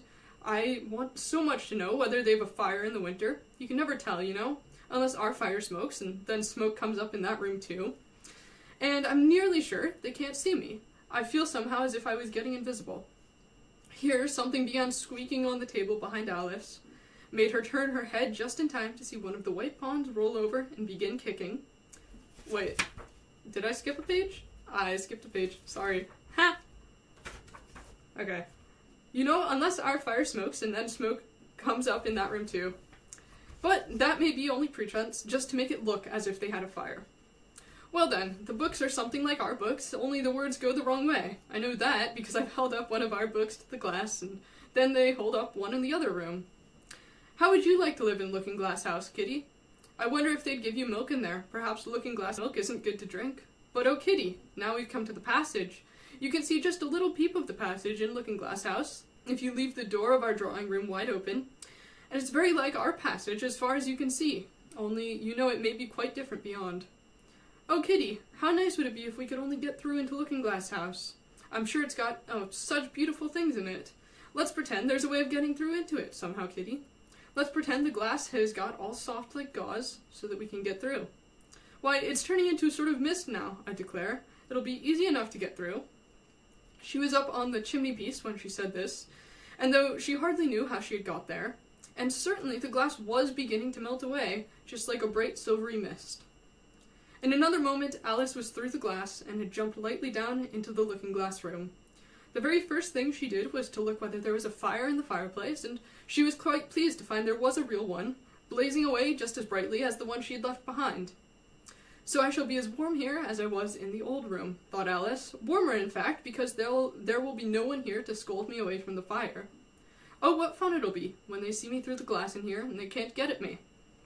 Then she began looking about and noticed that what could be seen from the old room was quite common and uninteresting, but that all the rest was as different as possible. For instance, the pictures on the wall next to the fire seemed to be all alive, and the very clock on the chimney piece, you can only see the back of it in the looking glass, had got the face of a little old man, and it grinned at her. They don't keep this room as tidy as the other, Alice thought to herself, as she noticed several of the chessmen down in the hearth among the cinders. But in another moment, with a little oh of surprise, she was down on her hands and knees watching them. The chessmen were walking about 2 and 2. Here are the Red King and the Red Queen, Alice said in a whisper, for fear of frightening them. And there are the White King and the White Queen sitting on the edge of the shovel. Here are 2 castles walking arm in arm. I don't think they can hear me, she went on, as she put her head closer down. And I'm nearly sure they can't see me. I feel somehow as if I was getting invisible. Here something began squeaking on the table behind Alice. Oh, that's my camera battery. Sorry, I'll switch the camera battery. One sec.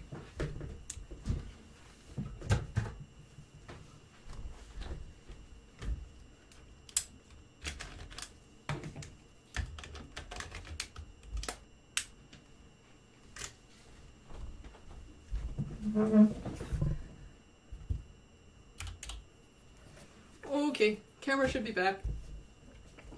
Alright.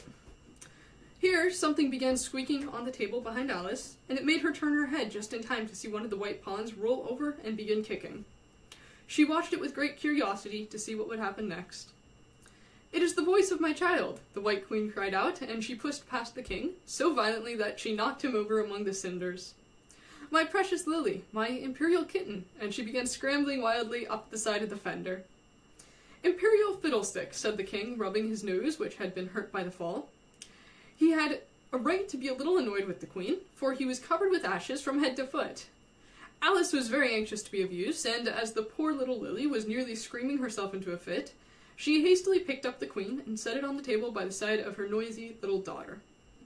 The queen gasped and sat down. The rapid journey through the air had quite taken away her breath, and for a minute or two she could do nothing but hug the little Lily in silence. As soon as she had recovered her breath a little, she called out to the White King, who was sitting sulkily among the ashes, "Mind the volcano." "What volcano?" said the king, looking up anxiously into the fire, as if he thought that was the most likely place to find one. "Blew me up," panted the queen, who was still a little out of breath.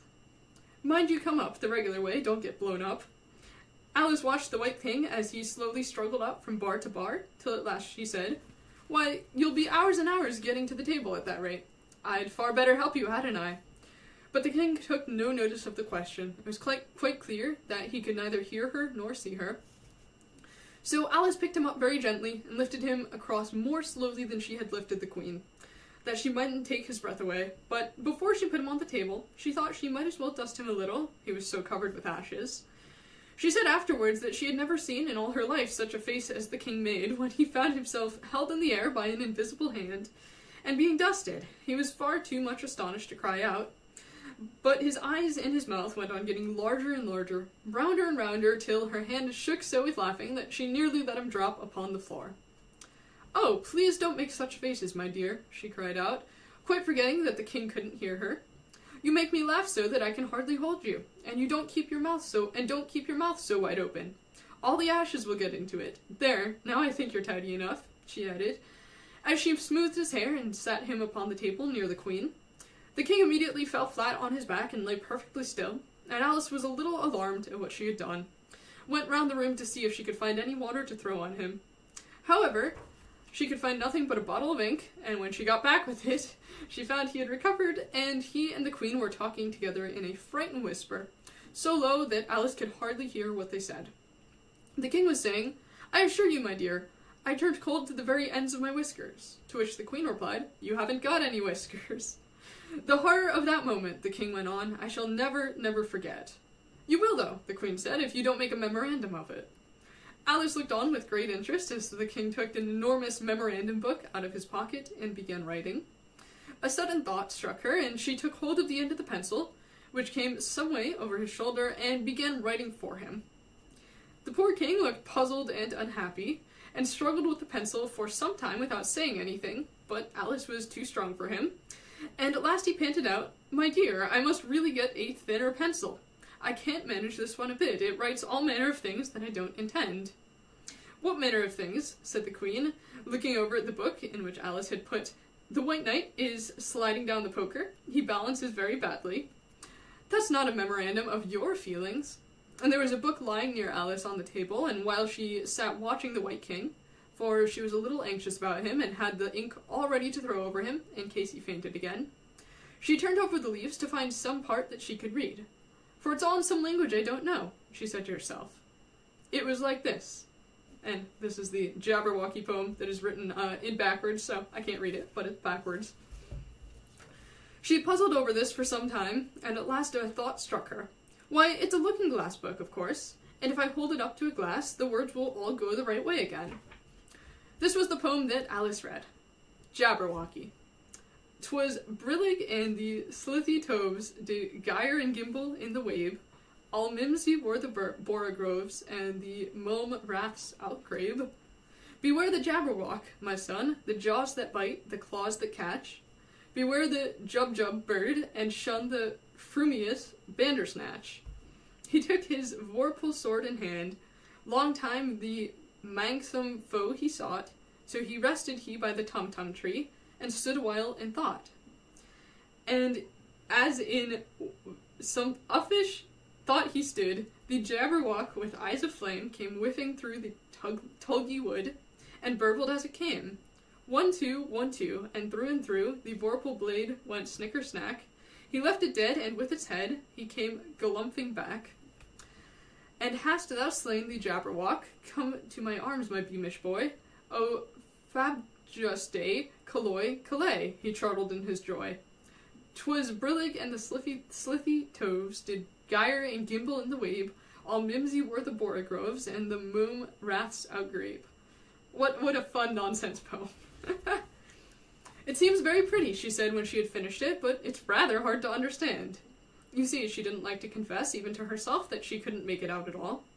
Somehow it seems to fill my head with ideas, only I don't exactly know what they are. However, somebody killed something, that's clear, at any rate. But oh, thought Alice, suddenly jumping up, if I don't make haste, I shall have to go back through the looking-glass before I've seen what the rest of the house is like. Let's have a look at the garden first.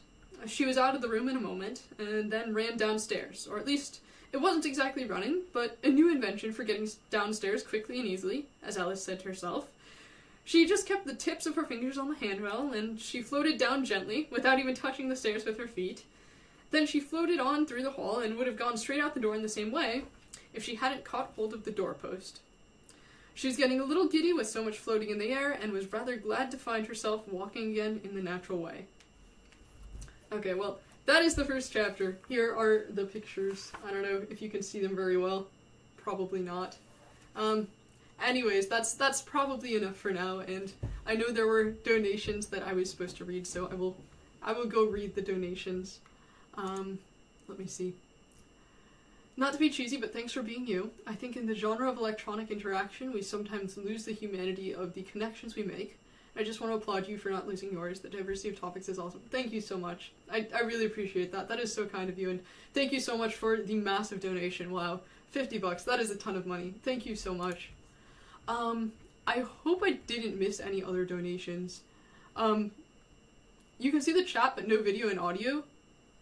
The video seems okay. It looks like my camera's on still. It's still going? Okay, thanks. Yeah, if you can't see the video and audio, then refresh it maybe? Or, well, I guess you're not gonna hear me say refresh it, but, here, let me type maybe refresh.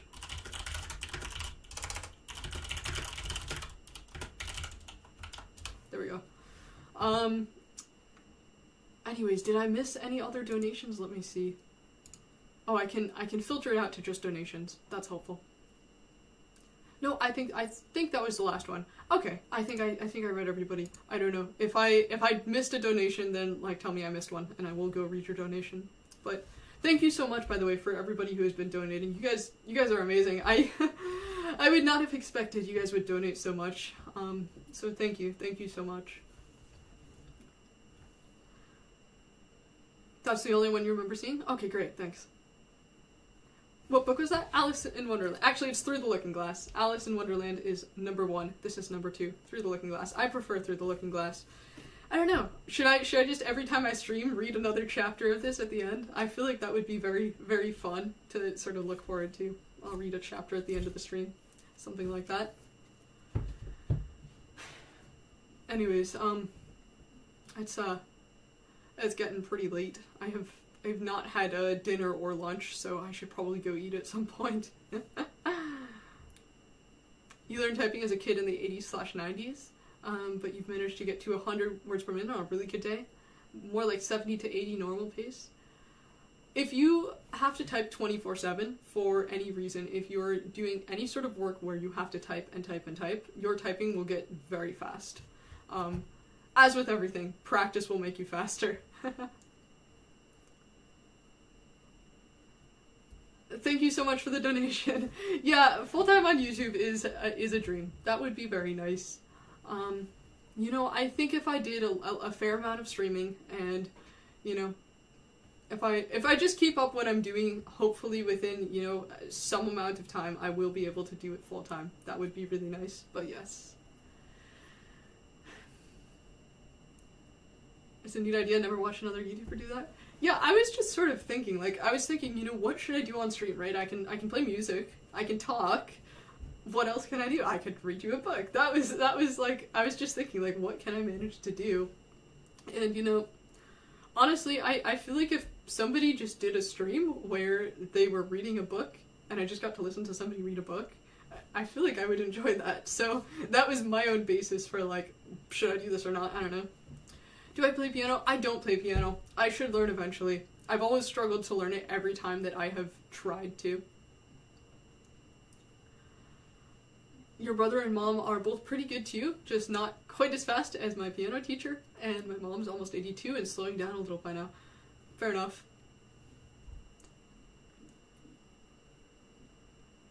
Congrats on making it to my somewhat strict subscription list. Thank you. That's pretty cool. A music making stream would be really cool. Yeah, just like live working on music. That would definitely be cool. I have to properly set up streaming just directly from my PC screen, and I'll have to figure out what I want to do in terms of like having chat. I guess I could just stick it on my other monitor and that would probably work. So yeah, I will probably do that at some point.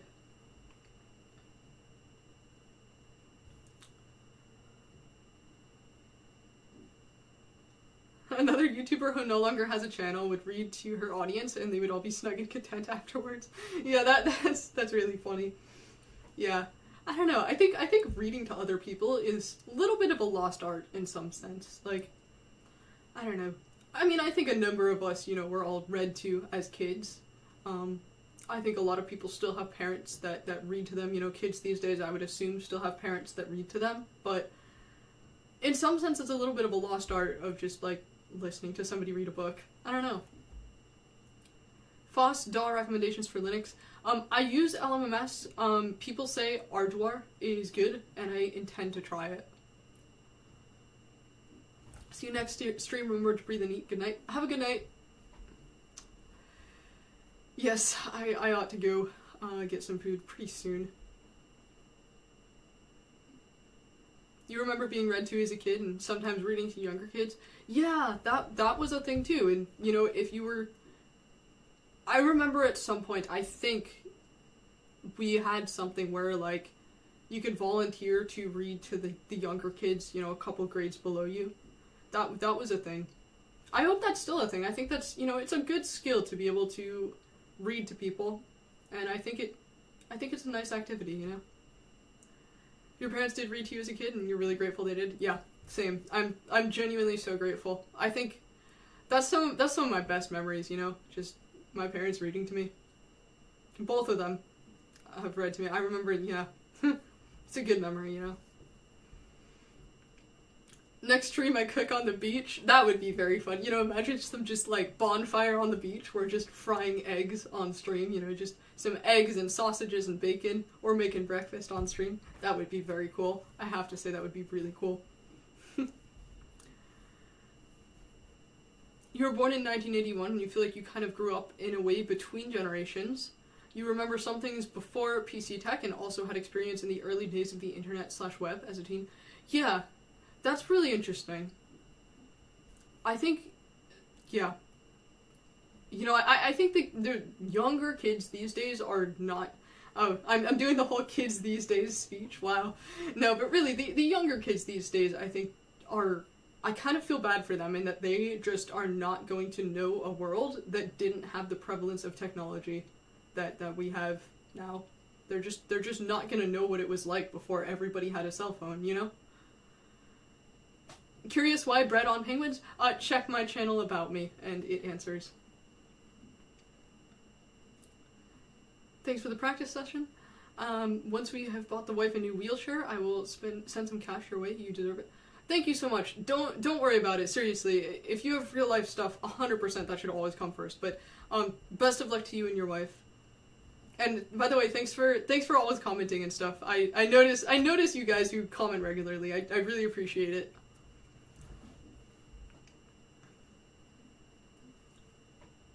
There's a woman who reads to kids at your local library. That's great. I hope we have, you know, more of that throughout the world, you know, just people who are taking the time to spend time with kids, you know, rather than sitting kids in front of technology. You gotta spend time with kids, you know.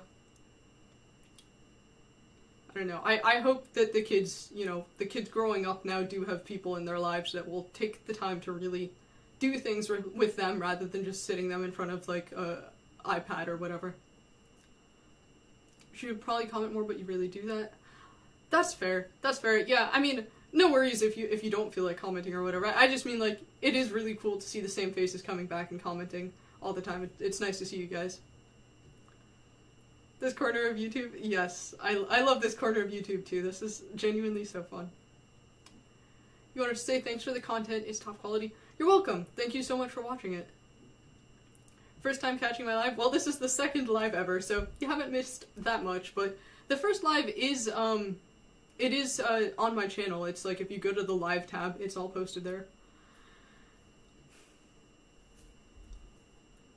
The bots don't ruin the stream. Yeah. I will keep streaming. I don't always have a ton of time to stream, and I try to, like, when I have a day that I know, like, I'm gonna have a block of free time, I will, like, think, okay, I could do a stream this day.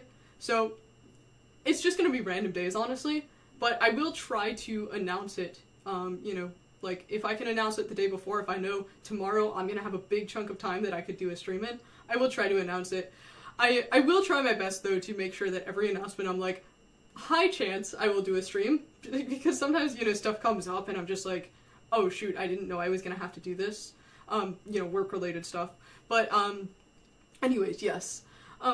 Oh, thank you so much for the donation. I really appreciate it. Again, thank you for the second donation. Bread, what's my favorite bread? Sourdough. You saw the first live after the fact and skimmed through bits and pieces of it? Yeah, I will try my best to timestamp this one too. So that way, you know, you can kind of skip through everything and just check out what you want to see. Do you use a dumb phone? That would be cool. I don't. I use, Calyx OS, and I basically have nothing on my phone besides, like, call text and, like, maps, but you know, OpenStreetMap, it's good. I use it if I need to. I don't use it a ton. But yeah, basically, I don't do a lot on phone. Can you create a Discord? I've answered this a couple times. First of all, Discord isn't free and open source, and I don't want to be encouraging people to use software that isn't free and open source. Obviously, for my own values, I try to avoid software that isn't free and open source, and I also try to avoid encouraging people to use it, but just in the general sense of, like, will I ever create some sort of a community thing? I've thought about what I could or couldn't do. I think if and when I eventually do this full-time, if that is possible, I will probably create a community thing then.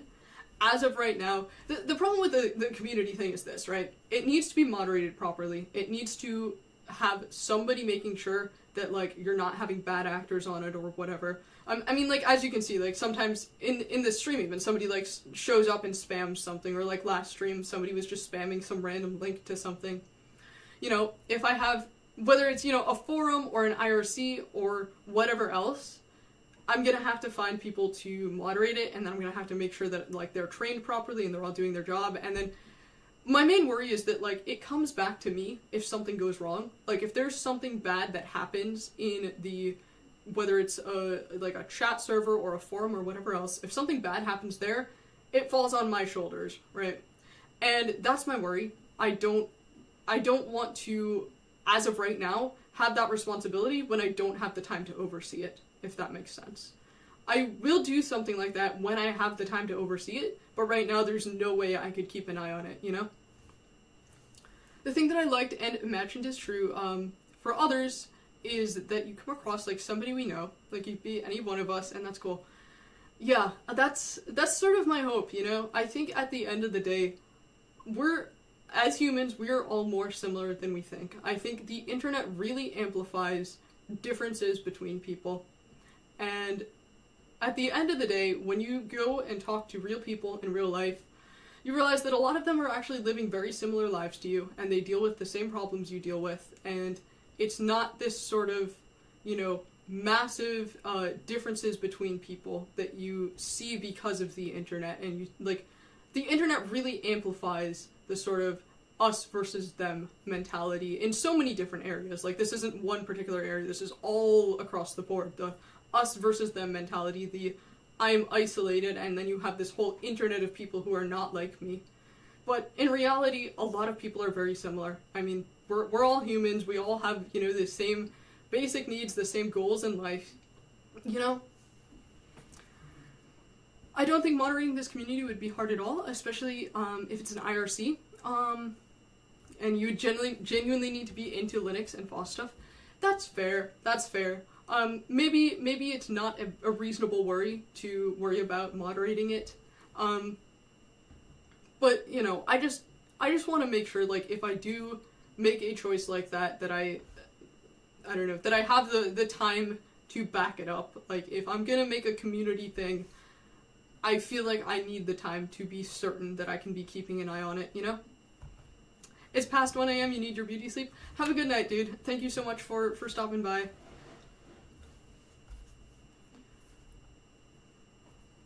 I take an intentional approach to all things. Yes, I really do my best to do things intentionally.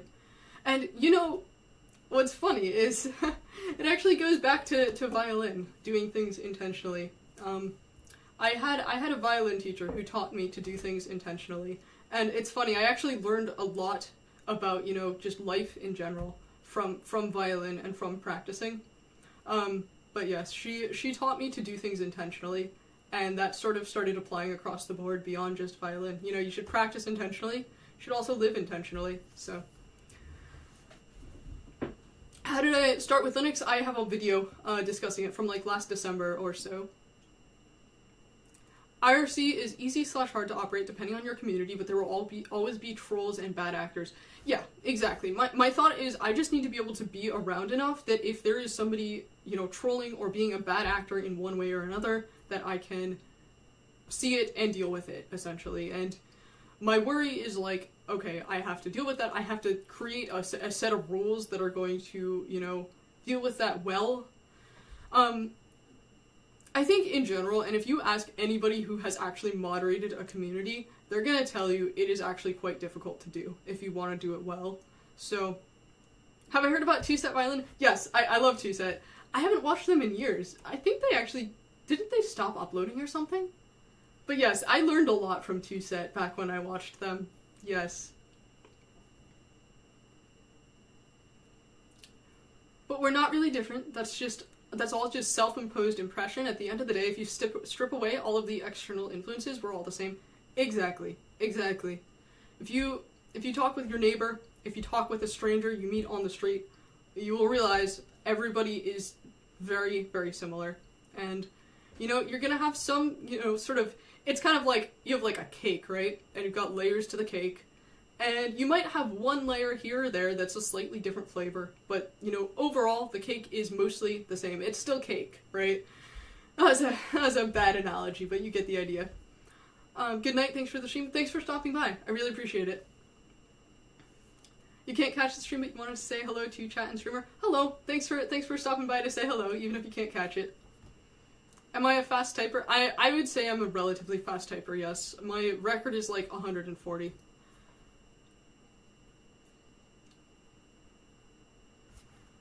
They stopped, but then they came back because of bills, and they're doing a US tour in Zone. Oh, that's cool. I didn't even know that. That's really cool. I didn't know they did tours. That's awesome. The cake is a lie.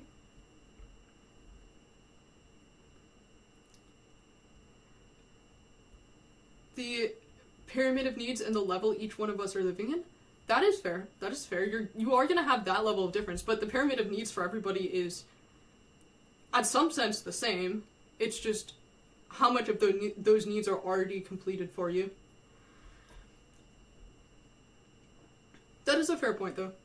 What's with the gloves? Well, since I was practicing violin, my left wrist kind of has issues. I think it might be tendonitis, but I'm not certain. But anyways, it's compression gloves. Which honestly, I'm not practicing anymore, so I could take them off. Either you are smaller than I thought, or that's a viola, no offense. Probably the former. It's a violin, so yes, probably the former. I'm too slow, somewhere 90 to 110. 90 to 110 isn't bad at all. That'll get you by. My mom has in the past played guitar and piano, but hasn't done much for the last several years due to carpal tunnel. Oh, that sucks. I'm so sorry. That actually sucks. Honestly, yeah, I sort of fear the day that if my wrist gets worse and it impacts my playing more than just having to take some breaks, I do worry about that. That would really suck. So I am genuinely trying to do my best to take care of it, and, you know, hence the wrist rest, the gloves, I really do try to take care of. It's my left wrist mainly. My right wrist, I don't know if, because obviously my left wrist is my fingering hand, my right wrist is my bow hand, so I don't know if my right wrist would have issues, considering, like, the movement is obviously different versus, you know, your fingers, but anyways. You switch to a split keyboard and an alt layout. Nice! Yeah, I mean, I'm sure if you keep practicing it, you'll probably be faster over time. Building a NAS and listening to Brad. Good weekend day. Heck yeah, have fun with your NAS. Thank you so much for the donation. Split keyboards are awesome. Yeah, maybe I'll consider going to a split keyboard when this keyboard is eventually going to go out, so maybe I will go to a split keyboard once it goes out. I don't know. Already practiced 40 hours? You gotta practice 40 hours a day. I've been playing since I was like 3 or 4 years old. My parents started me on it, and I'm very grateful for that. I did take lessons for years. I would take lessons now, but if you want a good teacher, it's probably going to be expensive. So also you don't even necessarily need individual lessons. They're very helpful, I think. If you have a really good teacher for any instrument, it is going to be helpful. But because the internet is what it is now, you can learn whatever you want from the internet. So if you're determined to learn, you don't need a real life teacher or a paid teacher. Gotta go. Enjoyed meeting you on livestream. Have a nice day. Thanks so much for stopping by. I'm a miser, but voluntary donation is how we build. Thank you so much. I really appreciate it. That's super nice of you to donate regardless. Great content. You're gonna make it big. It's really impressive how easily you can sneak in front of the camera on the spot. Thank you so much. Yeah, I mean, I hope so. IBM/Lenovo keyboards for the win. Fair enough. Yeah, old IBM keyboards are great. Outside of life schedule, what is your favorite day of the week? Not for work, but real life stuff. I like Thursday mornings. Ooh. Thank you so much for the donation, too. That's a good question. So my immediate instinct answer was gonna be Monday. I love Monday because Monday is like getting back to work, and so I'm the type of person that will work all weekend long. Like, it doesn't, whether it's like work or it's just a project work, I'm gonna be working on something. I don't really, which this is probably a bad habit, to be honest, so I'm not gonna encourage this, but I generally don't take an entire day off.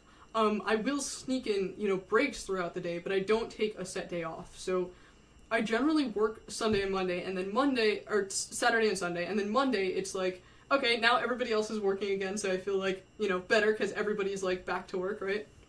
But honestly, Thursday is a good day. Thursday is I would probably pick Thursday too, actually. Is Thursday November vibes? Yes, and you want to know why it is? Because of Thanksgiving. American Thanksgiving is on a Thursday in November, so you're gonna have that mental association. Thanks for teaching me how to use Arch, by the way. You're welcome. Have fun using Arch, by the way. Thank you so much for the donation.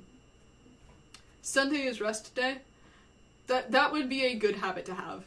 There's a reason why historically there is always a day of rest, and that is because it is important to take a day and recharge and just, step away from whatever work you're doing.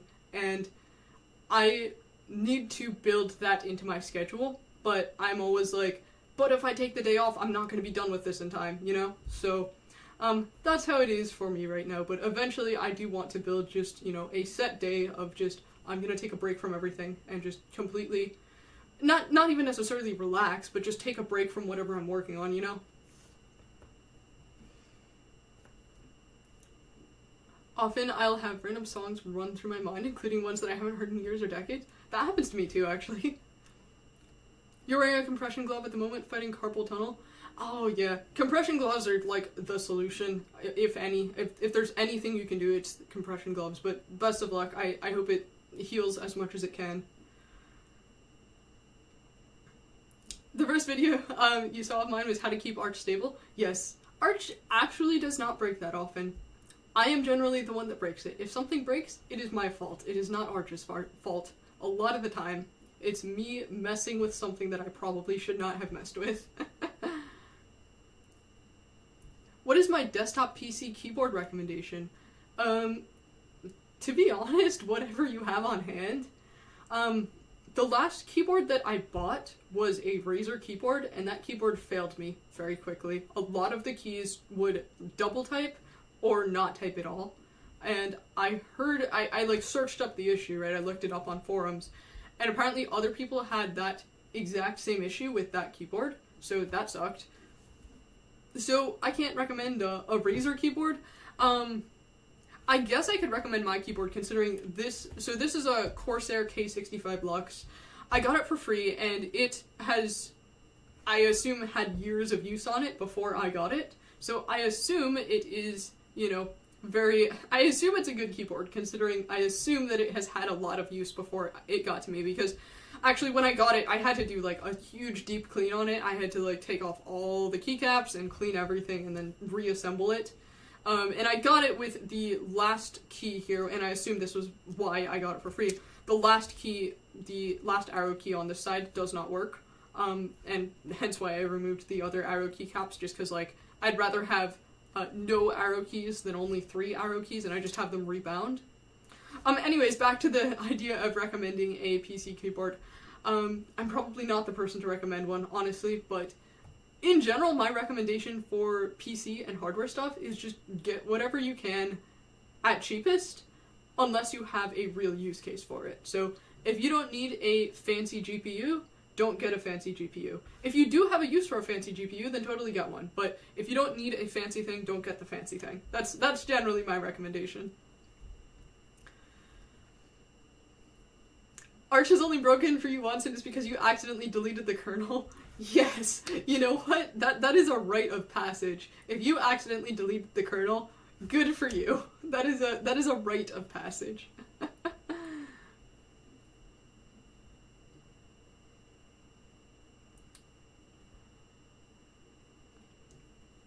Did I try Omarchy? No, I haven't tried it, and I have a video talking about why I don't really like Hyperland. Kernel is bloat. Yes. Yes. If you really want to get into keyboards, grab a wired mechanical Logitech. They're solid. If you want something nicer, you have a lot of research and thought in front of you. Fair enough.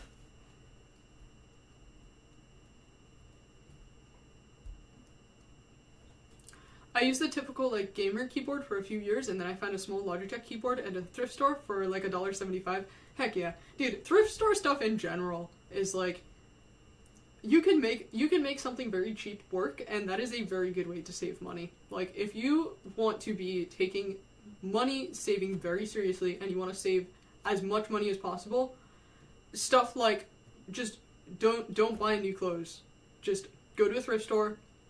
If you're in the US, Goodwill and similar has like outlet stores where you can go, and it's essentially like a warehouse, and you can just literally go through their bins, and it's like by the pound. So if you want to get like, whether it's clothing or household items, or yeah, even tech stuff too, for super cheap, that is the way to do it. And yeah, if you want to be trying to really save money. Thrifting tech, yeah, thrifting tech is totally worth it. And stuff like, oh geez, there is a moth in here. That is what happens when I leave the window open, and then it becomes night, and the moth sees that there's light inside the room. So I have this problem where I have screens on the windows, but I leave them open because of my camera, and I'm always photographing like the birds when they stop by. So I leave the screens open, and then, you know, bugs come in. That is what happens in the spring, summer, and fall. Please come to Brazil. We have Lua and other stuff. Fair point. You guys have really cool birds, is what you have. Brazilian birds are amazing. Thank you so much for the donation. And you pull your keys about every 8 months. Put them in a salad bowl with warm water and dish soap. Yep. And you tried the optical Corsair. Too fast. Increased your typos. Very interesting. I will keep that in mind. Yeah, I don't think I would go optical. I mean, I think, you know, mechanical, like, clicky keyboard is nice. So, you know, I do like mechanical keyboards. But interesting to know. And thank you so much for the donation. Your keyboard has endured 13 years of heavy prolonged use and still going strong. The keys are not that faded either. Heck yeah. Yes. Heck yeah. Just use something into the ground. That is my philosophy on life. Use something as long as you can use it, and then repair it when you can't use it anymore. And then finally after that, that is when you can buy something new. That is the philosophy I try to go by with a lot of stuff. Hey, just passing by. I've got a postgrad in literature, nothing to do with tech, but your video got me curious. Now I'm playing around with Linux. That's awesome. That's pretty cool. Heck yeah, have fun with Linux. Bring work gloves if you want to hit up a Goodwill outlet. Yup. Yeah, you don't want to be reaching into the bins. Also, pro tip, don't wear rings or bracelets if you're going to be reaching into the Goodwill bins. Your rings and bracelets will get sucked into the bin. Hello. You've deleted the kernel only once? Nice. Did I try NixOS? No. I have not tried NixOS. I respect why people like it, but I don't think it is for me. February 20th, 2025? That's quite a while ago, though. That's still, like, that's last February, so that's, yeah, my channel was not that big back then, so thank you. You've been here a while. Using Linux rewires your brain? Makes you ask how you can improve your workflow. Yes, 100% that. I definitely feel like using Linux was probably good for me beyond just the idea of Linux. It also taught me, like, generally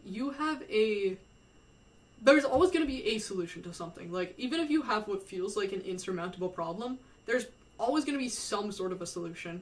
And I think Linux taught me that, and that often applies with real life. Not all the time. I think sometimes in real life you're going to have some problem that you just cannot get past. But a lot of the time, you will be able to get past the problem. You were the 720th subscriber? Wow. Okay, that's pretty good. You win. You've been here, like, since, gosh, I don't know. What was that, like, first 2 weeks? it's still crazy to me that like my thanks for 1K subscribers video was after like 2 weeks or something like that. That was crazy.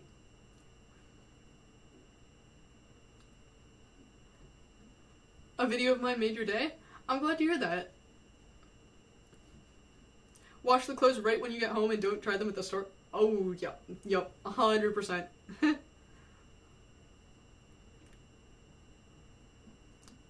DT pointed me to you. Oh, sick.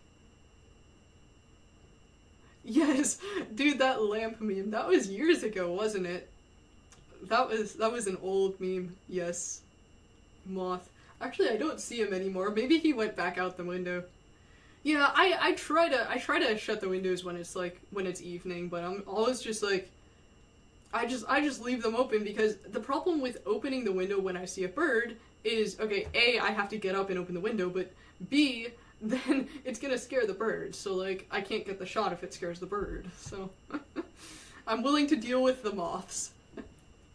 Good night, best wishes from London. Have a good night. What are my opinions on minimalist distros like Alpine Gentoo, Void, Suckless? I think that's great. I think minimalism as a whole, when it comes to computers, technology, etc., I think that is pretty worthwhile for a lot of various reasons. So yeah, same thoughts on minimalism on distros as minimalism in desktop environments or, you know, window managers or just generalized applications.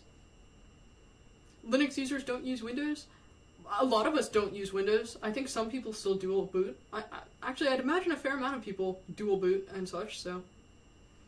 Do I cook? Yes, I cook. I take pride in my cooking. I'm not, you know, I'm not Gordon Ramsay, but I do take pride in my cooking. 1080 Ti deserves a hero's funeral? Yes, it does. Can I make a video talking about work? I don't need to focus or tell details, just talk a little bit about what I do. So, I was just thinking earlier, like, there are so many good, you know, stories I could tell and also just, like, things that I've learned and experiences to share, with regards to, like, work-related stuff. I would so like to make videos about work-related stuff, but I am, you know, somewhat paranoid of, like, I really don't want to be exposing, you know, private information in that sense. Like, I just feel like it would be a bad idea for a number of reasons. That might change eventually. Like, potentially, if I can do this full-time at some point, like, that could change things in terms of me not wanting to share about work, if that makes sense. But, yeah, we'll see. I just try my best in general, like, you know, 99.9% of people are good people. 0.00001% of people are not good people. And it's just, you know, you gotta protect yourself, in my opinion. Windows belongs in a VM? Yeah.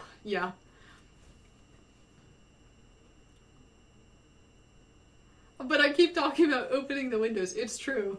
Linux user opens the windows. That's pretty funny.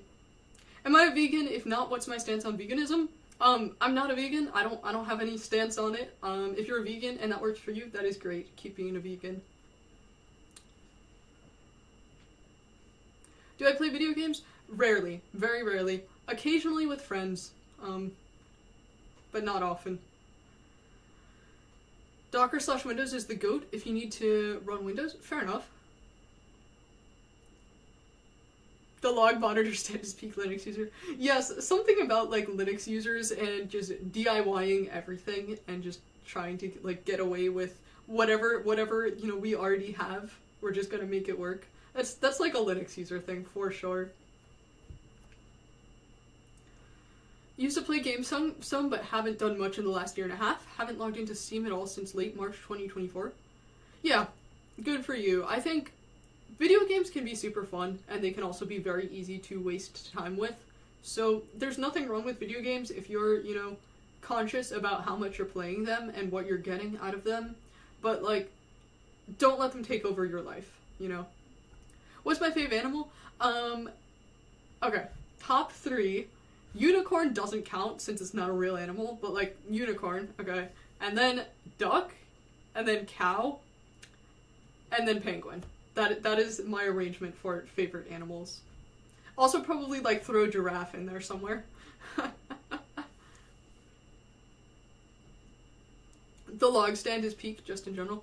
Yeah, making your own things in general is peak. Like, do things even when you don't know how to do them. Like, I know nothing about carpentry at all whatsoever, but my monitors are standing up. Just make things. If you can figure out, you know, how to make something with the materials you have, just do it.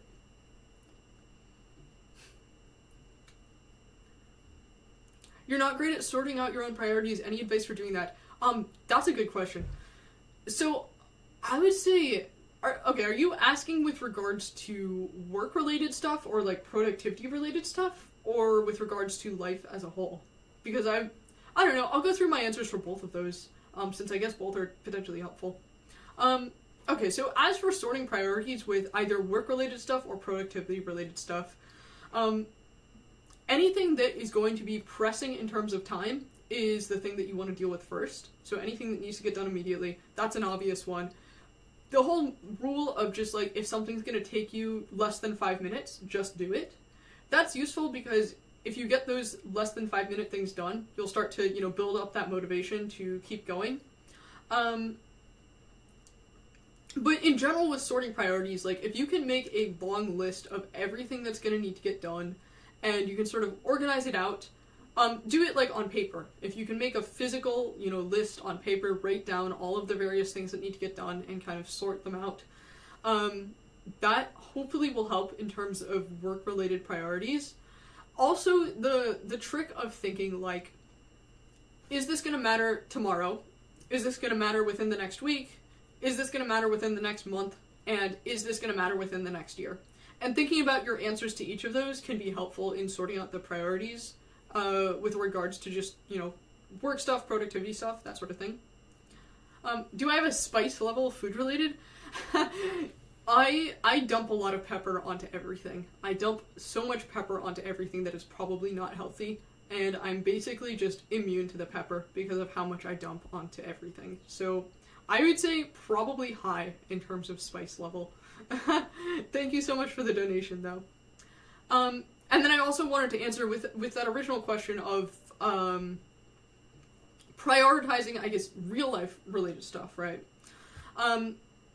I think in terms of your real life priorities, I think that the trick with the whole, like, is it going to matter in a day, a week, a month, a year, 10 years, that helps as well with real life priorities. And that's actually worked for me a lot. Like, if I'm super anxious about something, I just think about, okay, is this going to matter in a month from now? Like, am I even going to be thinking about this? And that actually helps me a lot.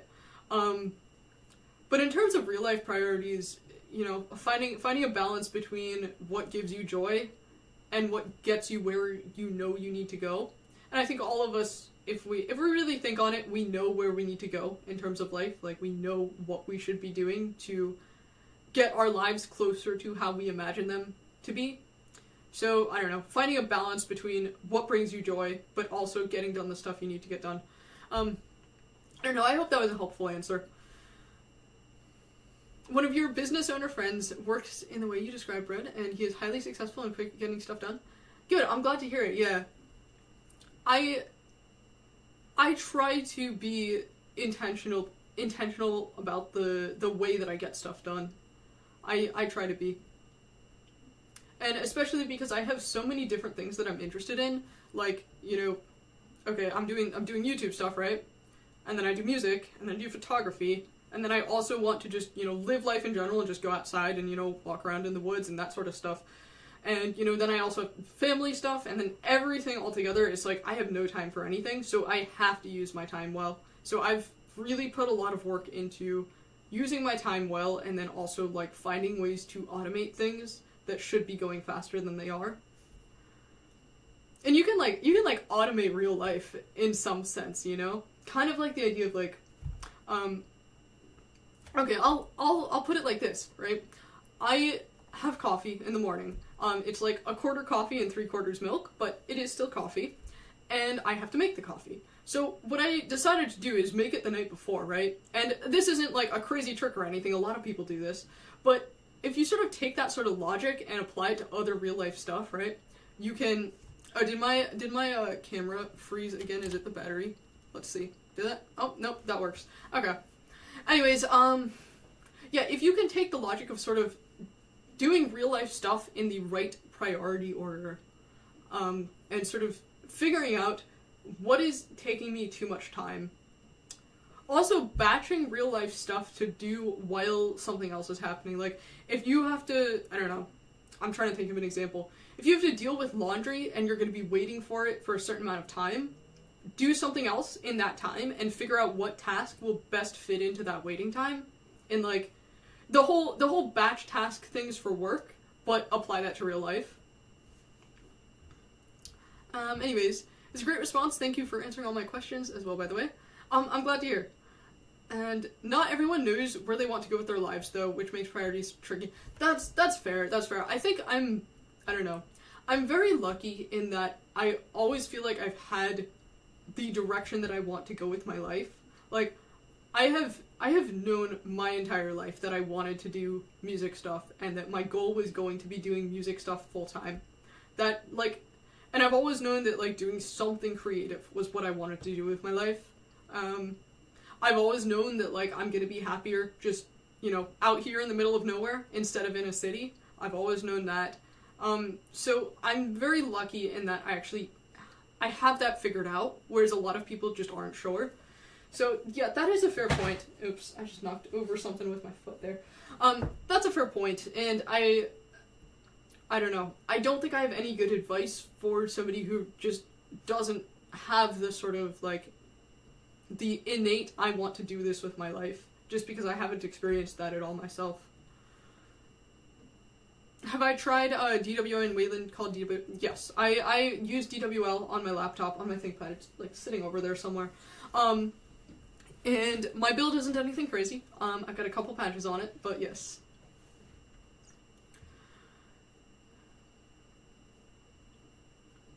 Oh wow, thank you so much again. Be careful though, if you make your list of priorities too long, you forget to be present in the now. I think many of us nowadays forget that being present is just as important as being organized. 100%. That is very true. And that is part of the reason I'm always like, you know, go outside. I always tell people, like, go outside, just take walks outside. But also, like, if I go outside and I'm just walking around in the woods, I really do my best to just completely clear my mind. Like, I'm just gonna be right there and not think about anything else. And putting something into your day where you can just completely not think about anything else is really helpful, in my opinion. Also, a lot of the time when I'm really working in depth on practicing music or making music, I'm very, you know, if I'm worried about something, that sort of goes away, right? It sort of just clears my mind of that for the time that I'm working on it. But yes, it's very easy to get overwhelmed if you have way too many priorities, so that much is true for sure. Would I ever want to compose for a video game? Yes, and so I had this idea a very long time ago for a game that I wanted to make. I might have mentioned this on my channel before. I think I did at one point, but I have started on stuff for that game. I don't know if, you know, I'll ever finish it, because that's just, it's such a massive undertaking to make a video game. You know, ignoring the whole programming aspect too, which the programming aspect, like, there are ways to make it easier for people who aren't, you know, super knowledgeable of programming. But just the idea of, like, okay, you have to make the music and the art and everything, and if you want to do it all yourself, which I do, it will take forever. But that said, I had this idea for a story written out. It was like, you know, it was a fever dream of a story. I wrote it out, and then I was like, okay, I'm gonna start on this. And that was a while ago, and I did start on it, and I have some level of stuff done for it, but, you know, maybe in 10 years it will be completed, and that would be really nice. I think if I could manage to get, you know, all of the music and all of the, like, it's pixel art, right? So all of the music and all the pixel art done, then, you know, maybe I'll just find somebody to work with in terms of programming if I don't feel like I could complete the programming aspect of it. But anyways, yes, giant project and probably too massive of an undertaking, but super long term.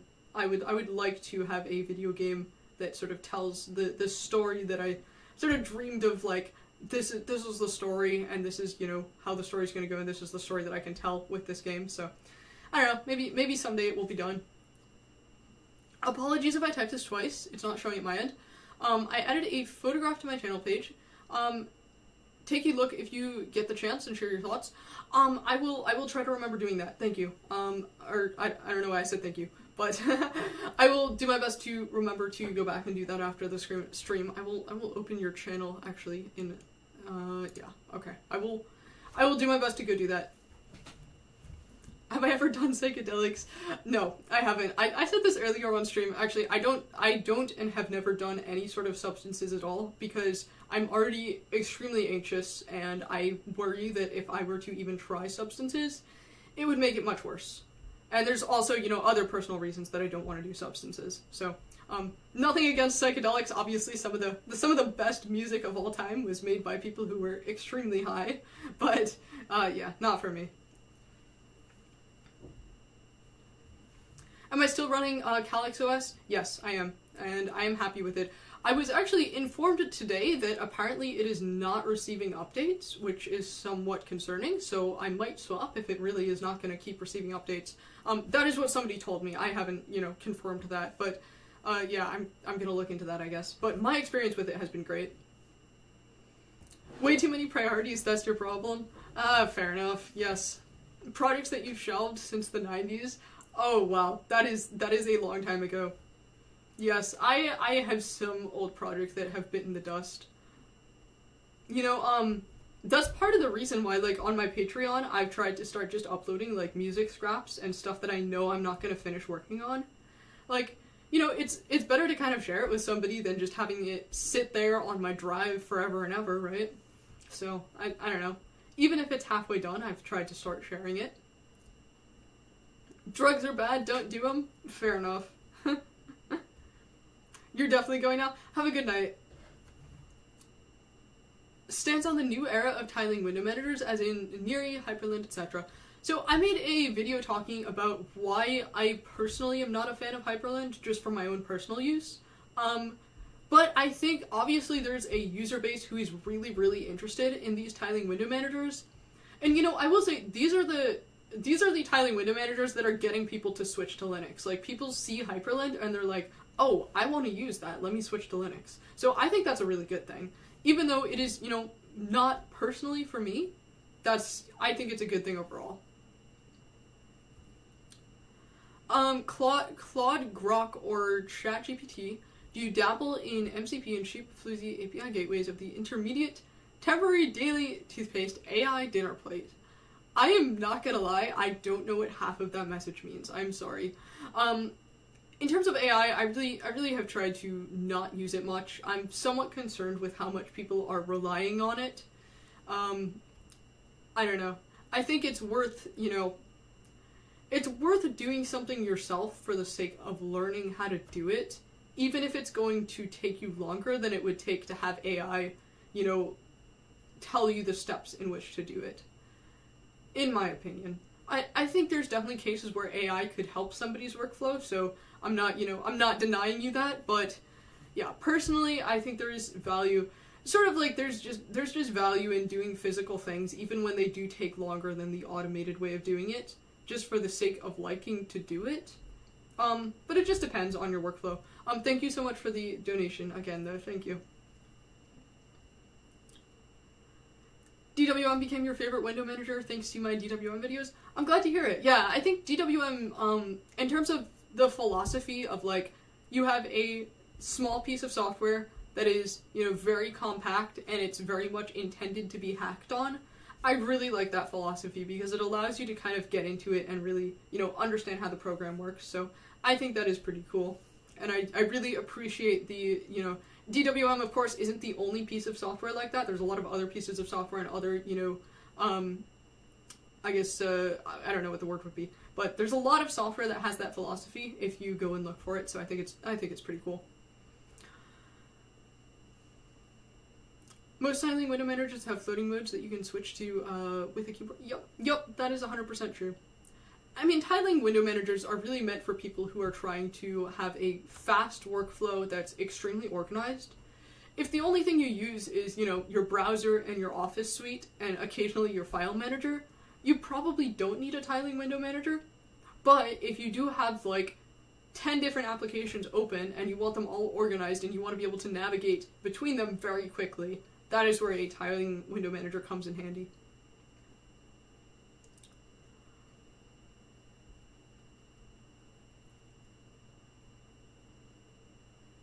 Do I know about Diogenes? If I'm a minimalist, I should look him up. He's an ancient Greek philosopher. That's fair. I don't know his ideas. I'm sure I've come across him in reading at some point. I've read, a couple of the classic philosophy books, though honestly I should read more. But yes, I should read more of his ideas, yes. I think, in general, I do enjoy reading philosophical ideas, especially ones that I don't necessarily agree with, just because I think it's, it's good to read things you disagree with, because that helps you figure out your own perspectives on things, Or not, I don't know if disagree is necessarily the right word, but something that you have kind of a different perspective on than the established reading material.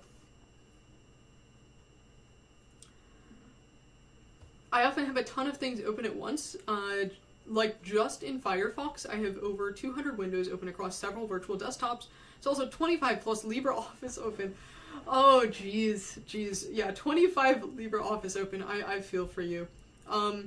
200 windows open is crazy. Oh, that sucks. Yes, I do really try to keep my tab counts and window counts. I do try to keep them down, just because I feel like if you don't keep them down, you can get lost so easily. But yeah, I know multiple people who have that issue of having like 200 windows, or so many tabs that every single tab is just compressed to the icon, and then you have to scroll through the tabs. I know people who do that. As a former alt-tab spammer, tiling makes a lot more sense because it's all organized. Exactly. Like, if your workflow makes sense with tiling, let me put it this way. Tiling will solve your workflow issues. If you feel like you cannot find the right window quickly enough, tiling will solve that for you. 100%. Have I ever read about existentialism? I have not. I will look into that. Thank you. That sounds interesting. My problem is I also agree with the last thing I read. Writers are very convincing. Yes, good writers are very convincing. It's so funny to you read one book and the writer has you convinced of it, and then you read another book that disagrees with the first writer. It's genuinely so funny because it's like, wait a minute, these are both very, very compelling arguments. Vertical tabs, heck yeah. Well, Qt Browser is nice in that you can switch your horizontal tabs to vertical tabs just with a hotkey, so that's neat. You like my videos about scripting in dmenu? It's a quick way to do things. Good, I'm glad to hear it, yeah. I like dmenu and similar a lot. I think, dmenu is what I've personally gotten to, but of course there's other similar programs that are going to do the same thing for you with just giving you a menu that you can pick through, and I think that is super helpful.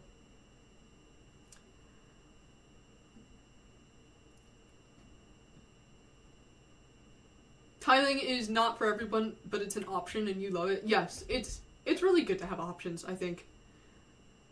And, that's also why I'm never going to be like, oh, you should switch from your desktop environment to a tiling window manager, just in the sense of, if you use a desktop environment and you love what it offers you, then that's great, and that's why it exists, Switch to a tiling window manager if you need what a tiling window manager offers you. And, I hope I've communicated that in past videos, use what makes the most sense for your use case. It's rare that you're going to have something that is objectively best as opposed to everything else. It is very rare to see that in terms of software and programs. Have I tried Zen Browser? I've tried it briefly, but I'm not a super fan of it. I did really try to step away from Firefox stuff after the whole Firefox terms of service thing. And I moved to Qt Browser, and I've been happy with Qt Browser, so. Let's dive into the philosophy discussion. Have you read anything about anarchism? Because of open sources, fair enough. I have not read much about anarchism at all. I don't know, there are so many various isms to read about. You know what I like? I like artistic maximalism. And when I say artistic maximalism, Walter Wick's photography. If you guys know Walter Wick, he's the guy who made the I Spy books. That if you grew up anytime between like, probably, if you were born anytime between like probably 1985 to 2005, you have probably seen the Walter Wick I Spy books somewhere in your childhood. And his photography style of just these beautifully staged maximalist photos is amazing. I mean, genuinely favorite photographer.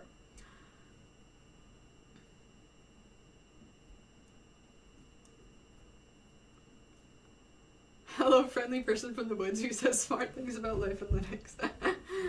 I don't have anything to contribute to the convo, but wishing everyone a good day. Yeah, I hope you have a good day too. Thanks for talking regardless.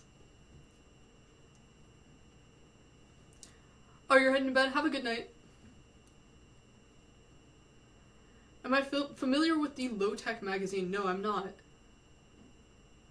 I'll have to look that up.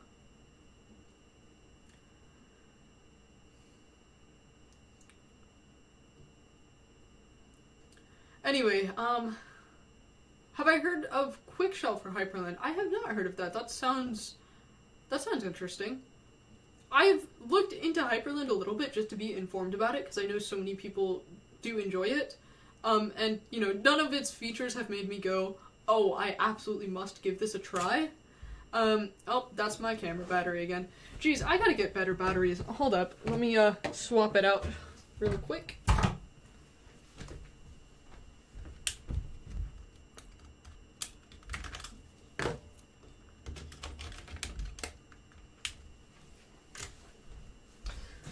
Okay, camera should be back in like a second. I think we're good. Alright. Yes, I really need to get, what is it, that battery that has like a wall plug-in in the battery slot. I really need to get one of those. Yeah, my camera right now cannot be run from a power supply, which is mainly the issue. I've got, you know, 4 different camera batteries that I'm juggling the charging of. Speaking of which, I should plug these ones in real quick. But yeah. So, yeah, I will do my best to figure out the camera setup a little bit better for next time around. Also, to be fair, I've been streaming for like, I don't know, 5 hours, I think? I don't know how long. A while. So, you know. You got a Sony A7 IV, and I'm really digging. That's nice. That's cool. I have an old Sony that I actually inherited from a family member that I don't use often just because it's an older camera and it's not great, compared to the modern stuff, that is. Am I doing the 24-hour stream? No way. I gotta go get lunch and dinner at some point pretty soon. So, at that point, why not take apart a battery to get out the PCB and turn it into a wall adapter? That would be a cool DIY project, huh? That would be pretty cool. Yeah, I mean, supposedly you can just buy a battery that has a wall plug-in, like it goes in the battery slot, right? So I will probably just have to do that. AI is scary. If people knew how they work, I don't think people would trust them as much. They're literally just predictive engines. They're not intelligent. Thank you for the donation yet again. Thank you so much, by the way. You've donated so much. Wow. Thank you. But yes, I basically agree with that. I think there's some level of lack of being informed about AI from a lot of people. There's also a fair amount of fear-mongering from people who are not informed about AI. So, you know, it's sort of like a balance of both. And look, I'm not looking forward to the future with AI. I don't feel as if AI as a whole is a good contribution to humanity. I think there is some level of good to come out of it, and I think there's a lot of bad. But the reality is, as with any other technology that has come about, over-relying on technology instead of learning how to do things yourself is, in some sense, the downfall of humanity.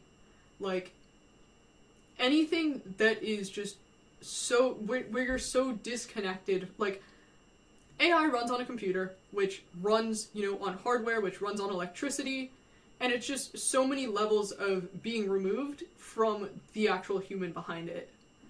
Whereas, like, the technology of, like, lighting a fire, right? That's only one step. Like, you light the fire, you've got your, you know, You got your piece of flint and your steel or whatever, and you're gonna light your fire. That's that technology. You're only one step removed between you and the lit fire. Whereas between you all the way up to AI is just so many steps. So, yeah, I think in some sense, I feel like there used to be sort of, throughout humanity, this sort of level of respect of learning things. Just, like, 200 years ago, you would have, like, you learn to draw, and you learn to, like, read maps, and you learn to do all of these other various things. And I think, at least in America, which I think America notoriously has kind of a bad education system, and I don't know how it is throughout the rest of the world in terms of education. But I feel like in America, our education system just, it doesn't teach you the things that I feel like are worth knowing. Which is, a lot of people like to make the argument actually that you shouldn't be forced to take things like art in school because it's a waste of time. Which I think is like, I think you probably have to just decide early on what your path is going to be. If you want to go to school to become, you want to do like some level of schooling and then go into a trade, like you want to be an electrician or, a carpenter or whatever, then you shouldn't be forced to have to take art classes if you don't want to take art classes. But just in terms of general education, I feel like, we're just missing a lot of the, like, you learn how to do things, A little token of gratitude. Thank you so much. Thank you so much, Lilith. Lilith is a nice name.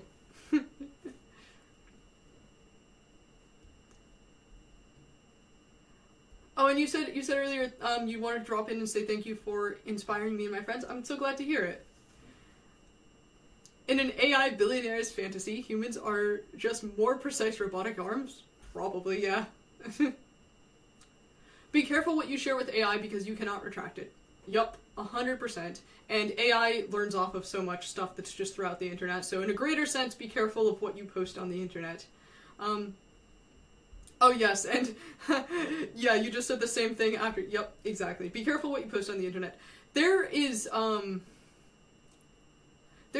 level of knowledge that you gain from having anything do well in terms of, like, popularity on the internet, which is that when you put something on the internet, like, you don't know whether that's going to be the thing that defines you as a person, right? Like, how am I known to the world right now? Well, I'm known through my most popular video. The maximum, like, the largest number of people that know me is from, like, my most popular video, right? So anytime you upload anything to the internet, there is the risk that that is now what you are known by, which is an interesting thing to grapple with, But, Lilith is the name of a hardcore band that you like? You know what? I was thinking, Lilith is a band, isn't it? That's funny. I was thinking that was, I wonder if that's, okay, Lilith is also a biblical name, right? Lilith is, Adam, Eve, Lilith sort of stuff, but I was thinking there was a band like that, so I'll have to look them up, because I know I heard the name, but I was like, anyways, NYT and OpenAI are in a lawsuit that is preventing OpenAI from fully deleting chats even when you request. Wow, that is interesting. I did not know that. That is really interesting. So yeah, just be careful whatever you post on the internet, no matter what, because just assume that if you are going to put something on the internet, assume that that is going to always be there. One problem with LLMs is that they are programmed to never say that they don't know something. If they don't know the answer, they'll make something up. Wow, that's not good. That's very much not good. I don't know. Yes, I should eat. Oh man, it is so late. It's 9 p.m. Jeez, I should really go eat after I finish this one answer. The idea of saying that you don't know something, I've always heard, like, if you encounter somebody who is willing to say I don't know, that's generally a sign that they are going to be giving you a more correct answer than somebody who never says I don't know. Right? Like, it's like somebody who's willing to say I don't know about this thing is more likely to actually be giving you correct information in a human sense. So that's very interesting that LLMs do not do that. You want the LLM to be mean to you sometimes? Fair enough. Thank you for a wonderful... You're welcome. Thank you so much for stopping by. Okay, yeah, I should really go. So yeah, it was really nice to hang out with you guys. I will make the stream unlisted or not unlisted, posted publicly. I don't know. If you go to the live section on my channel, it will be there. Anyways, thank you so much all of you for stopping by. Thank you so much everybody who donated. You guys gave me like so much money. Jesus. Yeah, you guys gave me so much money. Wow. Thank you. Thank you so much. Genuinely, thank you so much. Anyways, yeah, thank you for stopping by. Have a good night, everybody. I will see you in the next video.